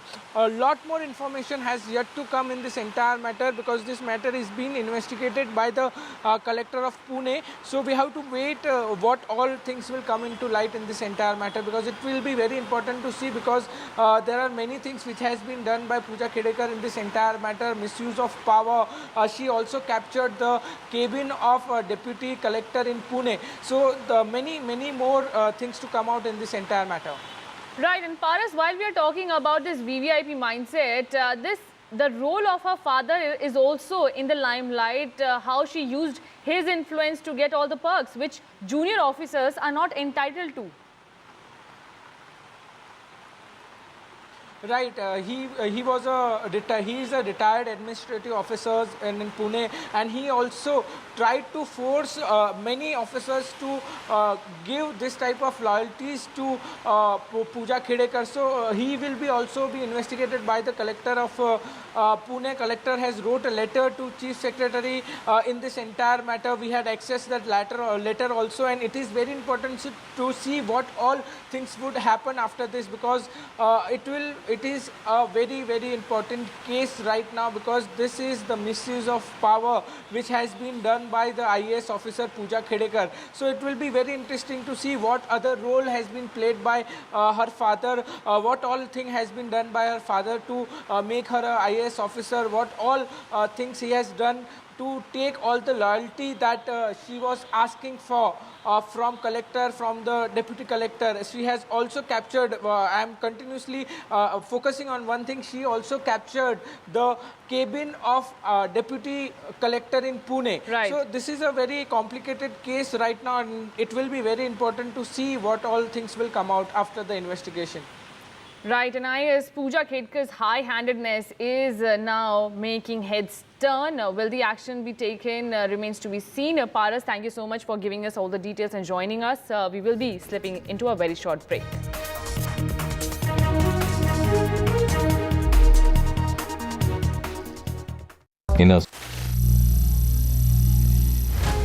Some people say the metaverse will only be virtual. One day this lecture hall will be made of code, and driverless cars would be trapped in intersections. But even in this maze of the future, you can't wish away health. It's time to become more resilient.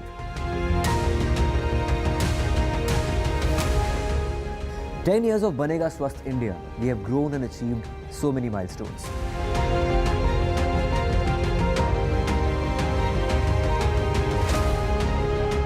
And now I have a plan to beat the urgency, to stop breathing with difficulty, to relieve getting choked with inactivity.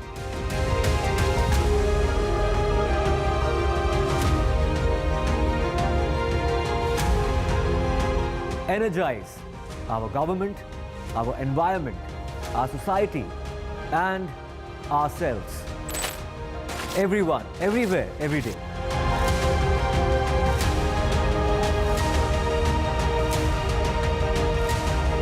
Banega Swasth India. One world hygiene. This is a pub that was shut by the excise department. In fact, that was sealed by the excise department.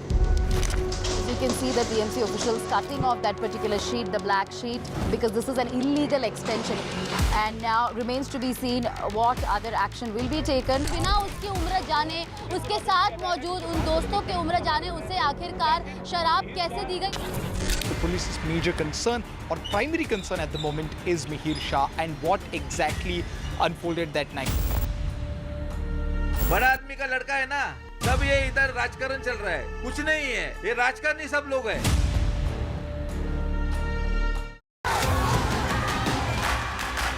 The biggest democratic exercise in the world. Team NDTV covers it from ground zero. BJP really had to fight a tough election this time. Unprecedented exercise.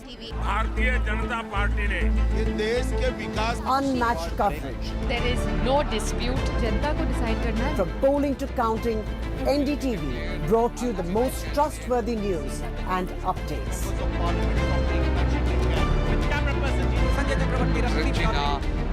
Elections mean NDTV.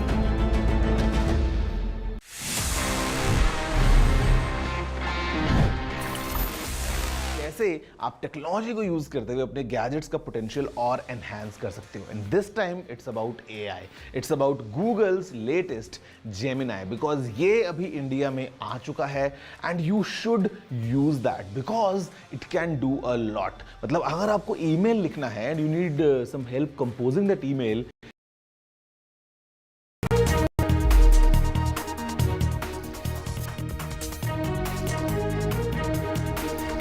And the NEET hearing in the top court remains our top focus at NDTV. In a short while from now on, the Supreme Court will resume hearing several pleas related to the medical entrance exam, the National Eligibility Cum Entrance Test for undergraduates that was conducted in 2024, but soon after the results came out, it landed in a controversy. Now, a bench comprising Chief Justice D.Y. Chandrachud will hear 38 petitions in total, which also include a demand for re-NEET. Now, Centre, National Testing Agency and CBI have filed their reports in the top court, while the Centre and NTA have denied any paper leak. CBI has filed the status report in a sealed envelope. Now, the central government and the National Testing Agency, which conducts a NEET-UG, told the apex court that scrapping the exam would seriously jeopardize lakhs of honest candidates without proof of large-scale breach of confidentiality. The NTA reiterated the centre's stand, saying the cancellation of the entire exam would be hugely counterproductive and significantly harmful to larger public interest, especially to the career prospects of several students. Now, my colleague Prabhakar Kumar is also joining us. Prabhakar, the sanctity of the NEET examination is in question. What is the strategy of the centre and NTA is to assure lakhs and lakhs of students who appear in this examination after years of preparation? See, the ball is in the court of apex. The ball is in the apex court of the apex court, and actually the status report by all the concerned agencies, including the central government, has been filed in the court. Now, the central government is of the view that the NTA has conducted the examination fairly. There has been some glitches, and the examination should not be cancelled in the larger interest of all the students who applied for it. NTA is also of the same view that there has been some impersonation, and the examination by and large was free and fair, and it should not be cancelled. And few selected candidates who were found to be impersonating, they can be debarred, or fresh examination for them can be taken, or for that matter, action can be taken against them. But what is interesting to watch is the affidavit filed by their investigating agencies. The CBI, which has filed its affidavit today, and also the Economic Offence Wing of Bihar Police. Remember, the EOU was the first agency which started the investigation into whole thing. This is the agency which actually opened the Pandora's box, and the CBI came into later. The investigation started from Patna and Jharkhand, Bihar and Jharkhand, and then it went to also to states like Rajasthan and Haryana. So the EOU's affidavit clearly mentions that there is a strong possibility of paper being leaked, because 13 persons were arrested by EOU. They were all interrogated. Their statements are on record, and many of them have confessed that they had they were beneficiaries of the paper leak, or they are indulged into the paper leak. Those statements are already with the EOU. Those statements have been submitted in forms of document in the apex court. So the apex court will have to actually take a call on the basis of merit of all the affidavits which have been submitted before it. CBI has also submitted its affidavit. It's the agency which is now investigating into it. And remember, as the CBI submits its affidavit, CBI is still investigating into it. They are not only interrogating all the 19 people who are under CBI's custody, but they are conducting fresh raids. So if there is no paper leak, then what CBI is investigating into, why they are conducting further raids, why they are taking this investigation further. So these are the answers which certainly the apex court would ask the council of CBI, the EOU, the central government, the NTA, and based on the merit of the argument which happens there, the apex court would take a final call on this. But Prabhakar, there were several irregularities surrounding the exams, like paper leaks, OMR sheet tampering, and even impersonating and cheating. What has the centre said on that? The centre and NTA both have admitted that some impersonation has happened, not only in the states like Bihar and Jharkhand, but also in Rajasthan, in Haryana and Maharashtra for that matter, and a few people have been arrested. And what they are arguing is that it's just merely a case of some irregularities, some impersonation, and so the entire examination should not be cancelled. So that is what they are arguing, and they have put this on record as in form of affidavit before the apex court. But what is noteworthy here is the affidavit of the investigating agencies. We have no idea as to what CBI has said in its affidavit, but we have certainly some idea as to what the EOU has said in its affidavit, the Economic Offence Wing of Bihar Police, and they have been hinting towards a possible paper leak based on the confessional statement of those who have been arrested. CBI is still interrogating it, and we are sure that CBI would also have some similar argument to make. So, and the apex court would take a final call based on the argument made by the investigating agencies, both the investigating agencies and also the NTA and the central government. Right. Prabhakar, continue to stay with us. We also have Aishwarya Jain live with us on the NEET hearing in the top court. Aishwarya, the centre has told the Supreme Court that data analytics of the NEET results by IIT Madras found no abnormality. But there are reports and there is also a video purportedly showing how the paper was leaked.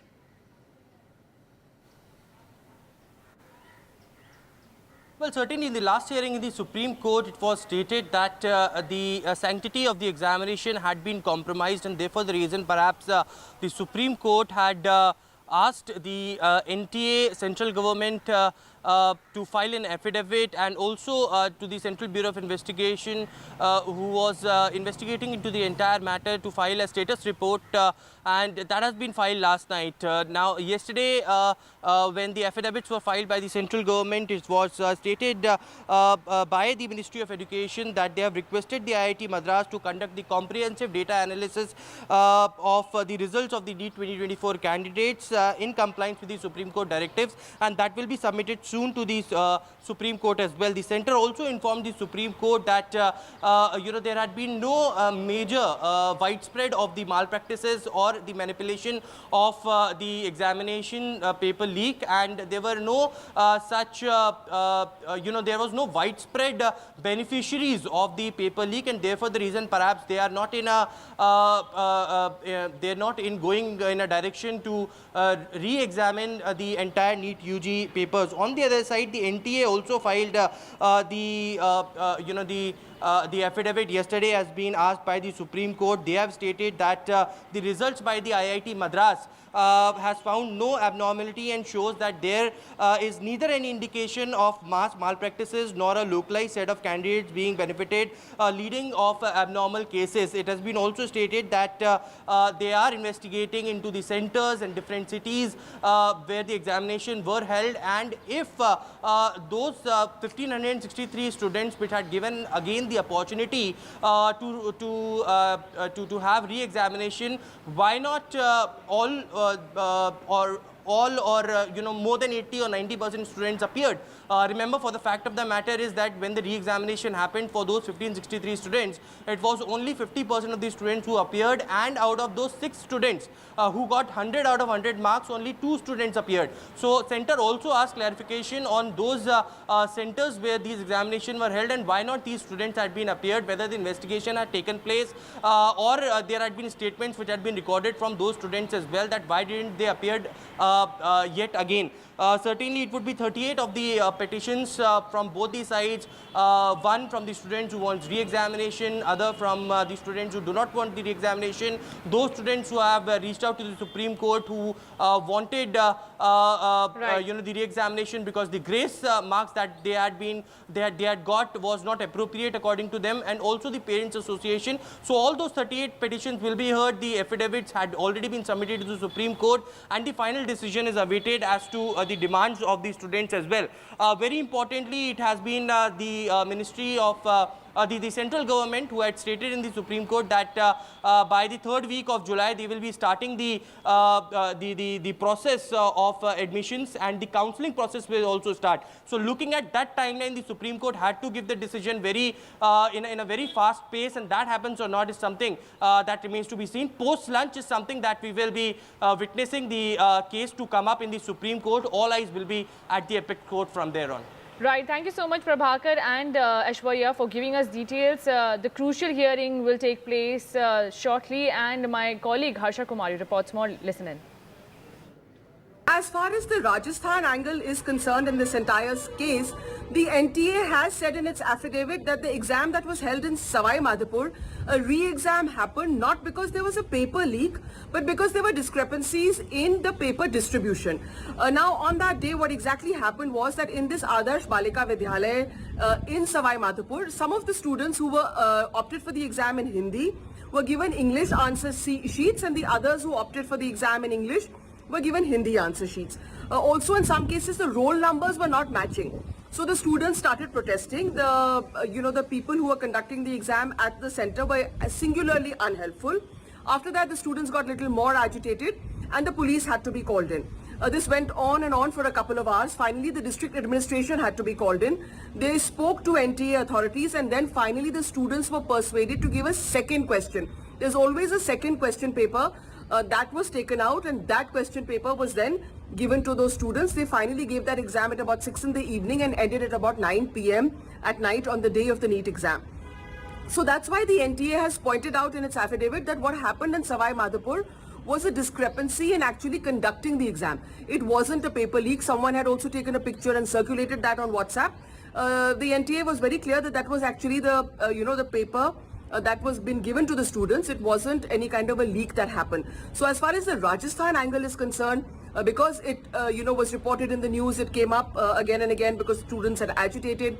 The NTA has clearly said on record that in Savai Madhopur there was no paper leak. There was merely a sort of a discrepancy in the conducting of the exam. Now, shifting our focus to the Kannada actor case, Kannada actor Darshan has filed a writ petition in Karnataka High Court requesting to allow privately sourced food to obtain permission for clothing, cutlery, bedding from home and to receive books. Now, he has been arrested in a murder case of Renuka Swamy, but he has filed a writ petition in Karnataka High Court praying that he should be allowed to take privately sourced, home-sourced food since he is not able to digest the food given by jail authorities and has lost several kilos of weight. My colleague Pratibha Raman reports more. Well, this is a writ petition that has been filed by Kannada actor Darshan at the Karnataka High Court, and according to the petition, he has mentioned, like you've already said, that he is unable to digest the food that has been offered by the jail authorities. He has lost several kilos of weight, and he would like to get privately cooked food from home, and he would also like some books as well as bedding and clothing from home. These are some of the demands that have been laid out according to the petition. Whether or not the writ petition will be accepted by the Karnataka High Court is something that needs to be closely watched, and if at all it is accepted, the hearing date has to also be listed. Now, all eyes are on Kannada actor Darshan's demands, mainly because he is one actor who always quotes controversy. Remember, this is not the first time that he is behind bars. Earlier too, he was booked by his wife in a domestic violence case, and there was a out-of-court settlement that was arrived at, but this time around he is in judicial custody, and he would be filing for a bail petition only after the charge sheet is filed. This is the information that we have got from his counsel. Now, all eyes are on the kind of legal proceedings that will take place and how this case would go, but in the meantime, these are the demands that have been laid out by the actor. Back to you.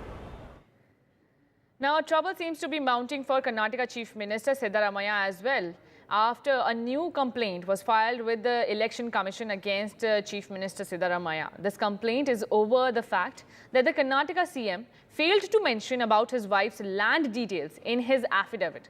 This complaint has been filed by an RTI activist against the Chief Minister. My colleague Pratibha Raman reports more.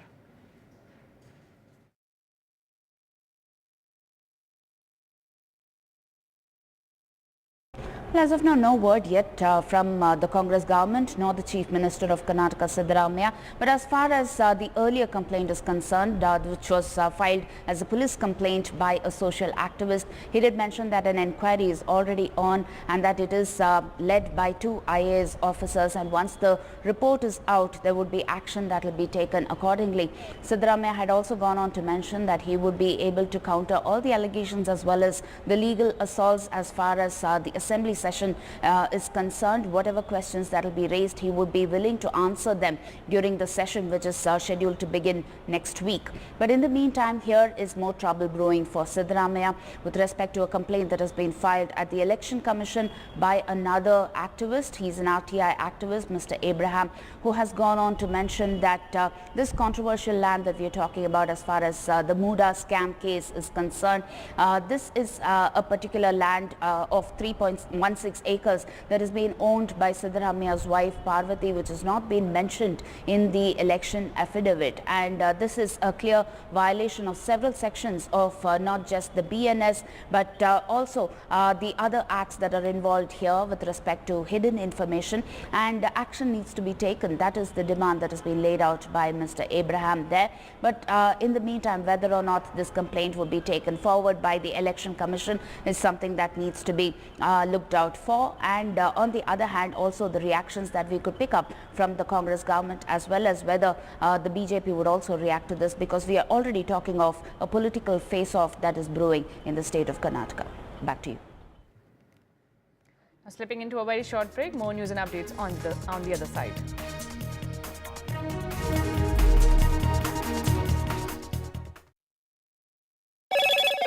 Hello, Moto. Motorola, India's best 5G smartphone brand.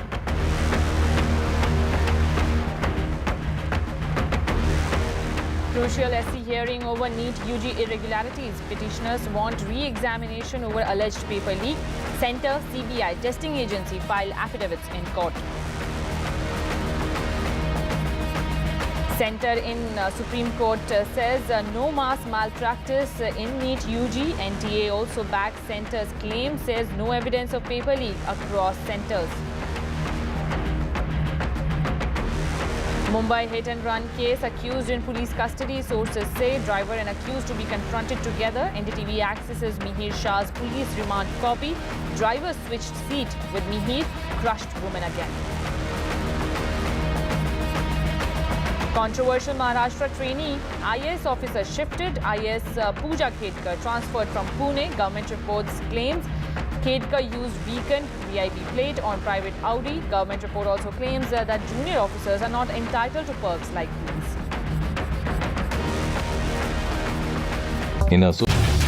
Get ready for the ride of your life. NDTV brings you the NDTV Auto Show with me, Mugdha Mishra.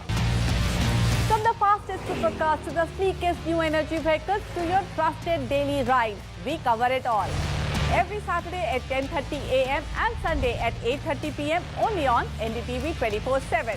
Your next great escape starts here.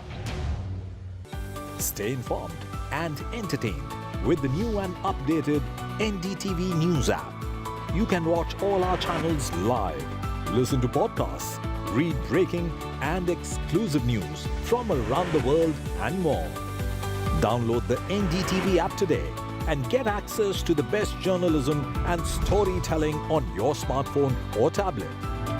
The NDTV app. News that matters to you.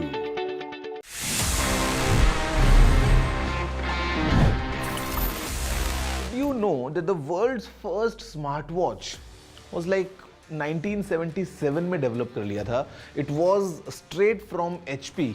Yes, Hewlett Packard, जो laptop आज दिखता है HP के, ये HP ने ही unveil किया था, and the model was HP01. It was quite amazing because it was this wrist gadget जहाँ पे एक कैलेंडर था, एक कैलकुलेटर था, साथ में clock, stopwatch, timer, alarm, and in fact a world clock as well. Well, this gadget was really powerful और इसमें 28 अलग-अलग buttons थे. Well, that 28 buttons इतने से size में, well, obviously उस time पे we didn't have touch screens. उस time पे I would say for engineers and for professionals it was such a boost.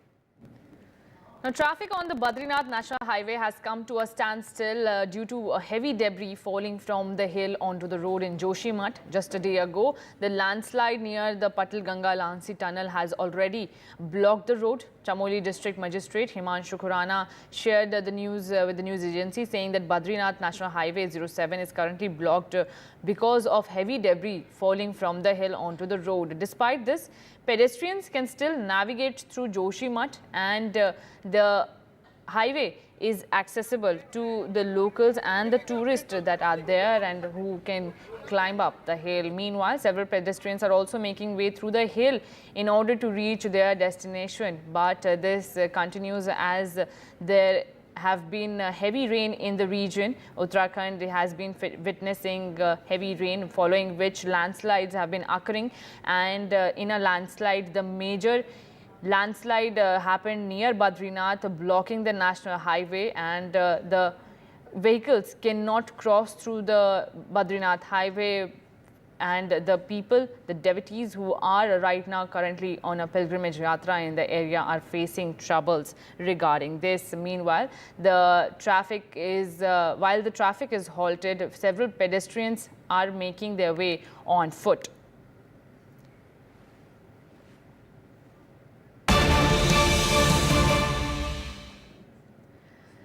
Now, in the Mumbai hit-and-run case, Mumbai police are recreating the scene where Mihir Shah's BMW hit a scooter, after which a 45-year-old woman lost her life. Cops are also questioning Mihir Shah and the driver. Remember, we have been telling you how in the remand copy it has been mentioned that the cops will confront Mihir Shah with the driver who switched seats after the accident took place.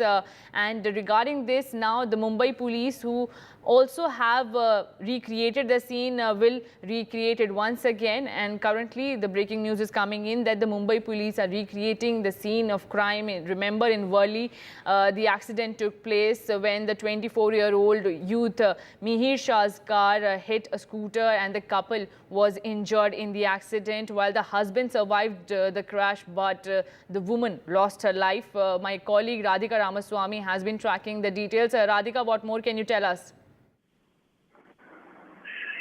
That's why the investigations are underway at this point, and what we are hearing is that yes, both the driver and Mihir Shah were confronted face to face. They were asked questions face to face. Remember, when they were questioned separately, there were a lot of discrepancies as far as their statements were concerned. Both of them, in fact, showing remorse for the accident, also confessing to the crime, but at the same time saying that they did not know that she was in the bonnet of the car. They did not see that she was stuck in the bonnet of the car, is something they've said. In fact, the police have also recreated the scene of the accident as well. So those are the details we are picking up at this point, that both the driver and Mihir Shah were questioned together face to face. They were confronted by the police together, and also recreated the scene of crime as well, which was almost more than 1.5 kilometers. In fact, as per the police remand copy, it speaks about how they hit the vehicle and then dragged her for more than 1 kilometer and then switched seats and ran her over again. But in this confession, while they are showing remorse and regret for having caused the accident, they say that they did not know, or they were not aware that she was stuck in the bonnet of the car. Radhika, the detail that you are giving us regarding that the cops are recreating the scene is the breaking news coming in. And also, Radhika, the fact that the accused is saying that he did not see the woman who was stuck in the bonnet, then why in the remand copy it is noted that after the accident took place, Mihir Shah panicked and switched seat with the driver? Yes, exactly. So those are some of the questions where there are discrepancies, of course, because the police in that particular remand copy have said that many CCTV cameras have captured the accident, how she was dragged and then later switched seats, fully aware that the accident was caused. However, while the two continue to maintain that they were aware that they caused the accident, he was aware that the accident was caused he was not aware that her body was stuck in the bonnet. However, that's not what is captured in the CCTV because in the CCTV, it shows the accident and also the fact that they had switched seats. The driver had come to the driver's seat. He had inspected the vehicle, after getting off of the car and then later switched seats and once again reversed the car and ran over her. So that's what the police say the CCTV have managed to capture. So them saying that they were not aware that she was under the bonnet of the car may not be true, but this is what they have told before the police while they are regretful of the entire incident, the fact that they caused the accident. They were not aware that she was getting dragged, under the car. Coming to 4, and Mumbai cops have recreated the scene of crime when a 45-year-old woman was crushed to death by the BMW, the car of Mihir Shah. And we will be tracking this update, but for now, we are slipping into a very short break.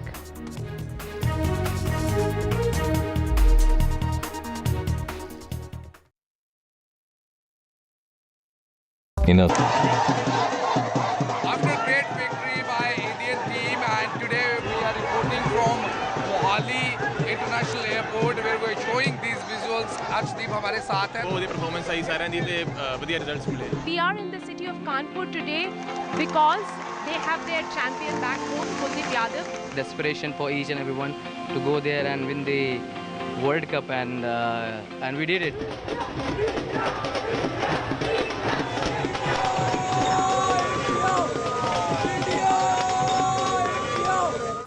Stay informed and entertained with the new and updated NDTV News app.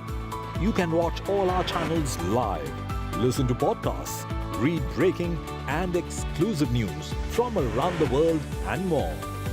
Download the NDTV app today and get access to the best journalism and storytelling on your smartphone or tablet. The NDTV app. News that matters to you. NDTV proudly upholds its legacy of trust and credibility. According to the prestigious Reuters Institute's Digital News Report 2024, NDTV is the top-most news platform in the country.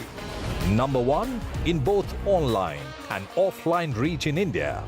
Beating all its competition, NDTV stands for trust.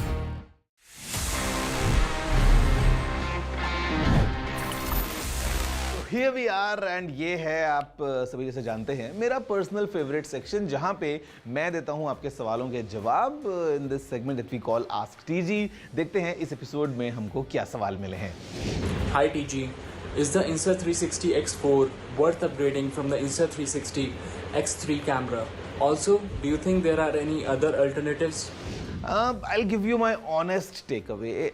Insta360 is doing really good in terms of these 360 cameras, action cameras, small cameras and everything. But I would say please don't upgrade to the X4 if you already have an X3, because X3 is really powerful in itself. और Insta360 X3 बहुत अच्छे options लेके आता है. It's a well-rounded deal altogether. So if in case you already have it, there is no point for you to upgrade to the X4 or any other camera for that matter. आप उसको अभी use कर सकते हैं for at least I would say 1 और साल तक before you see any substantial upgrade in this technology. और हो सकता है अगले आने वाले जो मॉडल्स होंगे वो आपको ज़्यादा एक्साइटिंग लगेंगे. नमस्ते टेक्निकल गुरुजी, मैं ऑनलाइन क्लास में पढ़ती हूँ और मुझसे ज़्यादा टाइम के लिए ईयरफोन्स नहीं पहने जाते. क्या आप मुझे ऐसे ईयरफोन्स या हेडफोन्स सजेस्ट कर सकते हैं जिन्हें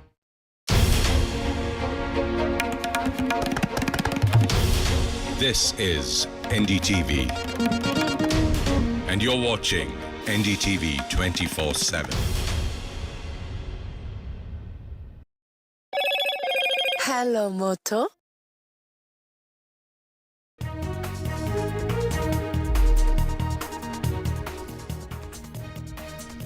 Hello and welcome. You're watching NDTV. I'm Aditi Bhardwaj, and Mumbai hit and run case remains our top focus. We will be telling you more about it, but before that, let's take a look at the headlines. Mumbai hit and run, probe picks pace, accused confronted with driver, Mumbai cops recreate scene of crime. Crucial Supreme Court hearing over NEET-UG irregularities. Petitioners want re-examination over alleged paper leak. Center CBI testing agency file affidavits in court. NEET row, Center testing agency file affidavits. The center says no mass malpractice in NEET-UG. NTA claims no evidence of paper leak across centers. Controversial Maharashtra trainee IS shifted. IS Pooja Khedkar transferred from Pune. Government report claims Khedkar used beacon VIP plate on private Audi. Junior officers not entitled to perks like beacon.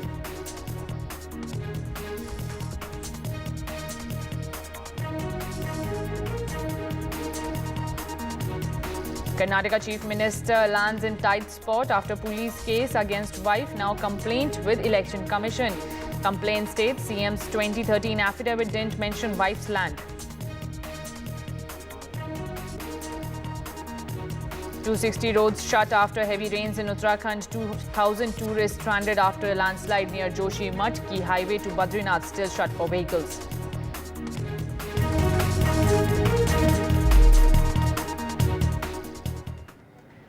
Now, in the Mumbai hit-and-run case, accused Mihir Shah was confronted with driver. Mumbai cops also recreated the scene of crime at Worli, where a 45-year-old woman was dragged for about 1 kilometer. My colleague Radhika Ramaswamy also remains connected. And Radhika, what details you can share about the questioning, the line of questioning that was done with Mihir Shah and his driver? That's right. Mihir Shah and his driver were confronted together. They were made to sit face to face and interrogated. Remember, they were interrogated separately and their statements did not match. There were a lot of contradictions and discrepancies as far as their statements is concerned. In fact, we are also getting to know that the scene of the crime was recreated by the police. The both of them were taken for recreation of the crime scene. In fact, during the investigation, both of them have also admitted to having caused the accident. But they also say they did not see the woman who was stuck in the car, was stuck in the bumper of the car. So that is something that they have said, although they admitted to the crime, to the accident. They say that they did not see the woman stuck under the car, or they did not deliberately drag her through the road, is something they have told the police. Of course, police also saying that Mihir Shah regrets his actions and he's been remorseful during questioning, also confessing to having been behind the wheel, speeding the car and hitting the scooter. Well, Radhika, as per the remand copy, it is stated that how Mihir admitted that he was driving the luxury car at the time of the crash on July 7 morning that killed the woman and injured her husband. In fact, he also switched seats with his driver after he panicked. That's right. So that's what the CCTV evidence talk about. In fact, the police say that they have CCTV evidence throughout that particular stretch, in which it shows the accident in itself and how the woman was dragged for more than a kilometer. And then Mihir switched seats with the driver. The driver got off the car, inspected the vehicle, which means they were fully aware of the fact that the woman was stuck under the wheels. However, they maintained that they did not know that the woman was stuck. So they switched seats and then reversed and once again ran her over. So that's what the CCTV evidence have shown. That's what the police have said before the court, that CCTV, shows the sequence of events on that fateful night. However, Mihir here maintaining that they were not aware that the woman was getting dragged, but he also admitting to the fact that he's aware that he did cause the accident. Right. Radhika Ramaswamy there reporting on what's the update in the Mumbai hit-and-run case. The accused Mihir Shah has been confronted with his driver. Mumbai cops have also recreated the scene of crime at Worli. Remember, Mihir Shah is the main accused in the Mumbai BMW hit-and-run case. His father has been sacked from party post after the political pressure mounted over the Shinde government. Now, this was the hit-and-run case which took place on July 7 morning that killed a woman and injured her husband. The 24-year-old has been sent to the police custody till July 16. And as per the remand copy that was accessed by NDTV, the accused ran over the woman, dragged her on the bonnet and then switched seats with the driver.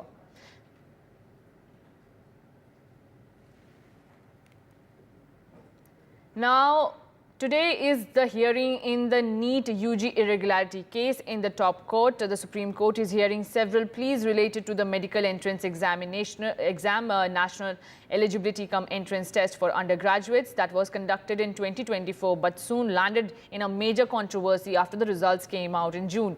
Now, a bench comprising Chief Justice D.Y. Chandrachud will hear 38 petitions in total. Center, National Testing Agency and CBI have filed their reports in the top court, while Center and NTA have denied any paper leak. CBI has filed the status report in a sealed envelope. My colleagues are also joining me. Prabhakar Kumar, they're reporting on when is the hearing likely to come up in the top court. See, the ball is in the court of Apex. The ball is in the Apex court of the Apex court, and actually the status report by all the concerned agencies, including the central government, has been filed in the court. Now, the central government is of the view that the NTA has conducted the examination fairly. There has been some glitches, and the examination should not be cancelled in the larger interest of all the students who applied for it. NTA is also of the same view that there has been some impersonation, and the examination by and large was free and fair, and it should not be cancelled. And few selected candidates who were found to be impersonating, they can be debarred, or fresh examination for them can be taken, or for that matter action can be taken against them. But what is interesting to watch is the affidavit filed by their investigating agencies. The CBI, which has filed its affidavit today, and also the Economic Offence Wing of Bihar Police. Remember, the EOU was the first agency which started the investigation into whole thing. This is the agency which actually opened the Pandora's box, and the CBI came into later. The investigation started from Patna and Jharkhand, Bihar and Jharkhand, and then it went to also to states like Rajasthan and Haryana. So the EOU's affidavit clearly mentions that there is a strong possibility of paper being leaked, because 13 persons were arrested by EOU. They were all interrogated. Their statements are on record, and many of them have confessed that they had they were beneficiaries of the paper leak, or they are indulged into the paper leak. Those statements are already with the EOU. Those statements have been submitted in forms of document in the Apex court. So the Apex court will have to actually take a call on the basis of merit of all the affidavits which have been submitted before it. CBI has also submitted its affidavit. It's the agency which is now investigating into it. And remember, as the CBI submits its affidavit, CBI is still investigating into it. They are not only interrogating all the 19 people who are under CBI's custody, but they are conducting fresh raids. So if there is no paper leak, then what CBI is investigating into, why they are conducting further raids, why they are taking this investigation further. So these are the answers which certainly the Apex Court would ask the Council of CBI, the EOU, the central government, the NTA, and based on the merit of the argument which happens there, the Apex Court would take a final call on this. My colleague Aishwarya Jain is also joining us live from outside the Supreme Court, where the hearing will take place. Aishwarya, when is the hearing likely to come up?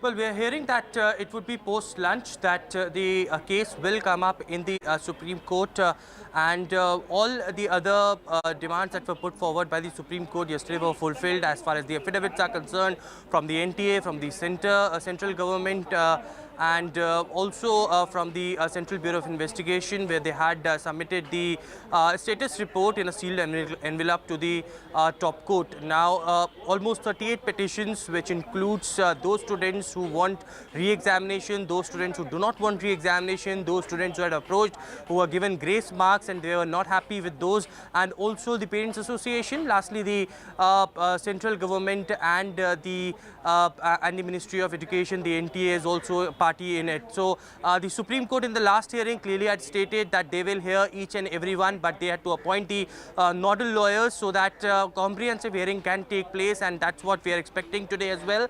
But remember, in the previous hearing, it was stated by the Supreme Court that yes, the sanctity of the examinations had been compromised, and therefore the reason several questions were asked from the central government as well as the NTA, and the affidavits were yesterday submitted as well. Now, in these affidavits, majorly both the NTA and the central government has admitted that yes, the paper leak had happened, and but there is no indication of mass paper leak, or there are no major beneficiaries across the country where the students had got impacted because of this paper leak.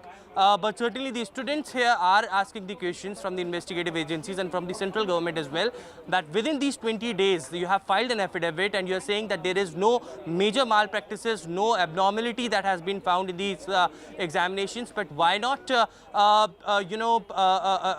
why not conduct a fresh examination? They are not very much happy with the response that had come out from the central government, stating that just in 20 days, how can you conclude that there is no mass paper leak that has happened?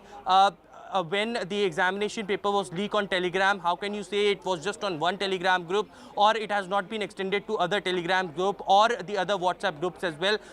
How can you confidently say that there had been no mass circulation of these papers, and specific to just one location? There could be multi-locations as well, according to the students who are giving response to these affidavits which had filed yesterday in the center. But certainly all eyes would be on the Supreme Court post-lunch when these cases, when this case will be taken up, and all the parties will be given equivalent chance to respond to it. Of course, the central, in the previous hearing, we all know that the Supreme Court had stated that central government should not be in a denial mode, and not even 0.001% negligence would be tolerated as far as the paper leak is concerned. But at last they stated that re-examination would be only last option, according to them, that because of that can hamper a lot of financial burden. There would be instability that can come in the entire timeline of the examinations, because the center has already stated yesterday in the Supreme Court that by third week of July there would be counselling sessions that will start for the NEET-UG examinations. And looking at that timeline, certainly the Supreme Court had to deliver this judgment in a very fast paced manner. That will happen or not is something that remains to be seen. Aishwarya, the CBI has also filed its affidavit. It's in a sealed cover, but is there any way we can find out, or is there any linking what can be the CBI's reply or the status report have in its sealed envelope report? Well, remember, as our colleague was mentioning, that it all started with the investigation that was done by the EOW unit of the Bihar, and later the CBI ultimately filed the FIRs, and they are investigating into these cases as well. Now, because this is an ongoing investigation, several people had been detained, several documents had been seized, the evidences had also been presented in front of the court as well. So certainly CBI wants to keep it in a very secret manner as far as the investigation is concerned, because they wanted to expand this investigation just not pertaining to one state, because the FIRs, we all know, that had been registered just not in Bihar but also in Delhi, Gujarat, Haryana, Maharashtra as well. So how a larger conspiracy can be fetched out of it. So that is something that the Central Bureau of Investigation is currently dealing with, and therefore the reason in a sealed envelope the status report had been submitted. What sort of reply that will give in the court is something that also is something that we will have a close look on. Right. Thank you so much, Aishwarya, for giving us all the details. The Supreme Court will hear the matter post-lunch, and this will remain our top focus in NDTV.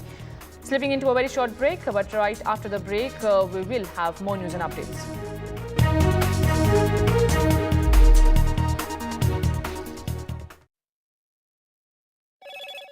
Hello, Moto. Motorola, India's best 5G smartphone brand.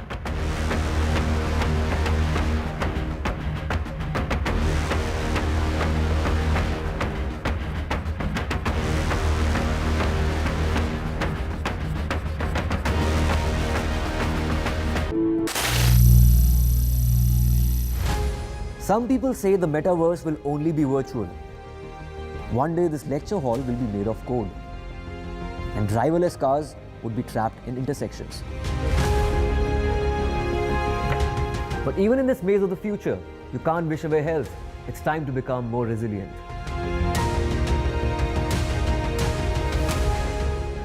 "10 years of Banega Swasth India, we have grown and achieved so many milestones.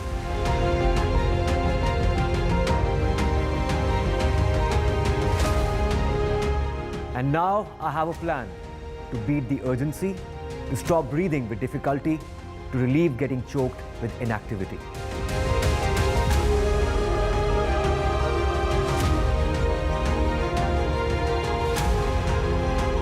Energize our government, our environment, our society, and ourselves.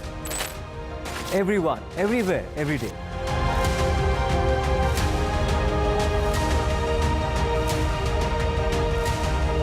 Banega Swasth India. One world hygiene.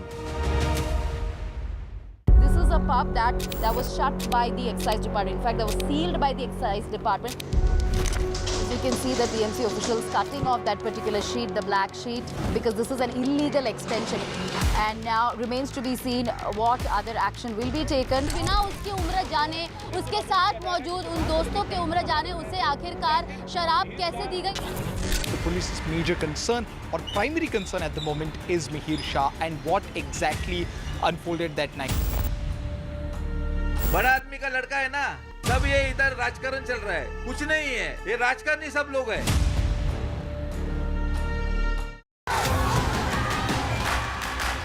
The biggest democratic exercise in the world.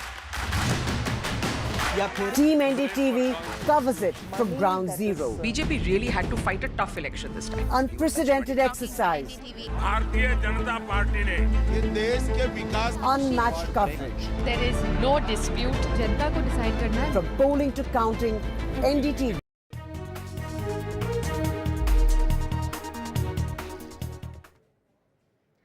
Now, new details have emerged about Pooja Khedkar, the on-probation IAS officer in Maharashtra who was recently transferred over alleged misuse of power. Now, sources said she has demanded a separate house, a car from the Pune district collector before taking charge as assistant collector. The 2023 batch IAS officer faces several allegations including the use of a siren, VIP number plate and a Government of Maharashtra sticker on her private luxury sedan. For more details, my colleague Paras Dama is also joining us on the phone line. Paras, how did this high-handedness of the trainee officer came to light?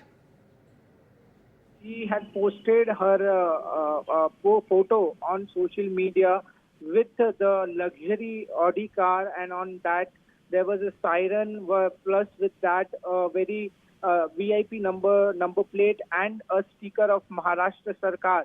So after that, this whole incident has came into light of the collector of Pune, and then the Pune collector wrote a letter to chief secretary, and then this whole matter has now emerged into a very big controversy.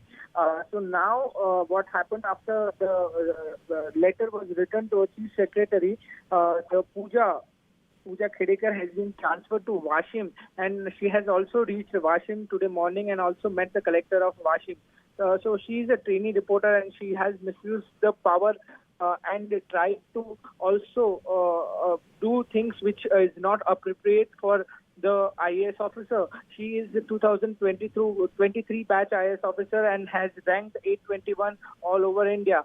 So this whole incident has came into light after the social media post that she has put in on her social media, and then the collector of Pune has written a letter, and now this whole controversy has erupted in a large thing and large proportion. So she has been transferred to Washim, and she has reached Washim also. In this entire matter, one more important thing has come into light, that after the pass of the examination, she was called, before joining the duty, she was called for the medical examination, and for the sixth time she refused to go for the medical examination, and after that she only submitted one MRI report. Right. Paras, is a trainee officer entitled to such perks, and will there be more action rather than just a transfer in the case? Right. So in this entire matter, right now, collector is investigating into this matter. After the letter which has been written by the collector, there may be certain precautionary measures which should be taken in manner to cure this type of thing which is happening and which has happened. So right now, it is very difficult to say what all actions will be taken against the IAS officer, the trainee IAS officer. But the major thing is that she was transferred. The action has already been taken.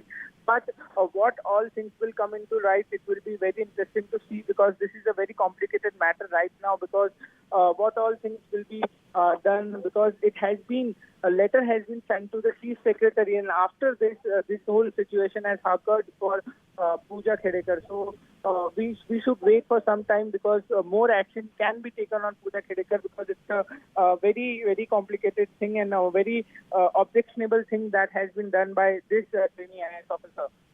Right. So the VVIP mindset has been exposed of this brat, who also used her father to get the perks which are not entitled to a junior training officer.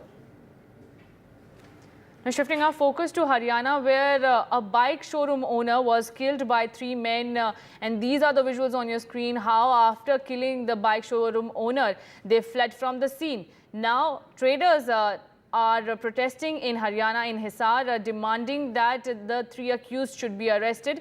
The owner also had political links to the JJP. My colleague Gurpreet Chinna, who has been tracking the story, is joining us now for more details. First of all, Gurpreet, detail us, is there any action, has any action been taken against the 3 accused? Well, what we have learned very clearly, word has come from the family members. They say till the time the arrest is not being made in this case, they are not going to further cremation or ceremony for this thing. And at the same time, what we have learned from the local leaders also, they are also raising this voice against the state government, saying law and order is not in a proper position at this point of time. We have seen a few minutes back, Abhay Singh Chotala, INLD Supremo, held a press conference. They had forged alliance with the BSP here in Chandigarh. He has also put a lot of question mark over law and order situation. He says it seems that the government had failed from all the front to control the law and order situation on the ground. And we have seen the opposition leader and from the Congress, Bhupinder Singh Hooda, he has also attacked the state government, saying it seems that people of Haryana has been handed over by the BJP government to the criminals. So let's see how the government is going to justify its position. But as of now, we have seen when we contacted the police officers also, they say CCTV camera footage has already been procured and they are trying to identify, and shortly they will try to make a headway in this case. But so far, no official information has come that they have made any arrest in this case. It puts a lot of question mark over the state government. They have failed to control the law and order situation on the ground. We had also tried to talk to the Chief Minister of Haryana in the morning, but he has just left from Chandigarh to attend some program in Gurugram, and after that he is going to national capital, where they will be holding multiple meetings here. So as of now, the police, they say they are conducting multiple leads. They are trying to conducting multiple raids also. They are trying to get multiple leads so that they will be able to make a headway in the case. Back to studio. Right, Gurpreet, if you can also throw some lights on the political link that the owner had. Well, what we have learned, this owner has links with the JJP, that is Dushyant Chautala's party, who was the former Chief Minister of Haryana, and he was a part of the alliance partner of the BJP. He was in the power in the government as a deputy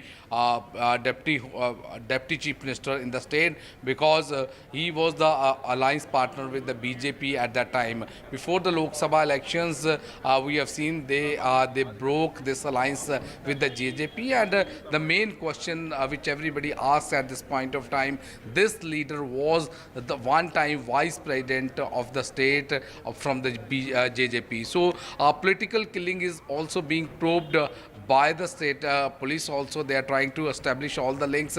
What we have learned, the police say 2 theories has already been emerged in this case. One theory, they are working on the extortion angle, because a lot of businessmen, they are holding a protest also. They are saying they are receiving the threat calls from the various antisocial elements for demanding extortion. And second, the old enmity. There was some incident in which they have also got some report. There was a firing, or maybe it's a partial attack on this JJP leader earlier also. They are also trying to establish all these links so that they will be able to make a headway in this case.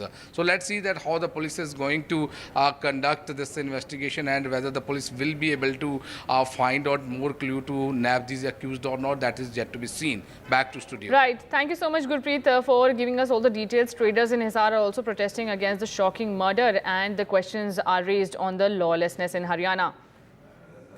Slipping into a very short break, more news and updates on the other side.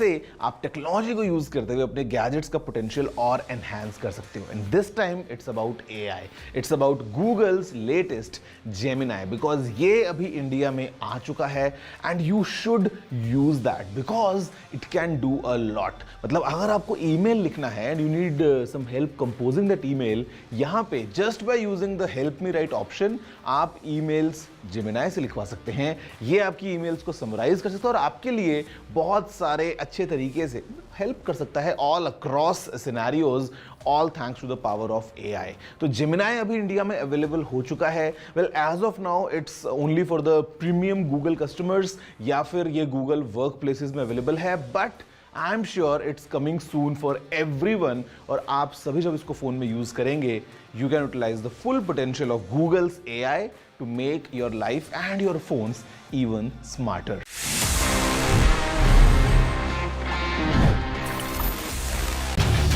Get ready for the ride of your life.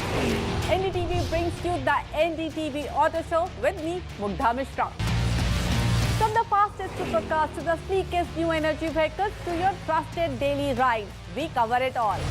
Every Saturday at 10:30 a.m. and Sunday at 8:30 p.m. only on NDTV 24/7. Your next great escape starts here. Stay informed.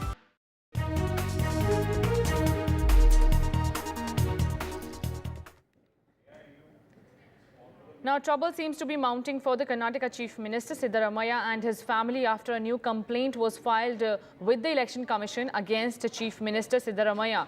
The complaint is over the fact that the Karnataka Chief Minister failed to mention about his wife's land details in his 2013 affidavit.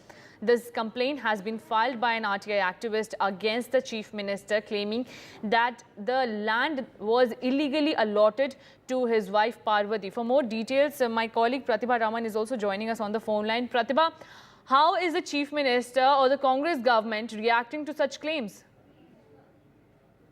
Well, time and again, the Congress government have already justified with the statements claiming that this was a land that was already bought by Siddaramaiah's brother-in-law and was gifted to his wife, and that all of this was done through a legal fashion, and now they have demanded compensation which rightfully belongs to them. That's the statement that has been maintained. However, yesterday Chief Minister Siddaramaiah has also mentioned that a two-member committee has been formed, headed by IAS officers, who will be inquiring into this, and whatever kind of report that is submitted, action accordingly will be taken. The other thing is also the fact that Siddaramaiah has mentioned that when the assembly session starts, which is scheduled to kickstart next week, he is willing to answer every question that will be raised by the opposition.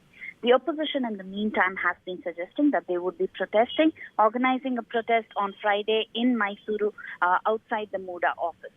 While this political face-off is going on, there are activists who have been filing complaints. One yesterday where a social activist filed a police complaint and talked about how the documents used to register the land are forged documents. And now we have this RTI activist, TJ Abraham, who has gone ahead to file a complaint with the Election Commission, talking about how this land was something that was hidden as far as the election affidavit is concerned. And he has asked people to investigate this as well as look into adding sections with respect to the BNS as well. We'll have to wait to see how this case would be taken up by the same inquiry committee. Right. Thank you so much, Pratibha, for giving us the details in the Mysuru Urban Development Authority scam that has put the Karnataka Chief Minister in a very tight spot. Now, new details continue to emerge about Pooja Khedkar, the on-probation IAS officer in Maharashtra who was recently transferred over alleged misuse of power. Sources said that she has demanded a separate house, a car from the Pune district collector, even before taking charge as assistant collector. The 2023 batch IAS officer faces several allegations, and now a reaction has come in from Pooja Khedkar. Listen in.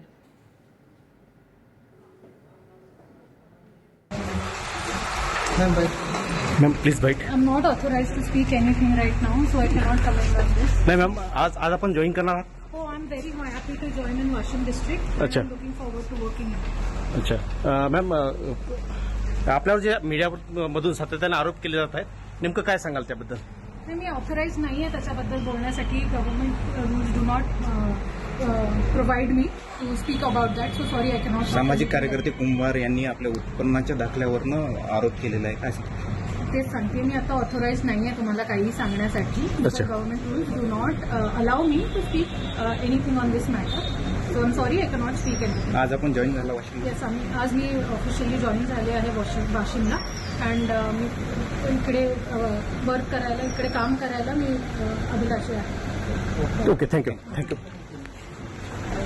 So that was the trainee IAS officer who has now been transferred to Washim, and she has taken charge, but no remorse, no apology has been given by the 2023 batch IAS officer, who is facing several allegations, including the use of a siren, VIP number plates, and a Government of Maharashtra sticker on her private luxury sedan. Now, this whole incident came to light after the district collector of Pune reported the incident, saying that the IAS officer is making several demands which cannot be fulfilled by the district collector, and these were demands even before taking charge. She also demanded for a cabin, and a luxury car was put up. The photo of a luxury car was put up on the social media platform, where it showed that she is using a beacon and other facilities that are not entitled to a junior officer of her rank. Now, the role of her father is also being probed into the matter, which is being said that after taking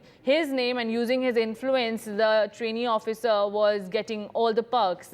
Now, these perks included use of a siren, VIP number plate, and a Government of Maharashtra sticker, which was denied by the authorities, that an officer of her rank cannot be given such perks. My colleague Paras Dama is also joining us on the broadcast. Paras, we have heard the reaction coming in from Pooja Khedkar, the IAS officer. There is no remorse.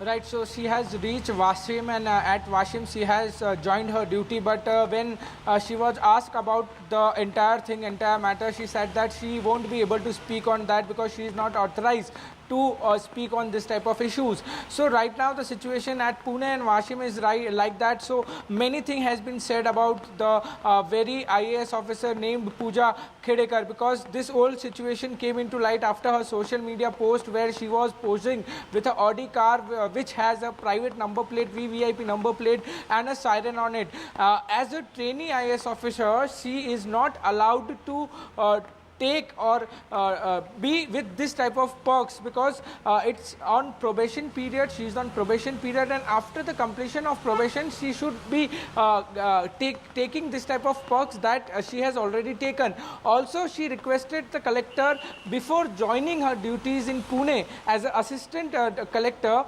she asked for a private car, she asked for a private house, and a private constable to protect her. So this type of thing has came into life. This information has came into light after the letter which has been returned by the Pune collector to Chief Secretary. Right. Now the institution who trains civil servant has asked report from the state government regarding this. The Mussoorie based this institution has asked for a report from state government regarding the whole situation which has happened in Pune regarding the IS trainee officer, that she was trying to use all the perks that should be given her after she completes the probation. Right. Thank you so much, Paras, for giving us the details.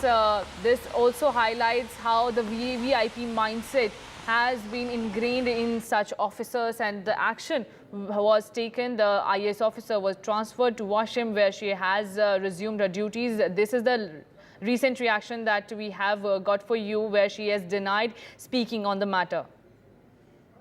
Now, Paras, there are also reports that before I go to Paras, there are also reports that this VVIP officer also said and claimed that there is an issue with her eyesight, after which she failed to appear before the medical examination body after clearing her test. Now, she scored well, but the alleged irregularities and alleged demands that were made by the IAS officer remains a point of question in how can such demands be fulfilled by the district. After the Pune district collector wrote a letter to the higher authorities alleging that she is demanding a separate house, a card from the Pune district collector, the whole story came to light. But the 2023 batch IAS officer is facing several serious charges. Paras Dama continues to stay with us. Paras, if you can throw some light on how she failed to appear before the medical examination body alleging that she has a disability. Right, so after the examination got over, she was called for the medical examination. It's a protocol that all competitive examinations follow. So after the passing of the examination, you have to come to the center and give a medical test to approve yourself as you are perfectly fit. But in this entire matter, Pooja Khedekar filed a certificate where she said that she is a little mentally ill and her vision is also low. So in the disability section, she filed the certificate, and after that, when she was called for the medical test, she doesn't went for 6 times, not 1 time.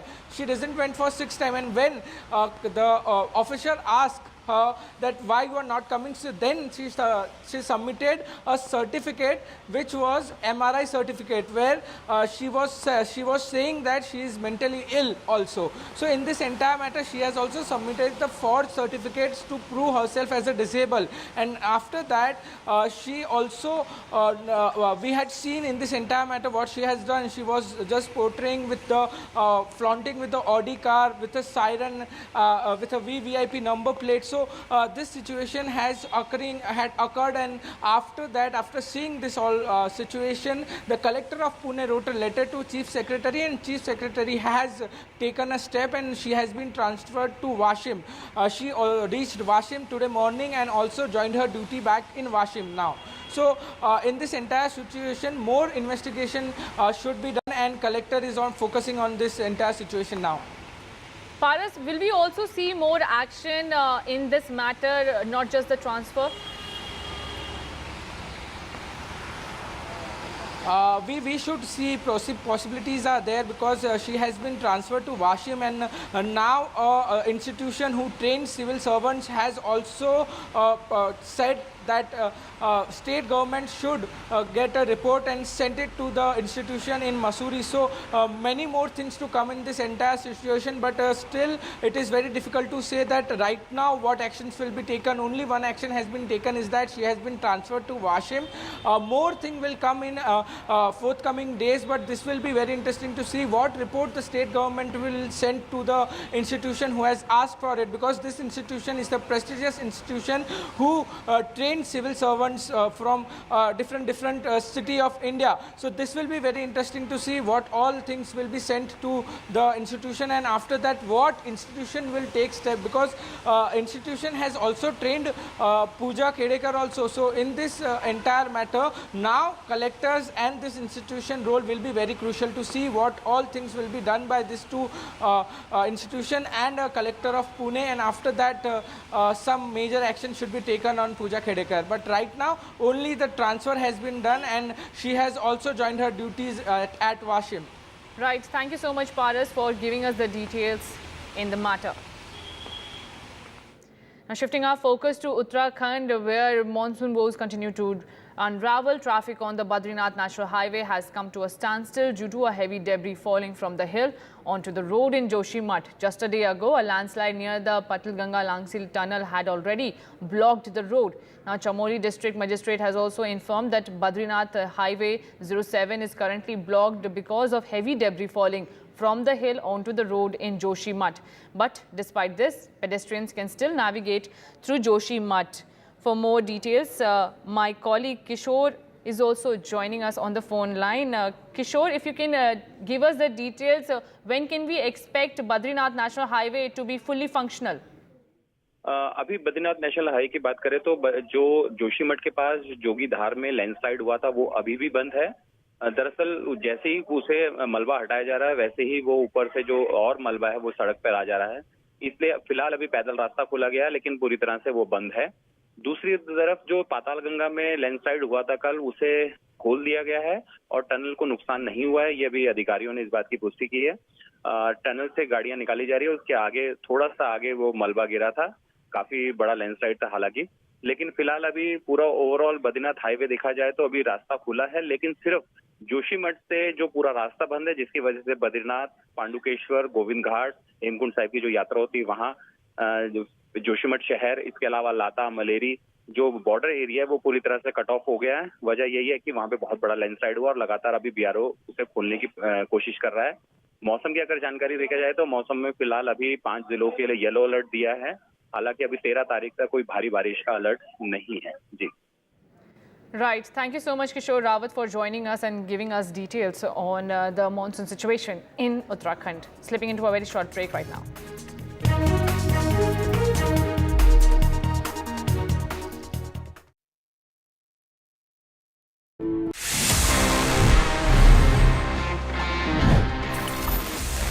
You know that the world's first smartwatch was like 1977 में develop कर लिया था.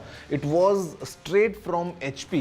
Yes, Hewlett Packard जो laptop आज दिखता है HP के, ये HP ने ही अनवील किया था and the model was HP01.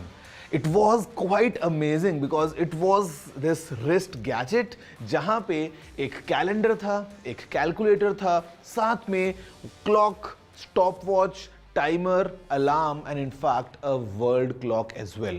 Well, this gadget was really powerful और इसमें 28 अलग-अलग buttons थे. 28 buttons इतने से size में, well obviously उस time पे we didn't have touch screens. उस time पे I would say for engineers and for professionals it was such a boon, but then again this product failed because it was quite expensive, थोड़ा bulky था and maybe not that easy to use that. But मैं बोलूँगा it was the beginning of the era of smartwatches and eventually today you know how popular they are, जहाँ पे हर किसी से जब आप मिलते हो, after the mobile phone, the second purchase that you do as a gadget is definitely a smartwatch these days. Did you know this? If yes, amazing. If no, then please let me know. You know the address, it's tg@ndtv.com.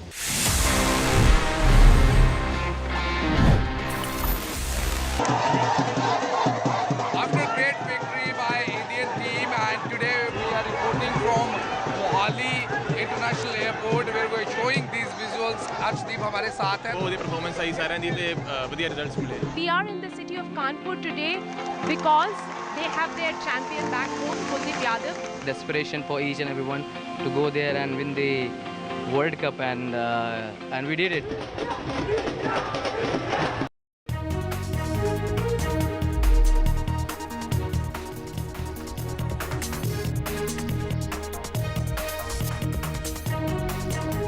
Now, Kannada actor Darshan has filed a writ petition in Karnataka High Court requesting to allow privately sourced food to obtain permission for clothing, cutlery, bedding from home and to receive books.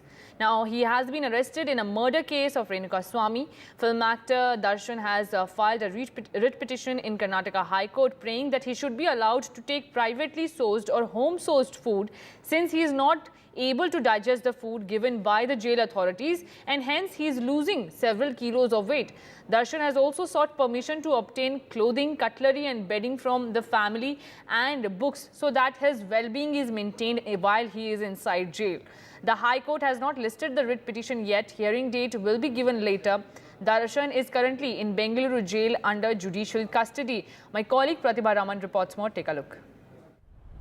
Well, this is a writ petition that has been filed by Kannada actor Darshan at the Karnataka High Court, and according to the petition, he has mentioned, like you've already said, that he is unable to digest the food that has been offered by the jail authorities. He has lost several kilos of weight, and he would like to get privately cooked food from home, and he would also like some books as well as bedding and clothing from home. These are some of the demands that have been laid out according to the petition.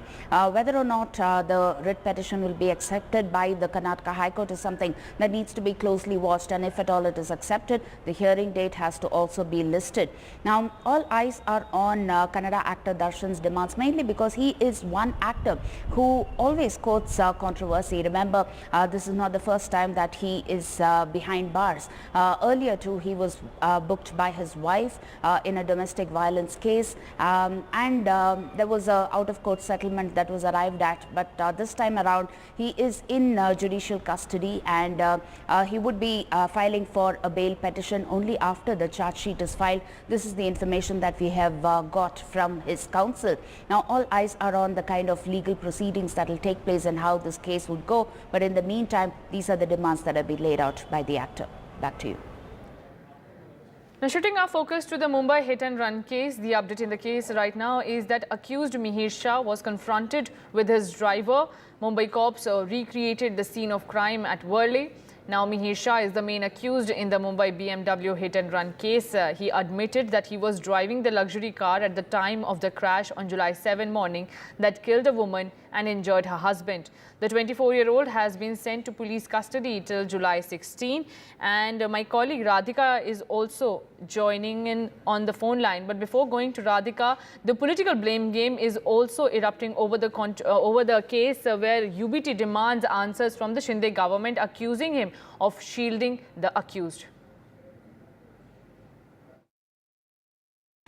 हमें मांग करेंगे fast track पर ये पूरा मुकदमा चले और जो गुनहगार है उनको फांसी की सजा हो। मंत्री को लेकर आपने कहा कि अब तक कोई भी समझना व्यक्त नहीं किया। क्या है, पैसे दे रहे हैं, 10 लाख दिया, स्टैम्प पैड हो गया 5-5 लाख दिया, 50 लाख दिया, अपघात हो गया 50 लाख दिया, खून हो गया 50 लाख दिया। ये का पॉलिटिक्स चल रहा है क्या पैसों का? वो आपकी लाडली बहन नहीं है? लाडली बहन योजना आपने बनाई है, कावेरी नाखवा की डेथ हो गई, मुंबई के भर सड़क पर मारा दिया। वो एकनाथ शिंदे का खास आदमी है मुख्यमंत्री।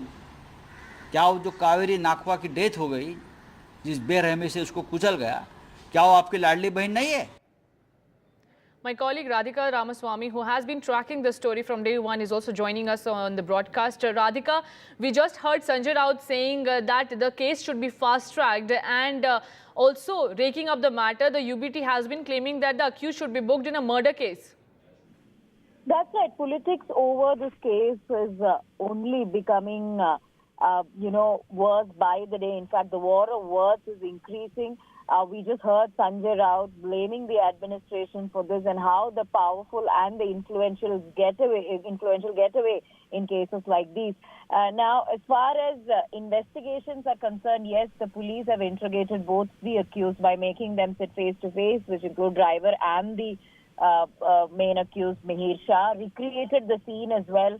Both of them have admitted to having caused the accident. However, they say that they did not see the woman stuck under the car. Now, as far as politics goes, Eknath Shinde has assured all the necessary action and said that law will be equal for all, and therefore sacking Mihir Shah's father from his post in Sena as well. Aditya Thackeray had also been vocal about this, saying that he can see there is political patronage, and also questioned the police over delay in the arrest of Mihir Shah. So at this point, interrogations going on. 15 people have been questioned so far. Both the driver and Mihir have been confronted. There had been discrepancies in their statement before, but now both of them having confessed to the crime, and also police saying that Mihir is showing remorse, but he says that he was not aware that she was being dragged on by the car, although CCTV evidence produced by the police before the court say otherwise. It shows the woman being dragged and then both of them switching seats and then running her over again. So multiple evidence is being relied on by the police at this point, including digital CCTV forensic evidence, in order to establish the sequence of events and also to understand whether he was under the influence of alcohol and how inebriated Mihir was on that night. Right. Speaking on alcohol, the excise officials have claimed that Mihir and his friends had alcohol, and we saw how the action was taken on the Juhu bar, where he allegedly consumed alcohol. Mihir Shah, what more details can you throw in the series of how the progress is being made in the case? As far as progress in the case is concerned, yesterday is when Mihir Shah was sent to police custody. He was, of course, arrested 3 days after the incident. So now is when he will be grilled, and he is being grilled by the police. He will be grilled for the next 1 week along with the driver. 15 people questioned so far, including his family members and friends, and his female friend who he had allegedly met soon after the incident and spent a few hours in her residence soon after the incident. So she will be in a better position to talk about what exactly happened, what his state of mind was, and what he had informed her of the accident. And later, he, of course, escaped from there under the instructions of his father and other family members. So at this point, police are wanting to find more evidence and also at the same time wanting to know who else helped Mihir in destroying the evidence and what other evidence were destroyed by the accused as well as his family members, and also trying to establish how drunk he was on that particular night. Police say that they have CCTV evidence to show that he was indeed drinking with his friends in that Juhu pub, where, of course, now action has been taken by both Excise Department and BMC. Right. Radhika, can you also take us through some key takeaways of the remand copy that has been accessed? Yes, remand copy speaks about the sequence of events on that particular night. It says how CCTV, in fact, captured his, the way, the entire incident about where the accident happened, and then how she was dragged, and then how she was once again run over by the car. Besides that, it speaks about the grounds for which the police were seeking the custody, that include wanting to know who else were instrumental in hiding evidence, in hiding him for 3 days, who else Mihir Shah contacted and what was the conversation like, and also in order to scan more evidence and get more digital evidence, and also in order to confront both the accused and take them to the scene of the crime. These are the reasons for which the prosecution had in fact sought their custody, and therefore custody of 6 days being given. So grounds for custody is mentioned in the remand copy, which mainly talks about the destruction of evidence, how evidence was destroyed, who else were involved, who else he was in touch with. And besides that, the sequence of events of that night, which has been captured by the CCTV as per the police.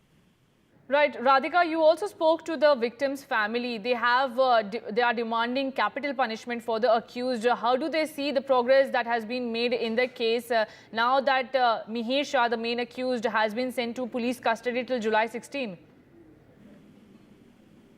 As far as progress of investigations are concerned, we will have to see who else will be questioned in this case. We know that from the point of view of the victim's family, as you spoke to the family, what are their demands in the case?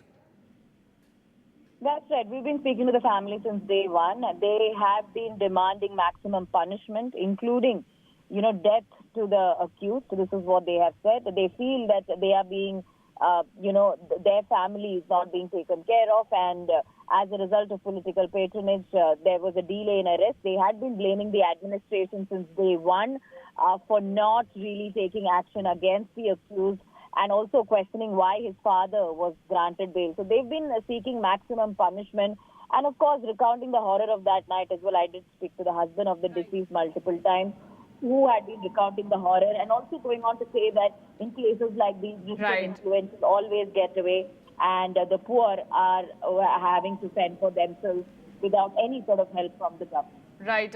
Thank you so much, Radhika, for tracking this story and giving us all the developments that are taking place in the Mumbai hit-and-run case. Now, it seems the case for Biden 2024 is weaker today than it was immediately after the first presidential debate. Joe Biden's candidacy is under question as the first Senate Democrat, Peter Welch of Vermont, and a ninth House Democrat publicly called for Biden to end his campaign. While actor George Clooney, a legitimate fundraiser for the Democratic Party, has also now called for a new nominee to replace Joe Biden. Voters appear similarly unnerved. In multiple polls, upward of 70% of Americans say Biden is not fit for a second term.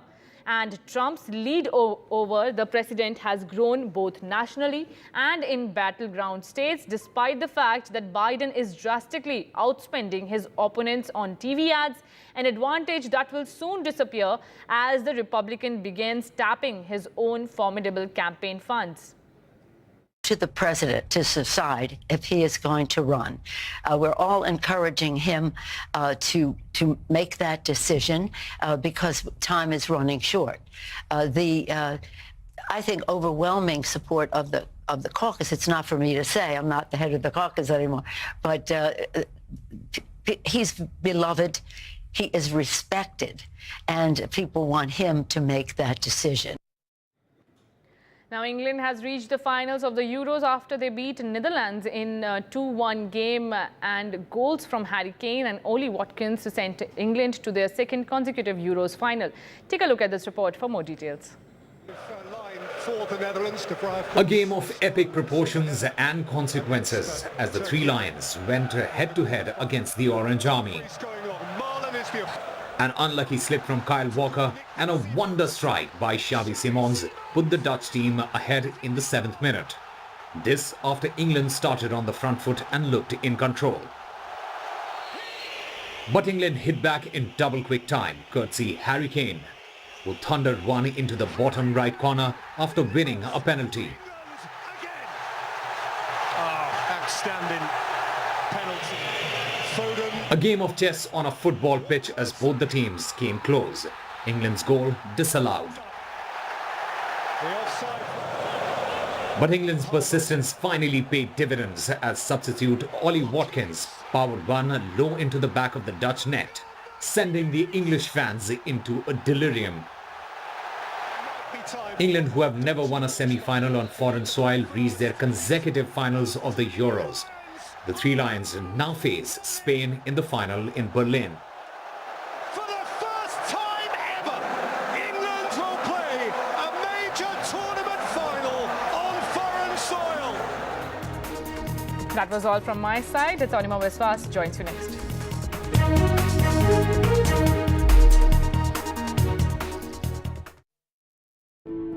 Stay informed and entertained with the new and updated NDTV News app.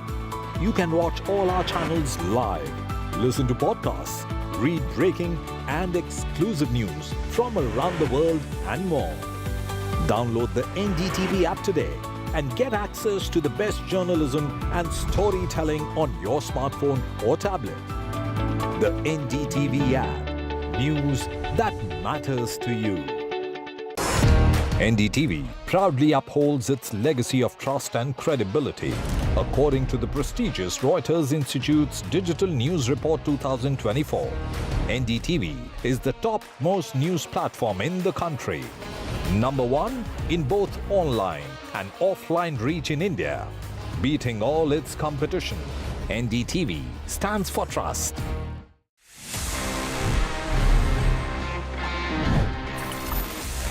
Here we are and ये है आप सभी जैसे जानते हैं मेरा personal favourite section जहां पे मैं देता हूं आपके सवालों के जवाब in this segment that we call ask TG. देखते हैं इस एपिसोड में हमको क्या सवाल मिले हैं। Hi TG, is the Insta360 X4 worth upgrading from the Insta360 X3 camera? Also, do you think there are any other alternatives? I'll give you my honest takeaway. Insta360 is doing really good in terms of these 360 cameras, action cameras, small cameras and everything. But I would say please don't upgrade to the X4 if you already have an X3, because X3 is really powerful in itself. और Insta360 X3 बहुत अच्छे options लेके आता है. It's a well-rounded deal altogether. So if in case you already have it, there is no point for you to upgrade to the X4 or any other camera for that matter. आप उसको अभी use कर सकते हैं for at least I would say 1 और साल तक, before you see any substantial upgrade in this technology. और हो सकता है अगले आने वाले जो मॉडल्स होंगे वो आपको ज़्यादा एक्साइटिंग लगेंगे। नमस्ते टेक्निकल गुरुजी, मैं ऑनलाइन क्लास में पढ़ती हूँ और मुझसे ज़्यादा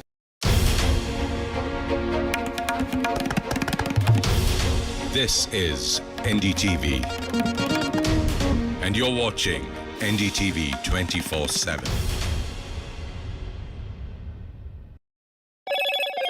Hello, Moto.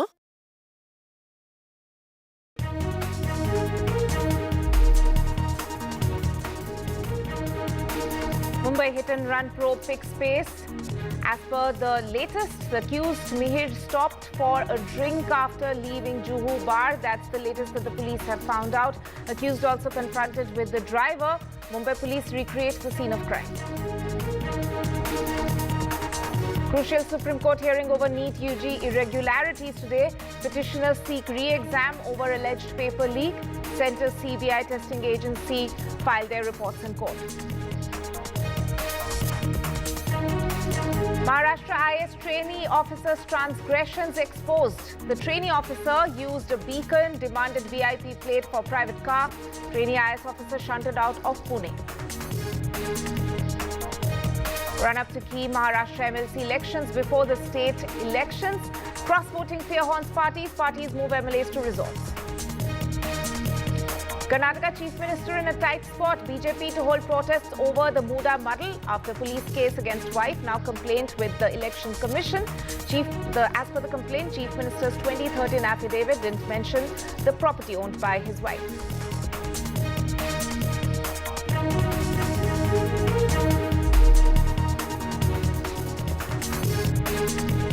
Right, our top focus story is, of course, the Mumbai hit-and-run case in which the investigation has picked up pace now that the police have accused Mihir Shah in their custody. As per the latest, the police have in fact taken Mihir Shah to Worli. There is a scene of crime which is being recreated over there. Remember, it was on that stretch of road where the accident took place. Also, the driver in this case who's also in custody, is being confronted with Mihir Shah. Remember, there was a bid by the family, by the accused's family, to switch, to pin the blame on the driver.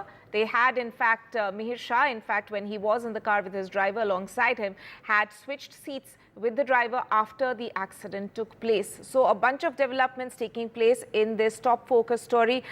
Let's listen into some of the reactions coming on this before I go across to Radhika.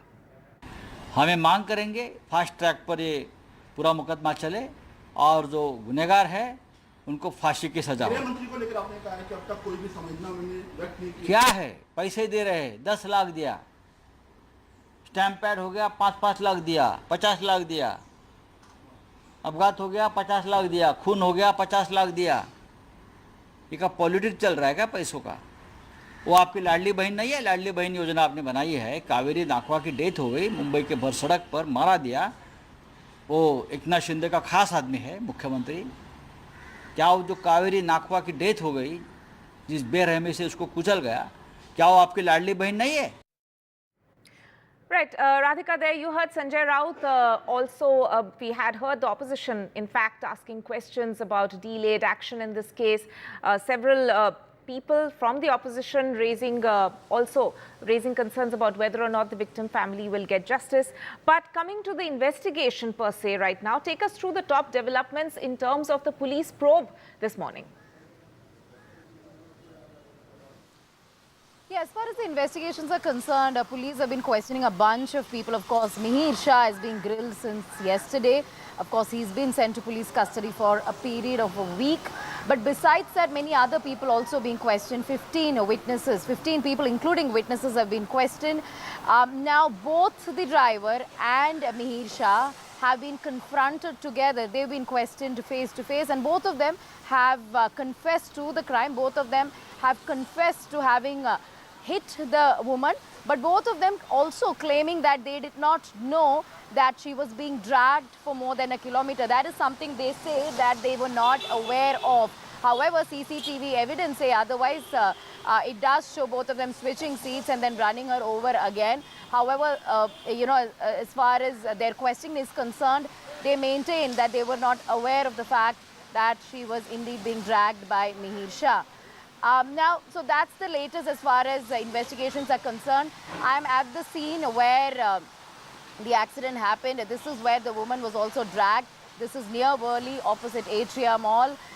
In fact, this is also the spot where the woman was dragged, and then this place leading up to near Bandra Worli Sea Link. And Mumbai police earlier in the day had recreated the scene of this incident. In fact, they had recreated the incident twice in the last 2 days. And this early this morning, they recreated the entire incident once again. And both of them, both the driver and the Mihir, both driver and Mihir being confronted together, both of them admitting to the crime as well, but also maintaining that they did not know that she was under the bonnet of the car. Now, the important development that will happen today during the course of the day is, of course, driver will be produced before the court. Now, his custody is going to be important because he was produced before the court twice. His custody is ending today.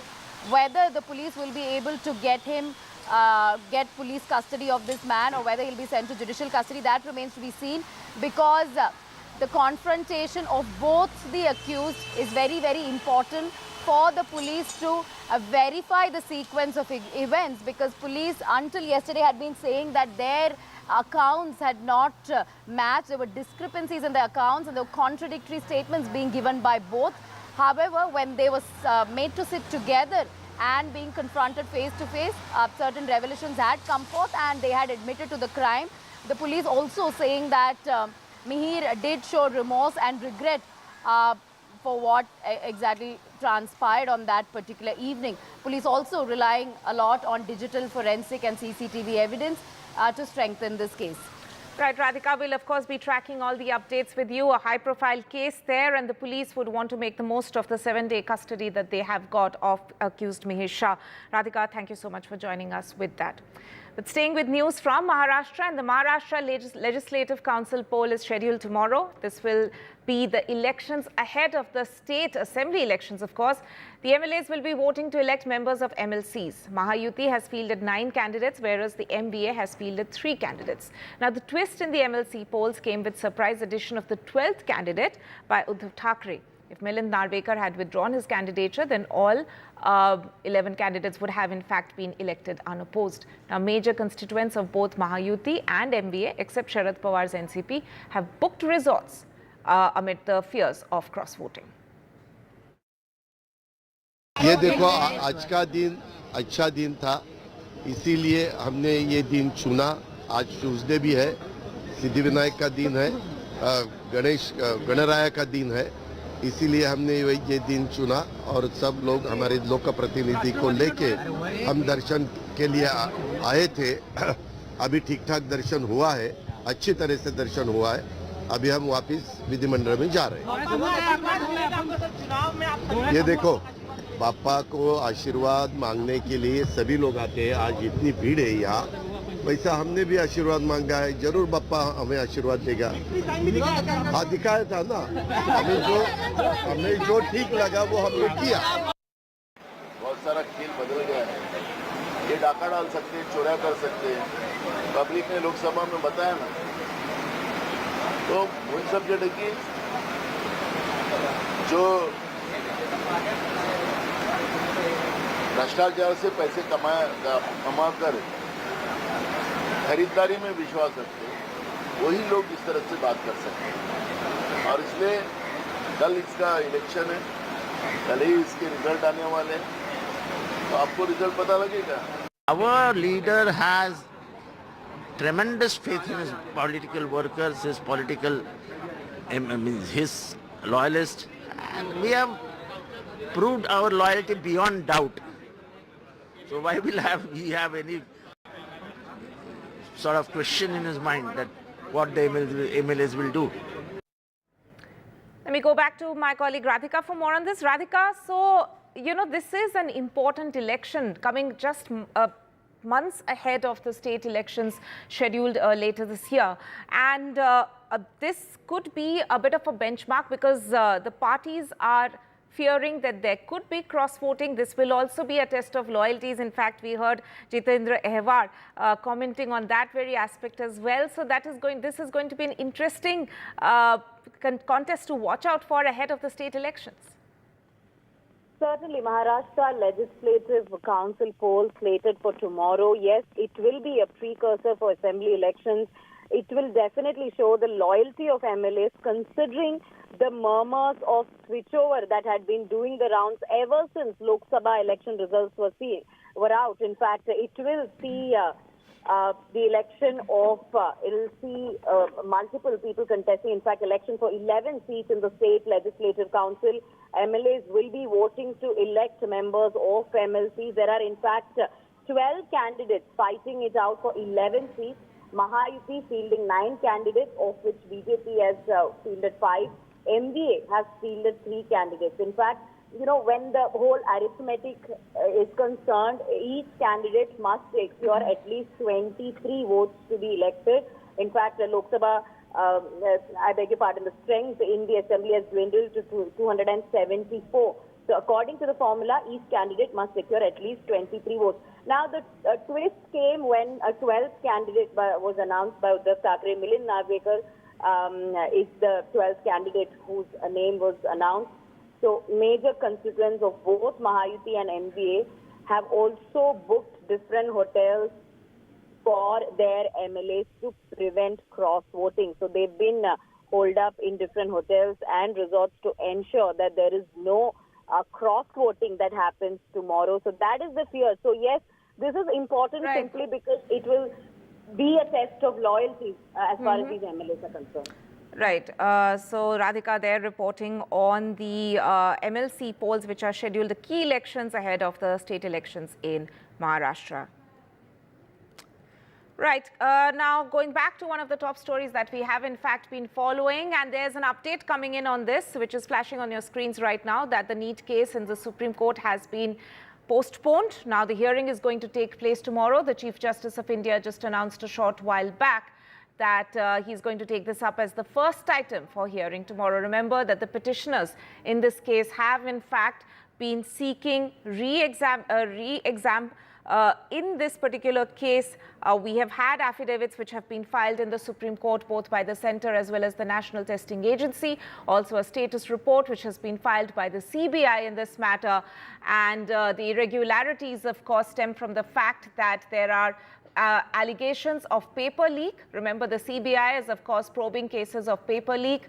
There have been arrests made in this case, primarily from Bihar as well as in Gujarat and Maharashtra as well.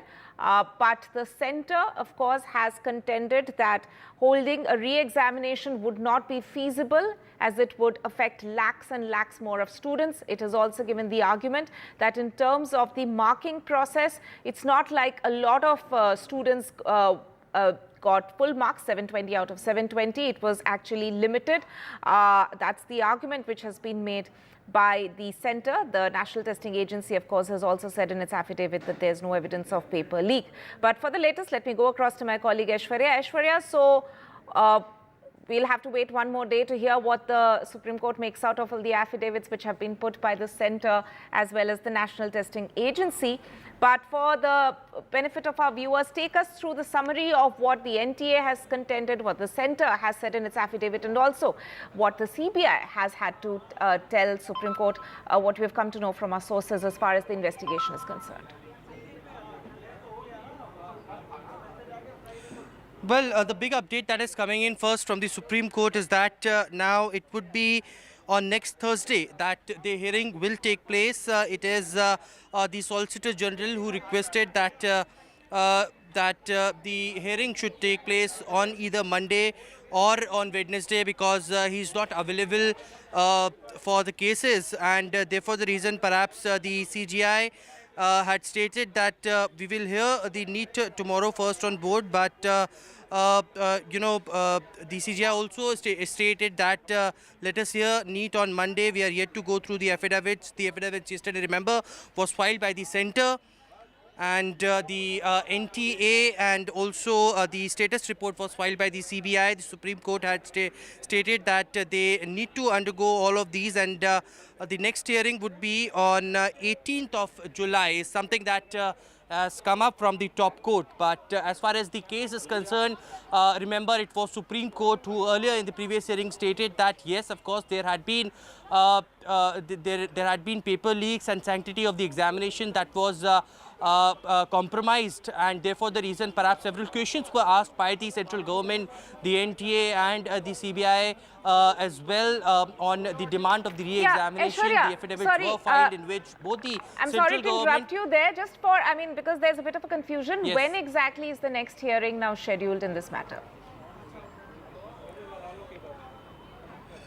Well, our colleague Ashish Bhargav from the Supreme Court, who's present inside the court, has stated that it is on 18th of July now because the Solicitor General had stated that he is not present on Monday and Tuesday and requested the CGI to defer this matter for either Wednesday. Now the hearing is on 18th of July, something that we have been told by our colleague Ashish from the courtroom, who was hearing the entire proceedings in court number 1. The CGI was leading this bench. Earlier it was stating that earlier the matters were referred to tomorrow, but now final call had been taken by the CGI that it's on 18th of July itself, after the Solicitor General requested for differing from Monday or Tuesday.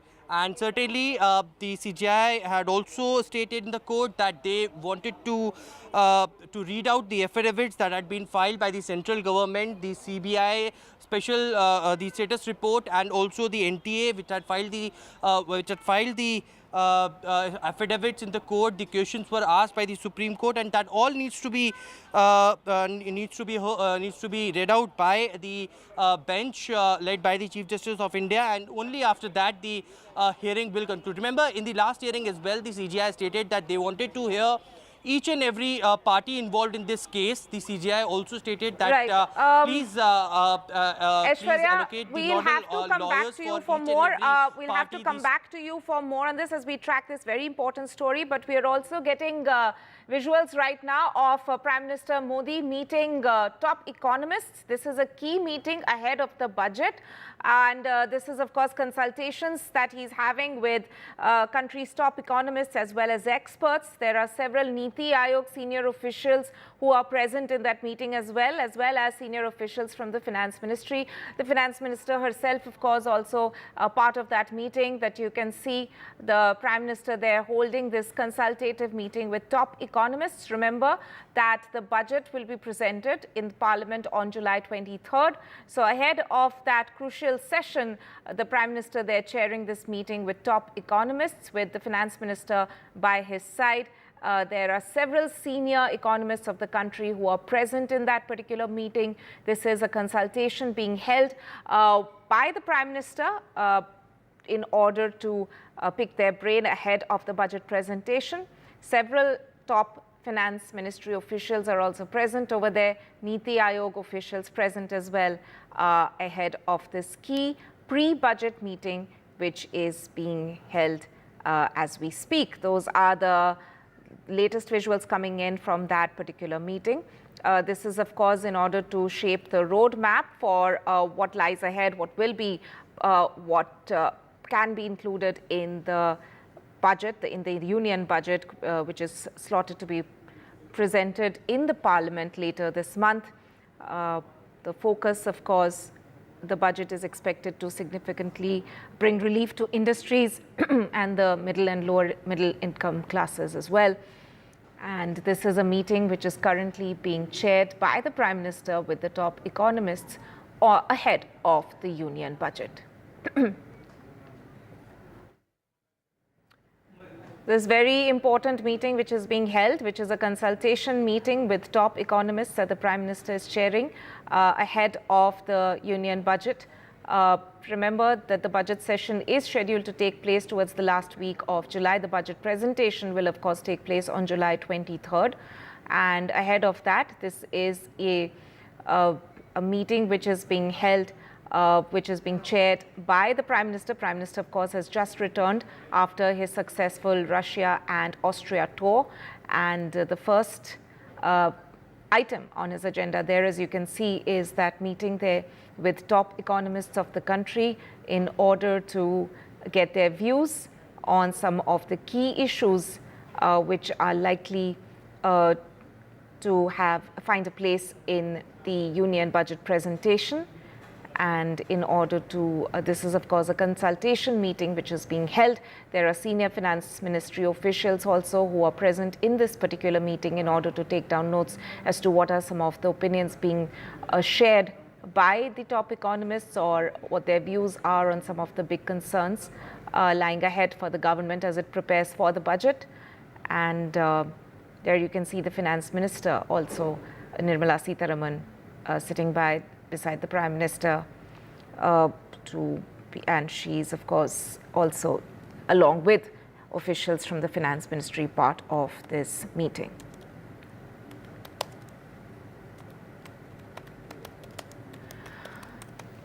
Several top economists who are present in this particular meeting to share their insights on what should be some of the main issues that the government looks into while it prepares for the budget.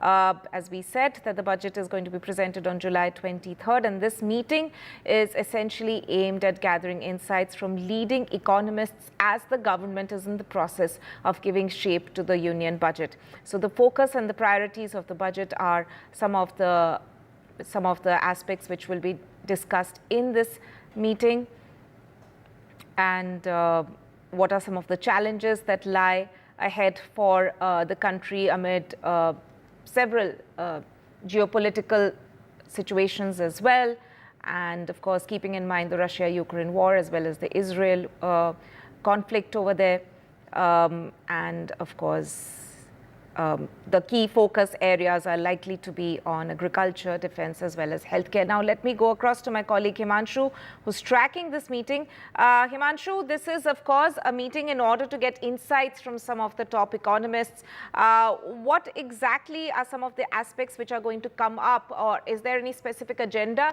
which is being laid out as the government listens to the opinion and the views of top economists in this meeting? Well, definitely. The agenda is the budget-making exercise, as we know, is in final stages. And Prime Minister Narendra Modi has actually invited top economists to get their views and suggestions in terms of what Government of India needs to do on the economic front. As we know that India is now in the process of becoming the third largest economy, and the Prime Minister has prepared a short-term and a long-term agenda in terms of taking the Indian economy forward. And this exercise, this interaction, the brainstorming session ahead of the budget is part of that larger exercise to give a right direction to the Indian economy. Behind me is NEET-UG. As you can see, it has been covered. Prime Minister is still inside. The meeting started around 12:15, so it's been almost an hour since Prime Minister has been inside. We have been told that NEET-UG Vice Chairman Dr. Suman Berry actually made a detailed presentation in the beginning of the meeting detailing the priorities that NEET-UG wants the government to focus on. Now, as far as the government's priority is concerned, we do know that the first decision that the Modi cabinet had taken after Prime Minister Modi took charge for the third time was to create 3 crore new houses for poor people in the rural and urban areas. That essentially means that the allocation for this construction of 3 crore new homes under the PM Awas Yojana needs to be actually funded, and for that more allocation is expected. We also know that infrastructure will be a key focus area in the interim budget that Finance Minister had presented on 1st February this year. The allocation for infrastructure was increased by around 11% to 11,11,121 crore rupees. Now, industry wants that this allocation should be increased. There is also a proposal before FM submitted by CII that there has to be a change in the personal income tax slab. So there are different kinds of suggestions in terms of not only giving relief to the Aam Aadmi, to the farmers, to kickstart the growth momentum in the infrastructure sector and especially agriculture. Remember, Prime Minister, when he took charge on the same day, the first file that he had signed was to give the 17th installment under the PM Kisan Yojana to farmers. And after that, Prime Minister had issued a statement saying that my government's top priority in the coming months will be on agriculture. So agriculture also is part of the larger strategy to actually give a new spurt to the economic growth. Infrastructure, housing, these are the primary sectors on which the government is focusing now, and this is expected to get priority in this year's budget. And this interaction that Prime Minister is now holding, the brainstorming session with economists, is of course an opportunity for Prime Minister to get a first-hand input from India's leading economists as to what exactly should be the focus area of the government in the coming year. Right, Himanshu, there bringing us the updates on this very important, crucial meeting taking place ahead of the budget presentation. Thank you so much for joining us with the details. On this note, we'll be slipping into a short break. Stay tuned to NDTV.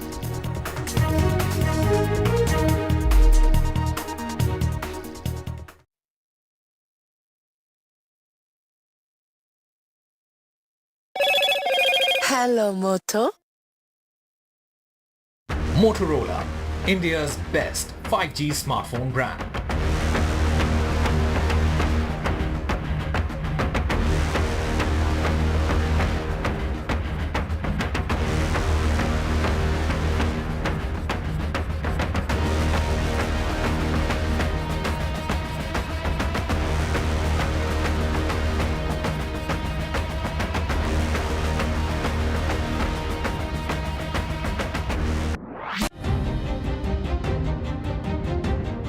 Record high voter apathy in global polls. Is fractured politics creating delusional democracies? Modi Putin bonhomie. Why India matters for Russia? Why tourism economies are showing ill-behaved tourists? All this and more with me, Gauri Dwivedi, only on India Assets. This is a pub that was shut by the excise department. In fact, that was sealed by the excise department. As you can see, the TMC officials cutting off that particular sheet, the black sheet, because this is an illegal extension.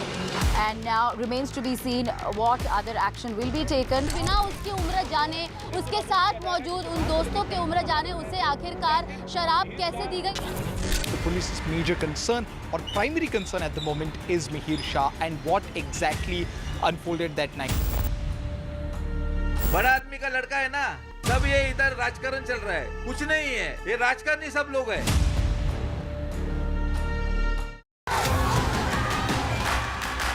The biggest democratic exercise in the world.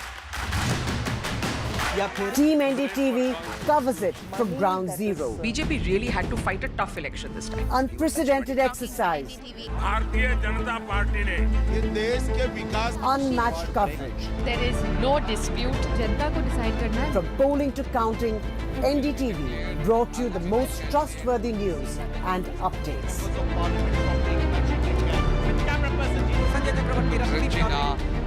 Elections mean NDTV.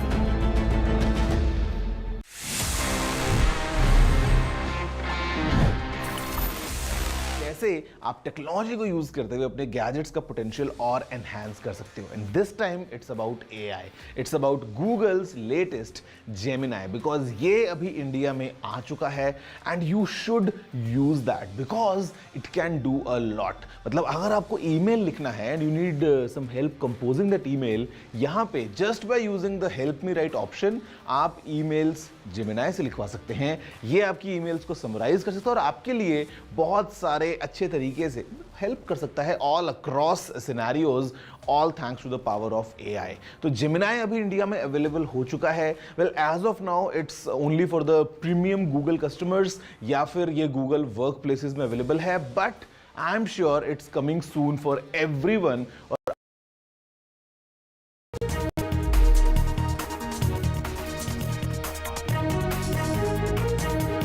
Welcome back now to one of the top stories that we have in fact been following, and that is of the Maharashtra trainee IAS officer who has in fact come under a lot of scrutiny, especially after reports have emerged that she had in fact demanded an official car with VIP plate and in fact had used a beacon, which since she's a trainee IAS officer, she's not entitled to.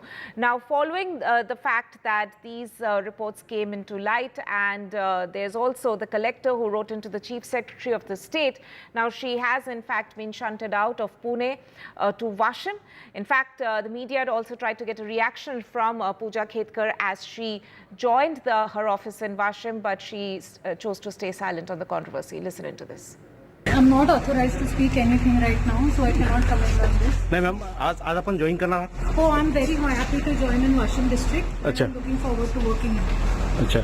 Ma'am आपल्यावर जे media मधून सातत्याने आरोप केले जात आहेत, नेमकं काय सांगाल त्याबद्दल? नाही, मी ऑथराइज नाही आहे त्याच्याबद्दल बोलण्यासाठी. Government rules do not provide me to speak about that, so sorry I cannot. सामाजिक कार्यकर्ते कुंभार यांनी आपल्या उत्पन्नाच्या दाखल्यावरनं आरोप केलेला आहे, काय सांगता? तेच सांगते मी, आता ऑथराइज नाही आहे तुम्हाला काही सांगण्यासाठी. Government rules do not allow me to speak anything on this matter, so I am sorry I cannot speak anything. आज आपण जॉईन झाला वाशिम? येस, आज मी ऑफिशियली जॉईन झाले आहे वाशिमला. अँड मी इकडे वर्क करायला, इकडे काम करायला मी अभिलाषी आहे. Right, quite a shocking story there coming in from Maharashtra. But for the moment, we'll head into a short break. Stay tuned to NDTV.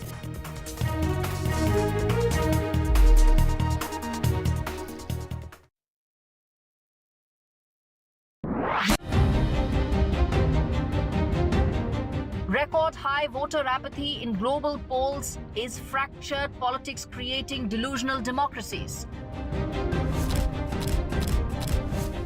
Modi-Putin bonhomie. Why India matters for Russia.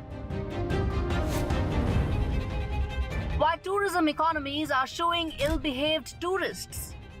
All this and more with me, Gauri Dwivedi, only on India Assets. Get ready for the ride of your life. NDTV brings you the NDTV Auto Show with me, Mugdha Mishra.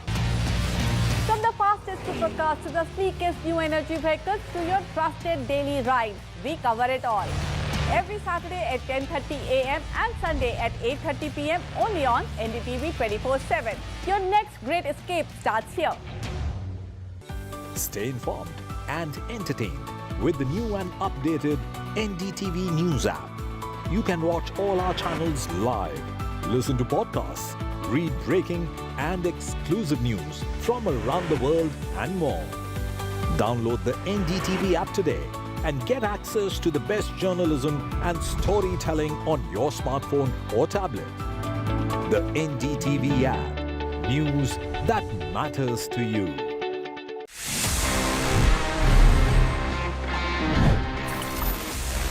You know that the world's first smartwatch was like 1977 में develop कर लिया था. It was straight from HP. Yes, यूलेट Packard जो laptop आज दिखता है HP के, ये HP ने ही अनवील किया था. And the model was HP01. It was quite amazing because it was this wrist gadget जहाँ पे एक कैलेंडर था, एक कैलकुलेटर था, साथ में clock, stop watch, timer, alarm, and in fact a world clock as well. Well, this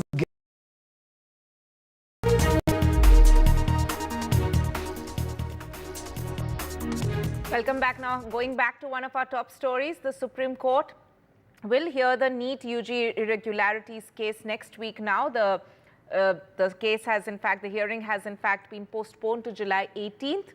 This hearing is crucial, remember, because the Supreme Court is going to take up a number of affidavits which have been filed in this case regarding the irregularities. The CBI has also filed its status report. The National Testing Agency has filed its affidavit, and the Centre has also presented its affidavit in front of the Supreme Court. So the court is going to take cognizance of all these reports, read through them, and only after that the hearing is of course going to take place next week. For more on this, I'm joined by my colleagues Sunil and Aishwarya. But first, let's take a look at some reactions coming in from the Supreme Court. Okay, we'll go into the reactions in a bit. But first, going across to Sunil. Sunil, just take us through the main points which have been raised by the centre as well as the National Testing Agency, especially when it came to the leak, because the NTA has claimed that there has, according to them, not been any paper leak, and the centre has also primarily made the point that holding a re-examination would be cumbersome and unfair to lakhs of students. So to get your point first, which is the heart of the matter, the students who are waiting and wanting to know what is the status of this entire decision of the Supreme Court. The Chief Justice of India said that the affidavits were filed late last night. They haven't read it, their counsels haven't read it, and wanted the matter to be deferred, and then said, let's take it up on Monday. But ultimately, both the Solicitor General as well as the Attorney General said that they won't be able to do it on Monday and Tuesday because they're preoccupied. So finally, it was decided to hear it on Thursday because Wednesday is a holiday, it's a gazetted holiday, and they will be able to then threadbare take a final view on this entire matter. So for the students who are waiting for information about whether the counselling will take place, what's the status of whether there is going to be a re-examination or not, the answer is that the Supreme Court will hear this matter on the 18th of this month. Having said that, to answer your first question, the IIT Madras has been able to do data analysis of last year's as well as this year's top 1.4 lakh students to give an overview to say that there is no malpractice. One of the key questions that the Chief Justice of India had made through his bench, saying that if we have to do a retest, that will be against the last option because we don't want that for 24 lakh students. We need to understand what is the extent of the leakage. So one, the data analysis shows, according to the NTA as well as the centre in the affidavits, that it's a small confined area and it is not widespread as is being alleged. The second and most important point, the time of the leakage, for which there's some discrepancies which they've spoken to Telegram channel, which has said that they've done it 2 days ago, whether that is really factually correct or not, or whether it was done on the same day or was it a day before. That is a matter of discrepancy, but nevertheless, something that to be ascertained, we'll have to wait for the petitioners. Right. Nevertheless, Tanima, the fact of the matter is that this is a really sorry state of affairs for the students. A foolproof system was required to be done. NTA and the centre have failed to do so. 24 lakhs of students who are aspiring to become doctors are still awaiting the results, and there is a full dilemma for them at present.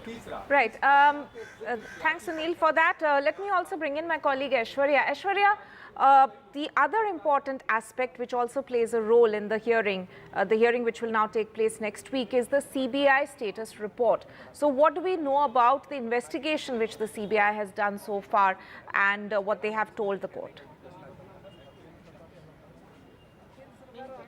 Well, certainly we'll be joined by the lawyers of the students who are demanding the re-examinations very soon. But as coming to the CBI status report that has been filed in a sealed envelope in the Supreme Court, of course, the central government and the NTA had stated that yes, there were a paper leak that had come out, and they have admitted it, but not at that level that the beneficiaries could have impacted the other students as well. The Central Bureau of Investigation, yes, on the FIRs that was filed by the EOW of the Bihar police had earlier stated that there were several arrests that had been made. There are documentations that also had been attached along with, and therefore the reason perhaps the status reporter has been filed. Now joining with me is Dheeraj Singh, who is the lawyers of those petitioners, the students who are demanding the re-examination. So first of all, today the hearing had been deferred for 18th of July. What's the response of those students? They were waiting for the Supreme Court decision to come at the earliest, but the affidavits that had been filed by the NTA and the central government. Are these students satisfied with the affidavits? No, the students, even as far as the lawyers, are not satisfied with the stand taken by the NTA and the Union of India on its statement, on its counter affidavits. In their counter affidavit, the NTA has totally denied that any leak was happened in the NEET examination. Their earlier stand was that leak was on a very smaller scale, and they don't, which cannot impact at a very large scale. But now, after seeing the latest affidavit of the Union of India as well as the NTA, we are slightly surprised that now NTA even has denied the leak in the Bihar, the Patna case, the famous Patna case, which was firstly registered by the Bihar police, and later on the investigation was transferred to the CBI. Are you saying that they have taken a U-turn in their own stand? Yes. Earlier their stand was that yes, leak was there, but the impact of the leak was very minimal at very local, not nationwide. But now they have even denied the leak incident of Patna case. Mr. Singh, also the IIT Madras report has been attached by the central government in their affidavits. That clearly had stated that there was no sharp curve in the results that came out, and also no major beneficiaries had impacted the students at a larger level in this paper leak. How do you see those reports being attached by the central government?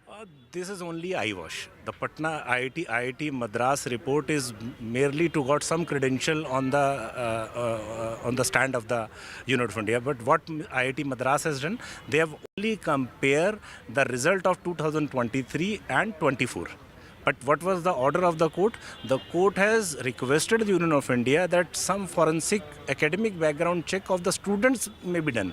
So they have not compared with the academic background of the student, such as that how much marks a student has obtained in class 12th or class 11th or class 10th, and what was their result in the NEET examination. There was instances where a student has just failed in physics in their 12th examination, but they have got more than 700 marks in the NEET. There was another instance where 108, it has to be verified, but where 108 student has scored more than 700 marks from one center.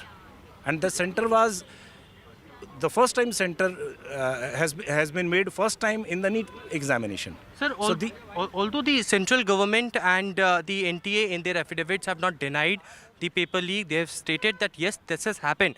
But on the other side, yes, we have also witnessed that how there had been arrests that had been made in Bihar.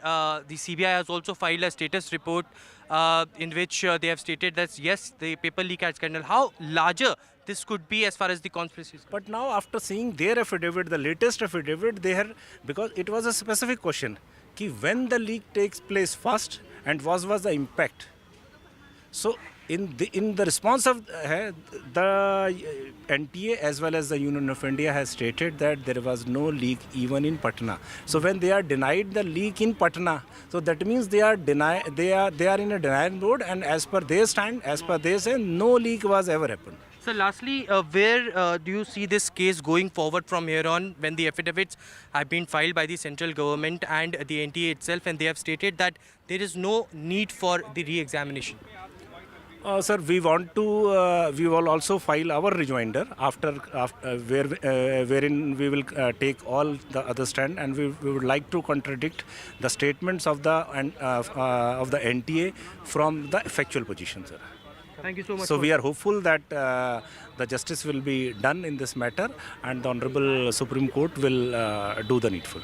Well, thank you so much for speaking to us. That was Dheeraj Singh, the lawyer for those petitioners who demanded the re-examination to happen. They clearly are stating that they are not very much happy and satisfied with the affidavits that have been filed by the central government and the NTA, as they have taken a U-turn in their own stand, and they will challenge it in the court. Right, very important voice there. And Aishwarya, they're getting a reaction of the petitioners and what they have to say about the affidavit, the details of the affidavit, which we have in fact accessed.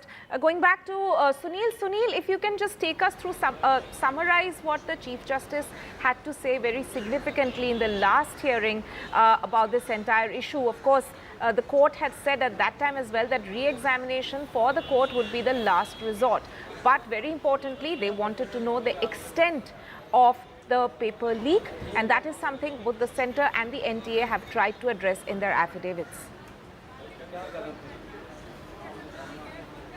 That's right. 2-3 important points that the Chief Justice of India had pointed out. One, of course, had asked the government to use data analysis and, in fact, urged the Ministry of Home Affairs through its cyber unit to use that. Instead, they've used IIT Madras. I don't know the capability of them to do the data analysis as per the requirements of the Chief Justice of India. He wanted it to be done by a cyber crime unit in terms of data analysis to look at those data.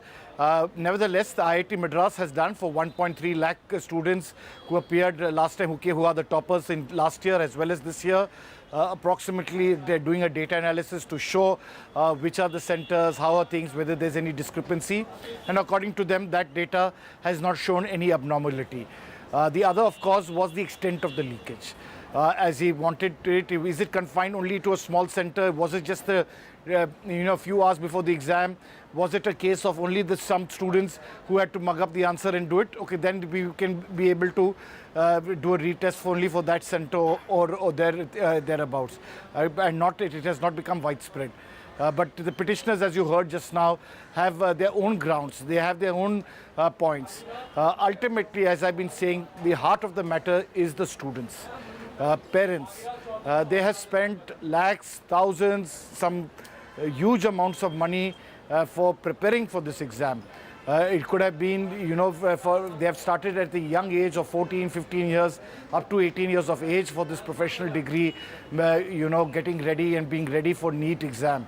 And ultimately, if you don't have a foolproof system, and if you have people from Gujarat to, to various other places where an FIR has been lodged, and if you say things haven't been leaked, then there is definitely a big question mark, as has been pointed out by the petitioner, because everybody has conceded, from the counsels in the last court, as well as the Prime Minister on the floor of the House saying that arrests are taking place. There is clearly somewhere down the line a mismatch, and something needs to be done, something needs to be addressed. These are, after all, students. These are future doctors.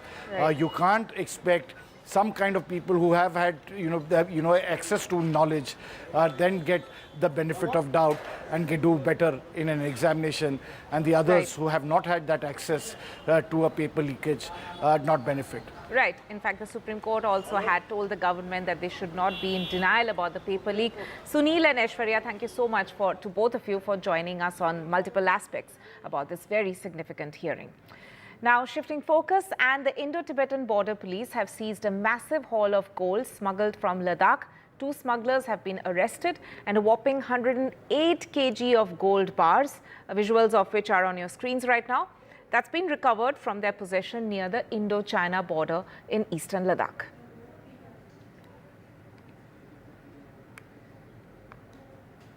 $108 numbers of gold bars.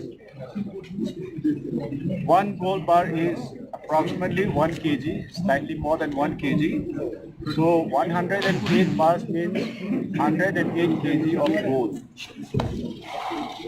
They have all been weighed also, and we have checked it out. The actual weight is actually even more than 108 kgs, slightly more than that, some grams. We also seized 2 mobile phones, 1 binocular, some Chinese food items like cake, milk, 2 cans, milk lassi. Right, my colleague Nazir joins me for more on this. Nazir, this level of seizure of gold bars from this particular area in eastern Ladakh, is that quite unprecedented, isn't it? Exactly, and first time we see such a large quantity of gold and smuggling at this scale happening, and which has been actually detected two smugglers who are locals from the Neoma, which is near the line of actual control in eastern Ladakh. The operation was conducted at Changthang area. So, as clearly ITBP has said, how they have seized this gold, and it was smuggled from China. Besides that, most stuff which has come from China has also been seized. Investigations are underway.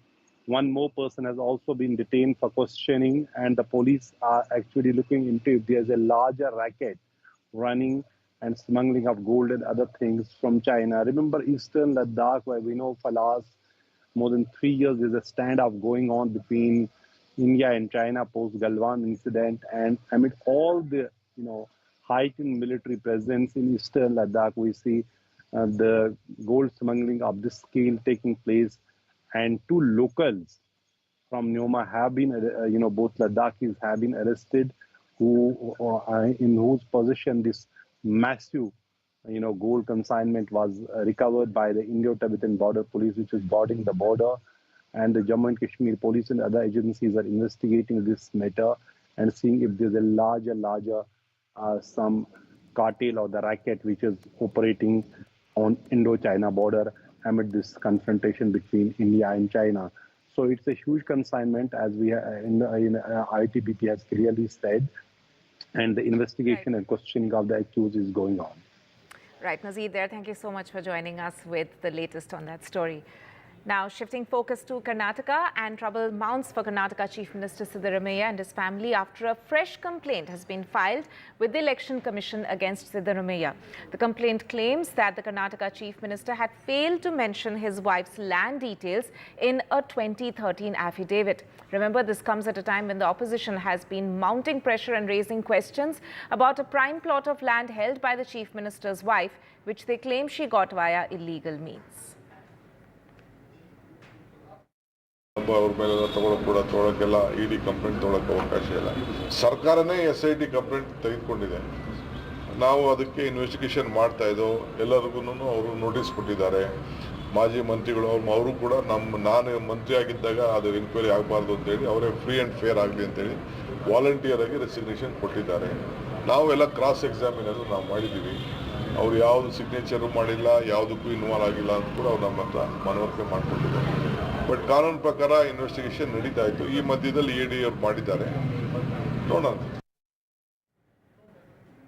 Right, so let's just take our viewers through what exactly is the Muda scam. It basically is about the discrepancies in land allotments, and some beneficiaries had allegedly got more compensation, and land allotments had taken place in areas with inflated values. And where does the Chief Minister's wife feature in all this? Now, as per the information is that the compensation to the Chief Minister's wife was via alleged irregularities, and the Chief Minister's wife had received prime property in Mysuru in that exchange. So there's basically a charge that she had fudged documents in order to get that prime property.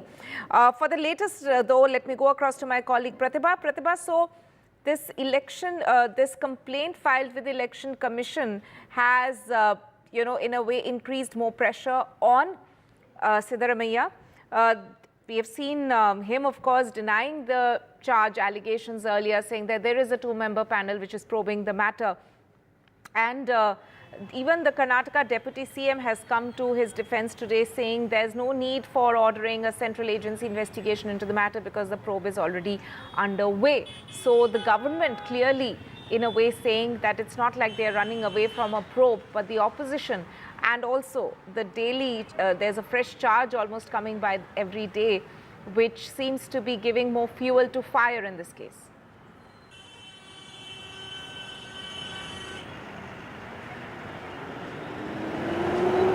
Well, definitely more trouble there for Siddaramaiah, because we are talking of a police complaint that was already registered yesterday, and even though there is no FIR on that front, where the social activist is talking about forged documents used by Siddaramaiah's family there to purchase that piece of land, which was already denotified, making it look like an agricultural land for the sole purpose of getting the compensation from Muda there.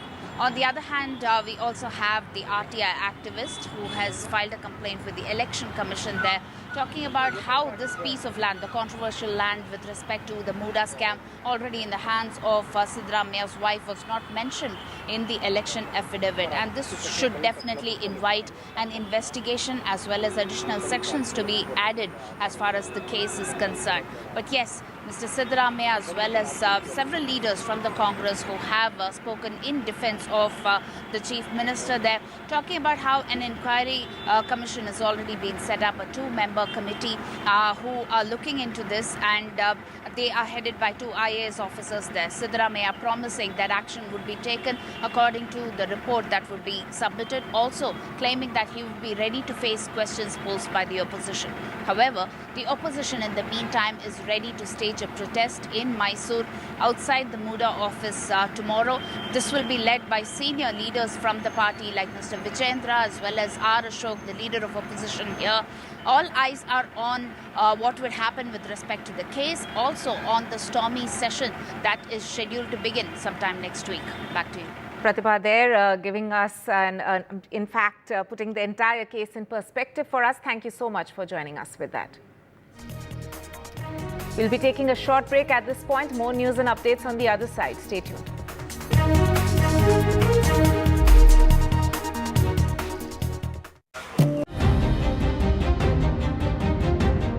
Record high voter apathy in global polls is fractured politics creating delusional democracies. Modi Putin bonhomie, why India matters for Russia. Why tourism economies are showing ill-behaved tourists. All this and more with me, Gauri Dwivedi, only on India Assets. After great victory by Indian team, and today we are reporting from Mohali International Airport where we are showing these visuals. Arshdeep हमारे साथ हैं. बहुत ही performance आई सारे दी थे बढ़िया results मिले. We are in the city of Kanpur today because they have their champion back home, Kuldeep Yadav. Desperation for each and everyone to go there and win the World Cup, and we did it.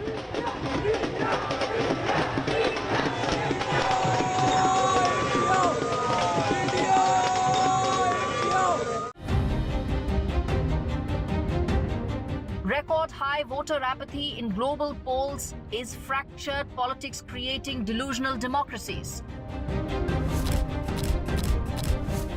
Modi Putin bonhomie, why India matters for Russia. Why tourism economies are showing ill-behaved tourists.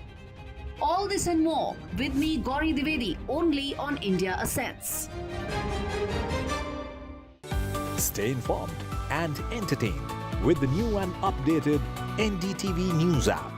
You can watch all our channels live, listen to podcasts, read breaking and exclusive news from around the world and more.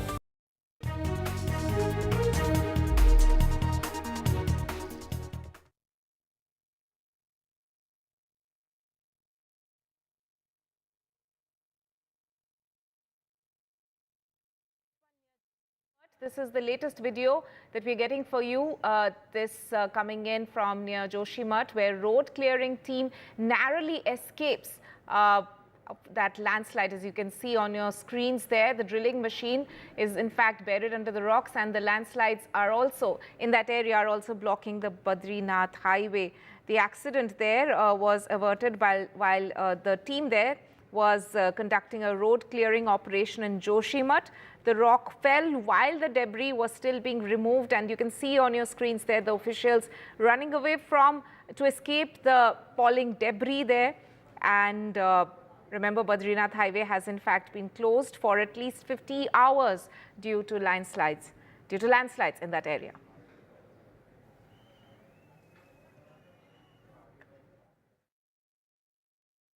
ये landslide zone में हमारे यहाँ जो है ऋषिकेश से और रुद्रप्रयाग तक 45 landslide चिन्हित है, जिसमें हमारे 10 लैंडस्लाइड पर कार्य गतिमान है. In other news, Adani Group's Viniam Port, India's first transshipment port near Kovalam Beach in Kerala, received its first mothership. San Fernando, a vessel of the world's second largest shipping company, Maersk, arrived at the port with over 2,000 containers on it and scripting history there.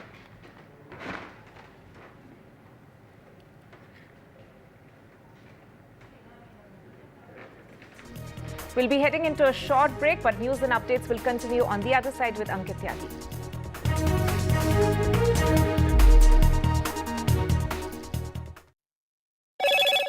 Hello, Moto. Motorola, India's best 5G smartphone brand. Haryana Chief Minister felicitates T20 World Cup champion Yuzvendra Chahal.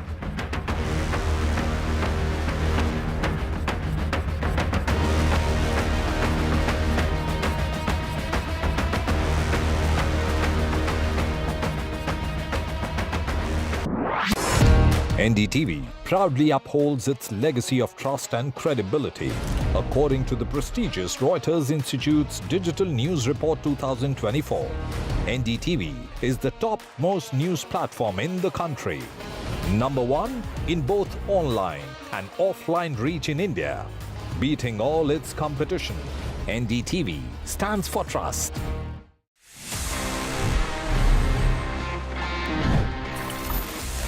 Here we are and ये है आप सभी जैसे जानते हैं मेरा personal favourite section जहां पे मैं देता हूं आपके सवालों के जवाब in this segment that we call ask TG. देखते हैं इस एपिसोड में हमको क्या सवाल मिले हैं।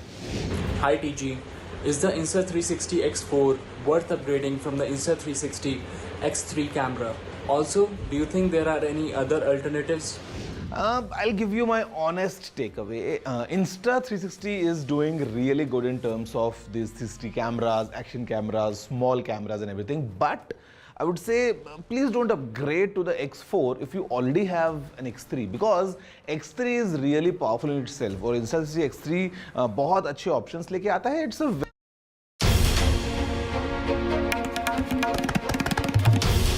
This is NDTV. And you're watching NDTV 24/7. Hello, Moto.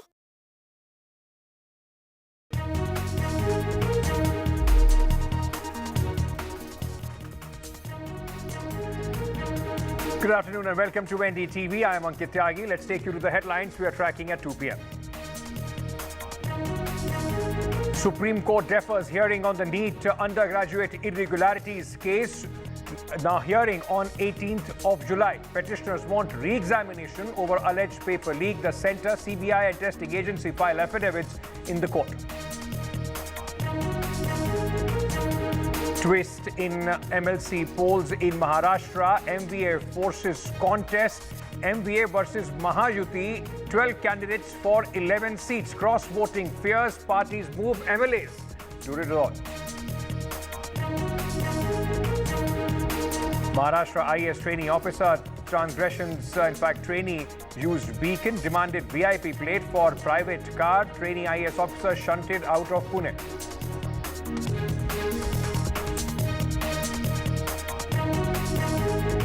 Massive landslide on the Badrinath highway in Uttarakhand. Operations still on. 50 hours. The road is still closed. Rock fall continues during the road clearing operations. The drilling machine buried under the rocks.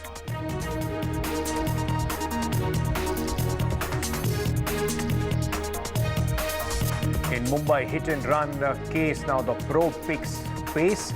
Accused Mihir stopped for a drink after leaving Juhu bar, confronted with the driver. Mumbai police recreates the scene of crime.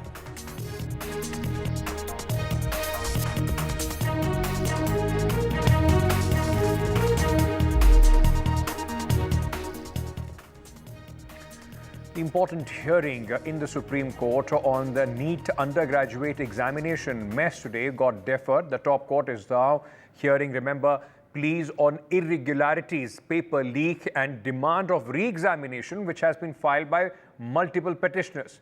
The NEET undergraduate case will now be heard on July 18th. The petitioners want a re-examination over the alleged paper leak. Meanwhile, the Centre, National Testing Agency and CBI have filed affidavits in the court as was required in the last hearing. The court in the last hearing had said some harsh questions and tough words as far as the Centre and the NTA is concerned. The court also asked. Let me go across to my colleague Aishwarya Jain, who's joining us with more details on this. Aishwarya, now the hearing has been deferred for July 18th. What happened today in the court and why was the next date given?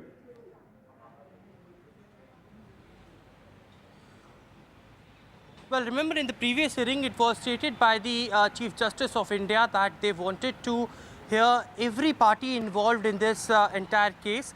The CGI stated that appoint the nodal officers for the students who want re-examination, for the students who do not want the re-examination, for those students who are not satisfied with the grace marks, and also from the Centre, NTA and other parties involved. And therefore, the reason it will probably take much time. And today, when the Chief Justice of India stated that let's hear it tomorrow morning at around 10 a.m. The first item would be listed.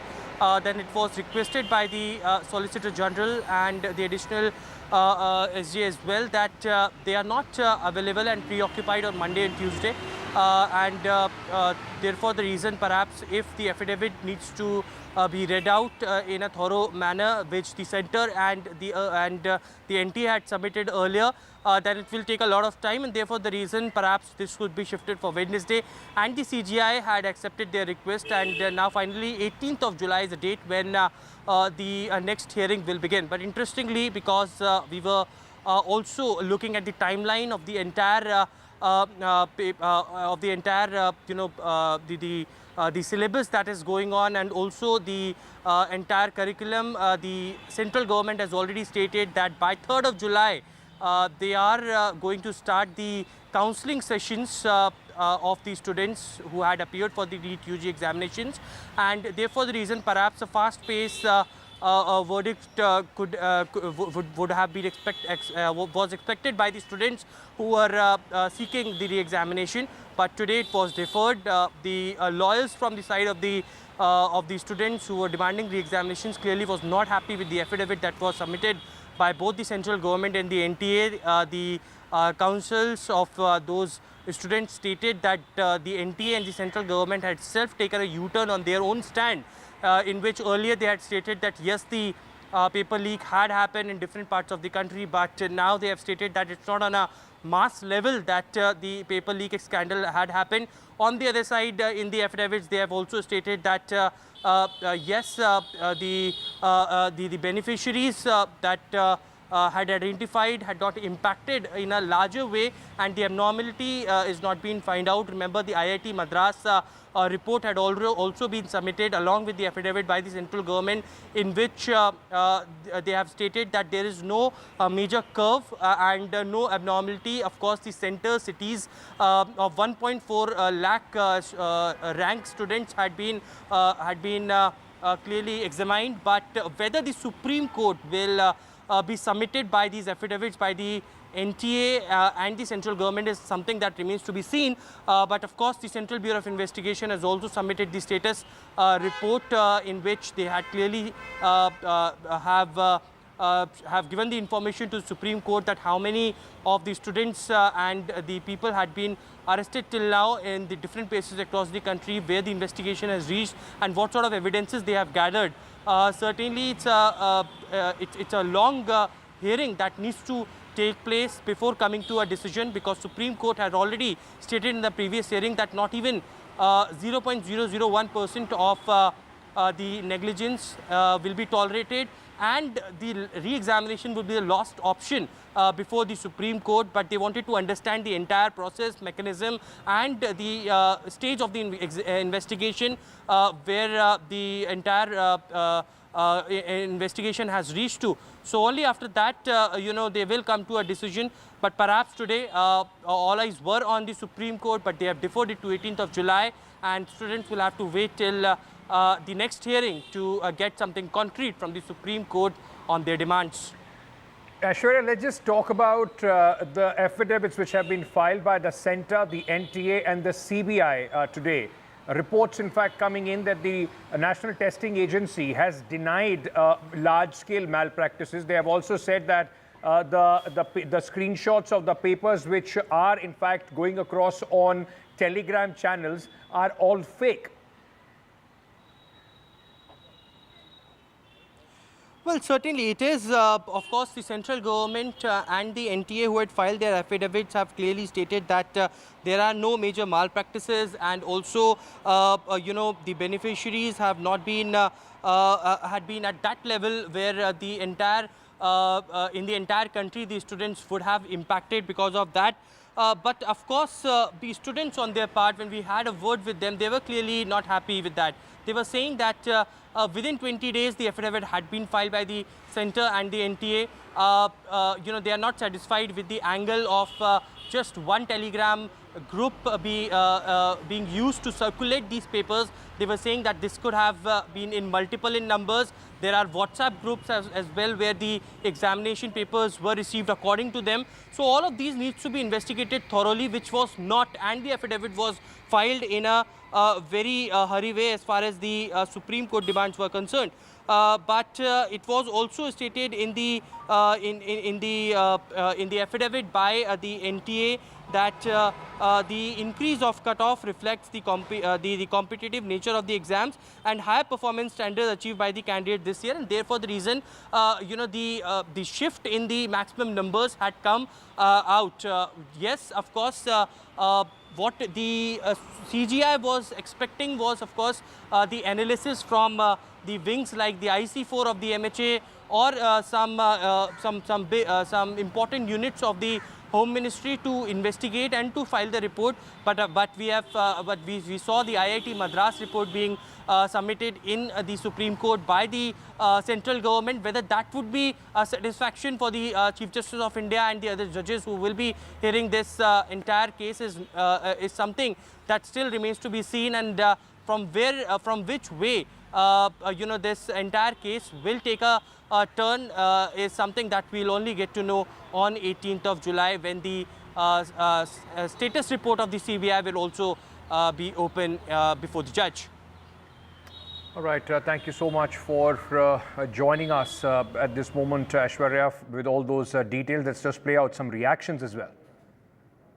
Today the matter is adjourned for Thursday as the bench is not available after lunch because it was after lunch the matter was supposed to be heard, but the bench is not available on the second half. So accordingly, this matter was adjourned to Thursday. Let's now talk about the Maharashtra Legislative Council elections, which have now become a prestige battle. The polls are going to take place tomorrow. The MVA and the Mahayuti, the ruling alliance and the opposition, are in fact putting in their entire might behind these elections. It will be an interesting election to see how the 11 seats of the State Legislative Council are filled. MLAs will be voting to elect the MLCs. Now, Mahayuti has fielded 9 candidates. MVA has fielded 3 candidates, but there is a twist. Now, surprisingly, a 12th candidate has been fielded by Uddhav Thackeray's party. If Milan Navrekar had withdrawn his candidature, then all 11 candidates would have been elected unopposed. Now, major constituents of both Mahayuti and MVA, except Sharad Pawar's NCP, have booked resorts to prevent cross-voting in these elections. ये देखो आज का दिन अच्छा दिन था, इसीलिए हमने ये दिन चुना। आज ट्यूसडे भी है, सिद्धिविनायक का दिन है, गणराया का दिन है, इसीलिए हमने ये दिन चुना और सब लोग हमारे लोक प्रतिनिधि को लेके हम दर्शन के लिए आए थे। अभी ठीक ठाक दर्शन हुआ है, अच्छी तरह से दर्शन हुआ है। अभी हम वापस विधिमंडल में जा रहे हैं। ये देखो, बापा को आशीर्वाद मांगने के लिए सभी लोग आते हैं। आज इतनी भीड़ है यहाँ, वैसा हमने भी आशीर्वाद मांगा है। जरूर बापा हमें आशीर्वाद देगा। हाँ, दिखाया था ना, हमें जो ठीक लगा वो हमने किया। बहुत सारा खेल बदल गया है। ये डाका डाल सकते हैं, चोरा कर सकते हैं, पब्लिक ने लोकसभा में बताया ना। तो उन सब जगह की जो भ्रष्टाचार से पैसे कमाकर खरीदारी में विश्वास रखते हैं, वही लोग इस तरह से बात कर सकते हैं। और इसलिए कल इसका इलेक्शन है, कल ही इसके रिजल्ट आने वाले हैं, तो आपको रिजल्ट पता लगेगा। Right, let me go across to my colleague Radhika, who's joining us with more details. Radhika, interesting political developments there after the Lok Sabha elections and the kind of equations which have changed, as they call it in Hindi, the mahal as far as the state for politics has changed. This will be an interesting battle to see who has the upper hand. Certainly, political landscape has changed post Lok Sabha results. Of course, it had changed over the last couple of years, considering the kind of switches and the splits we saw. But post Lok Sabha results, all eyes on each and every party, each and every regional party, and of course the BJP and Congress also, because there will be changes that will be witnessed in the next few months as the state goes to polls. Of course, a precursor to that would be MLC polls. MLC polls tomorrow, 12 candidates in the fray for 11 seats. Now, as far as the strength of assembly is concerned, these candidates will be voted, in fact, by the MLAs. So there are 274 MLAs at the moment, barring the ones who passed away and the ones who went on to become MP. So the current strength is 274, and each candidate must win at least 23 votes. Of course, the pattern of voting and the arithmetic is quite complex, but one must win at least 23 votes. Of course, it is going to be preferential voting that will be witnessed tomorrow. But what is important is to understand whether there will be any change in arithmetic. And as you mentioned, yes, as far as Mahayuti is concerned, 9 candidates and 3 candidates from MVA. And when you look at the arithmetic, if everybody stays loyal, then perhaps Mahayuti may win 8 seats. But that is what is under question now. And Ajit Pawar did speak about, an auspicious day and so on. But he is going to be, his party will be in a tricky position, considering that there are rumors that many of the MLAs want to switch sides. So whether his loyalists will remain loyal or will they switch sides? Will there be cross-voting? Because cross-voting is the fear. Then that means that more within MVA may secure victory. So Ajit Pawar has much to fear, and so do other parties, which is why no stone unturned in ensuring that they keep their flock together. Many of them hold up in different hotels in the city ahead of the polls. But certainly it's going to be interesting to see what happens tomorrow, as this will determine what happens in assembly elections. That's true. All this entire build-up, the political, some would call the hierarchy which is taking place at this moment in the state of Maharashtra, all building up towards the very important battle at the end of this year of the state assembly election. Thank you so much, Radhika, for joining us with all those details. Staying with Maharashtra, another story, and this also, ladies and gentlemen, tells you this is a story of entitlement. People, those who think that they are above law, they are above every rule of service. New details now have emerged about Pooja Kedkar, the on-probation IAS officer in Maharashtra who was recently transferred over alleged misuse of power. Sources said she had demanded a separate house, a car, from the Pune district collector before taking charge as assistant collector. The 2023 batch IAS officer faces several allegations, including the use of a siren, VIP number plates, and a government of Maharashtra sticker on a private luxury sedan. Now allegations about the way she has been selected, in fact, for the service as well. She's facing some very, very serious charges. I'm not authorized to speak anything right now, so I cannot comment on this. नहीं ma'am, आज अपन join करना है. Oh, I'm very happy to join in Washington district. अच्छा. I'm looking forward to working here. अच्छा. Ma'am, आपल्यावर जे media मधून सातत्याने आरोप केले जात आहेत, नेमकं काय सांगाल त्याबद्दल? नाही, मी ऑथराइज नाही आहे त्याच्याबद्दल बोलण्यासाठी. Government do not provide me to speak about that, so sorry I cannot. सामाजिक कार्यकर्ते कुंभार यांनी आपल्या उत्पन्नाच्या दाखल्यावरनं आरोप केलेला आहे, काय सांगता? तेच सांगते मी, आता ऑथराइज नाही आहे तुम्हाला काही सांगण्यासाठी. Government rules do not allow me to speak anything on this matter. So I'm sorry, I cannot speak anything. आज आपण जॉईन झाला वाशिम. Yes, आज मी ऑफिशियली जॉईन झाले आहे वाशिमला अँड मी इकडे वर्क करायला, इकडे काम करायला मी अभिलाषी आहे. So after the examination got over, she was called for the medical examination. It's a protocol that all competitive examinations follow. So after the passing of the examination, you have to come to the center and give a medical test to prove yourself as you are perfectly fit. But she was saying. So in this entire matter, she has also prove herself as a disabled, and after that she also we had seen in this entire matter what she has done. She was just portraying with the flaunting with the Audi car with a siren with a VVIP number plate. So this situation had occurred, and after that, after seeing this all situation, the collector of Pune wrote a letter to Chief Secretary, and Chief Secretary has taken a step and she has been transferred to Washim. She reached Washim today morning and also joined her duty back in Washim now. So in this entire situation, more investigation should be done, and collector is focusing on this entire situation now. Slipping into a short break at this moment. News and updates on the other side. Stay tuned.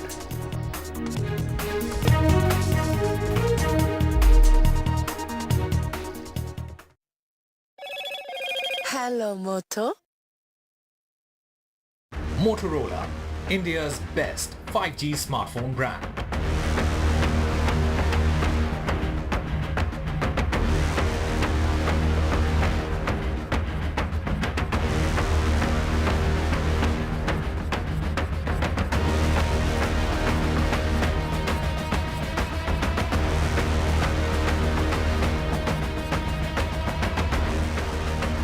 In association with Amity University.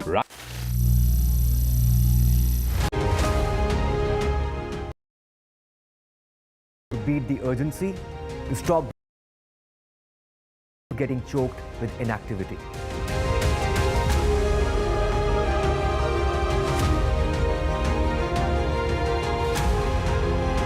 Energize our government, our environment, our society, and ourselves.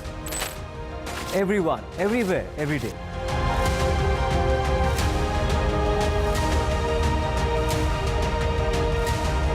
Banega Swasth India. One world hygiene. This is a pub that was shut by the excise department. In fact, that was sealed by the excise department. As you can see, the TMC officials cutting off that particular sheet, the black sheet, because this is an illegal extension. And now remains to be seen what other action will be taken. बिना उसकी उम्र जाने, उसके साथ मौजूद उन दोस्तों के उम्र जाने, उसे आखिरकार शराब कैसे दी गई? The police's major concern or primary concern at the moment is Mihir Shah and what exactly unfolded that night. बड़ा आदमी का लड़का है ना, तब ये इधर राजकारण चल रहा है, कुछ नहीं है, ये राजकारणी सब लोग हैं. Welcome back. As the NDA government prepares to present the budget on July 23rd, Prime Minister Modi held a meeting with country's top economists and experts in New Delhi. This consultation aims to shape a roadmap for India's development, expedite economic reforms to attract investment, and discuss the relief measures for the middle and the lower middle class. Right, let me go across to my colleague Himanshu, who's joining us with more details at this moment. Himanshu, of course, important meetings to prepare the budget to put a way forward, and all eyes would be specifically on this budget as this is the third term of Prime Minister Narendra Modi, but changed, a lot of changes as far as the political dynamics in the country are concerned.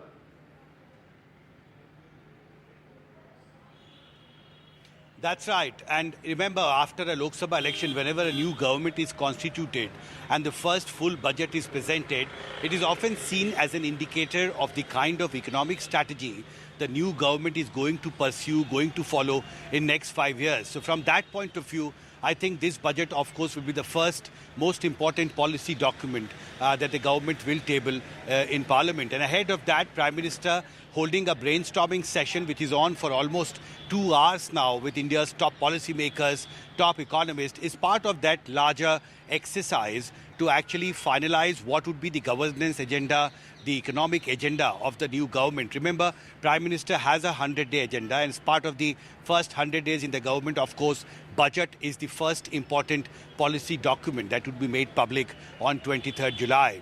But Prime Minister also has a long-term agenda, and this meeting, this brainstorming session is actually an exercise to deliberate on what should be the government short-term priority and also a long-term priority. At the moment, Ankit, we do know there are very few specifics which are very clear. The first decision that Prime Minister had taken was to sign the file for allocation of 17th installment under PM Kisan Yojana. And after that, Prime Minister had issued a statement saying that for my government, farmers and agriculture will be the top priority in this term. Second, the first decision that Union Cabinet had taken is to construct 3 crore new houses for poor people, homeless people, both in rural and urban areas. So, of course, one would expect more allocation for PM housing scheme.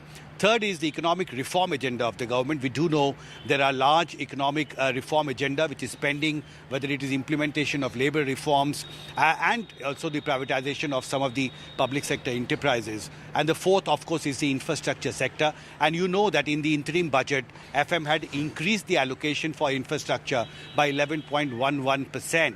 And it was increased to 11,000 crore. This time industry wants a much larger allocation for the infrastructure sector, which is largely seen as a multiplier effect for the economy in terms of creating new employment and also giving a spurt to the growth momentum. So these are some of the priority areas on which presentations are now being made before Prime Minister of India. And we also know that Vice Chairman of NEET-UG, Suman Beri, also in the beginning made a brief introductory presentation outlining the state of the economy and what more NEET-UG wants the government to do. So very important exercise, policy making exercise, a kind of a brainstorming session for Prime Minister just 10 days ahead of the presentation of the budget in Parliament. Thank you so much for joining us with all those details. Himanshu reporting on this very important meeting of the Prime Minister ahead of the government's presentation of the budget. Moving on back to Mumbai, in fact, where the hit and run case, the Worli hit and run case, now the probe seems to be picking up a little bit of pace. Accused Mihir Shah was confronted with the driver. The cops also, in fact, recreated the scene at the spot of crime in Worli. The accused, according to the police, stopped for a drink after leaving the bar. Mihir Shah, the main accused in the BMW hit and run case, admitted he was driving the luxury car at the time of the crash on July 7th morning that killed a woman and injured her husband. A 24-year-old was sent to police custody till July 16. NDTV has accessed the remand copy with details of how the accused ran over the woman, dragged her on the bonnet and then switched seats with his driver. करेंगे fast track पर ये पूरा मुकदमा चले और जो गुनहगार है उनको फांसी की सजा हो। मंत्री को लेकर आपने कहा है कि अब तक कोई भी समझना व्यक्त नहीं किया। क्या है, पैसे दे रहे हैं, 10 लाख दिया, स्टैम्प पैड हो गया 5-5 लाख दिया, 50 लाख दिया, अपघात हो गया 50 लाख दिया, खून हो गया 50 लाख दिया। ये का पॉलिटिक्स चल रहा है क्या पैसों का? वो आपकी लाडली बहन नहीं है, लाडली बहन योजना आपने बनाई है। कावेरी नाखवा की डेथ हो गई, मुंबई के भर सड़क पर मारा दिया। वो एकनाथ शिंदे का खास आदमी है मुख्यमंत्री। क्या वो जो कावेरी नाखवा की डेथ हो गई, जिस बेरहमी से उसको कुचल गया, क्या वो आपकी लाडली बहन नहीं है?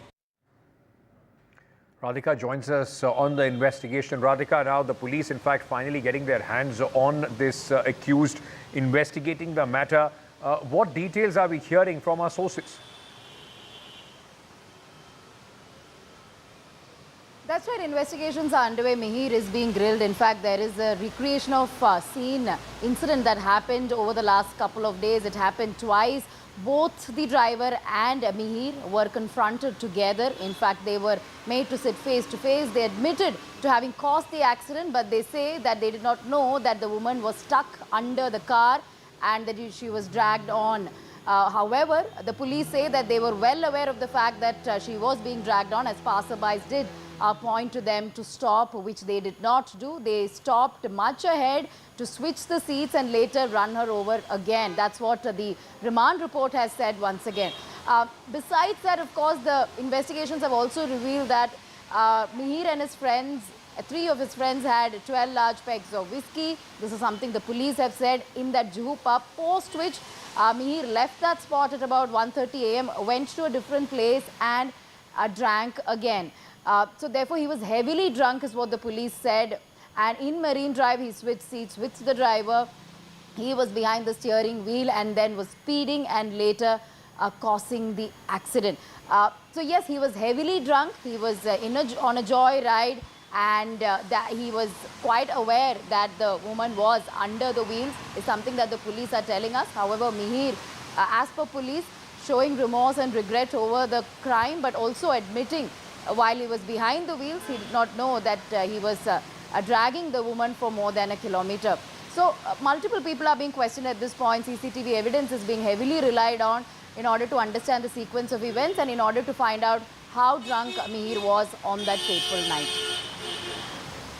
Right, Radhika, thank you for joining us with all those details on this story. We'll keep a very close eye on the investigation being conducted by the Mumbai police. Moving on to Ladakh, where massive smuggled gold haul has been recovered by the ITBP. They have, in fact, 108 kilograms worth gold seized. Gold has been seized by the ITBP, that's the Indo-Tibetan Border Police in Ladakh. These visuals, ladies and gentlemen, of this massive seizure. 2 smugglers have been arrested and 108 kilogram of gold bars have been recovered from their possessions near the India-China border in eastern Ladakh. 108 numbers of gold bars. 1 gold bar is approximately 1 kg, slightly more than 1 kg. So 108 bars means 108 kg of gold. They have all been weighed also, and we have checked it out.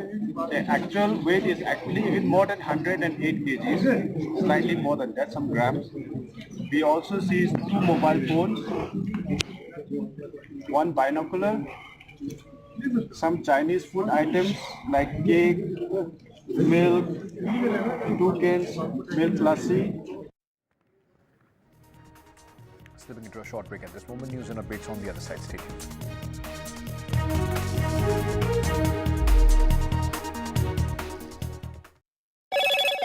Hello, Moto. Motorola, India's best 5G smartphone brand. जनता को decide करना है. From polling brought you the most trustworthy news and updates.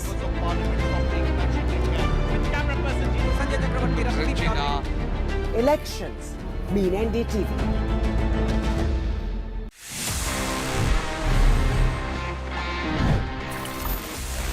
कैसे आप technology को use करते हुए अपने gadgets का पोटेंशियल और एनहांस कर सकते हो. And this time it's about AI. It's about Google's latest Gemini, because ये अभी इंडिया में आ चुका है and you should use that because it can do a lot.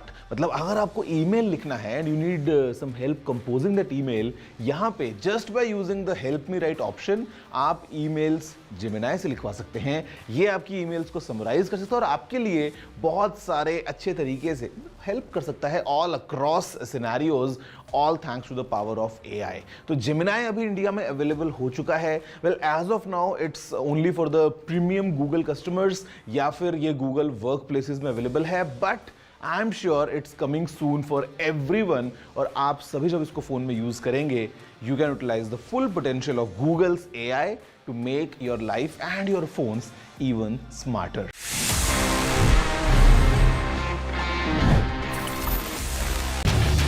Get ready for the ride of your life. NDTV brings you the NDTV Auto Show with me, Mugdha Mishra. From the fastest supercars to the sleekest new energy vehicles to your trusted daily ride, we cover it all. every Saturday at 10:30 a.m. and Sunday at 8:30 p.m. only on NDTV 24/7. Your next great escape starts here. Stay informed and entertained with the new and updated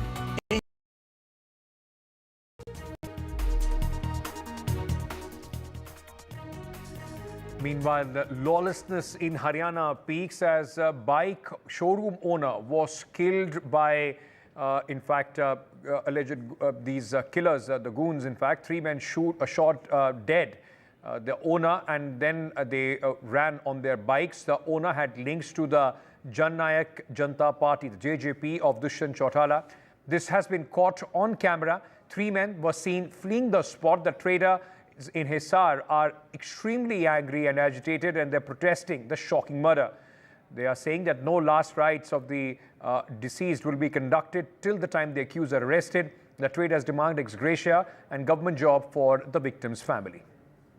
Gurpreet Cheena, my colleague, now joins us with more details at this moment. Gurpreet, you know, the BJP government has been facing some very, very serious questions as far as the law and order situation is concerned. Not just the political parties, many trader bodies and people are also, in fact, questioning what is happening in the last few months.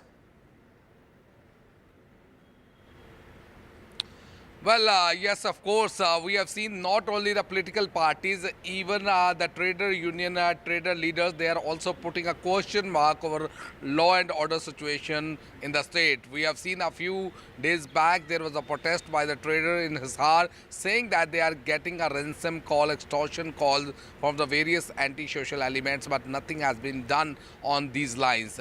Today, we have seen even the opposition leaders, whether it's the INLD leader Abhay Singh Chautala or the former Chief Minister of Haryana, Bhupinder Singh Hooda, they are already putting a question mark and giving a very, very strong statements against the Haryana BJP government. They say it seems the government has given the people of Haryana to the criminals, and the criminals are ruling in the state.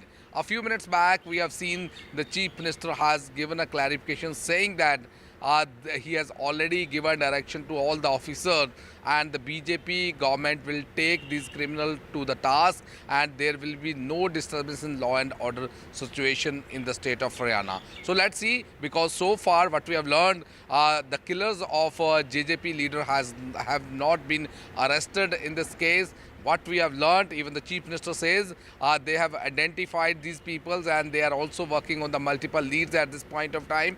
But this CCTV footage which we are showing to our viewers also, that is already in public domain. But so far, the police have not made any breakthrough in this case. So let's wait for the police investigation. What we have learned from the police officer, they say they are working on the multiple theories. One is on the extortion angle, because a lot of businessmen, they are getting extortion call and they had already lodged the complaint, and that is the one of the prominent angle which they are looking into this investigation. And another, the old enmity behind this murder, because in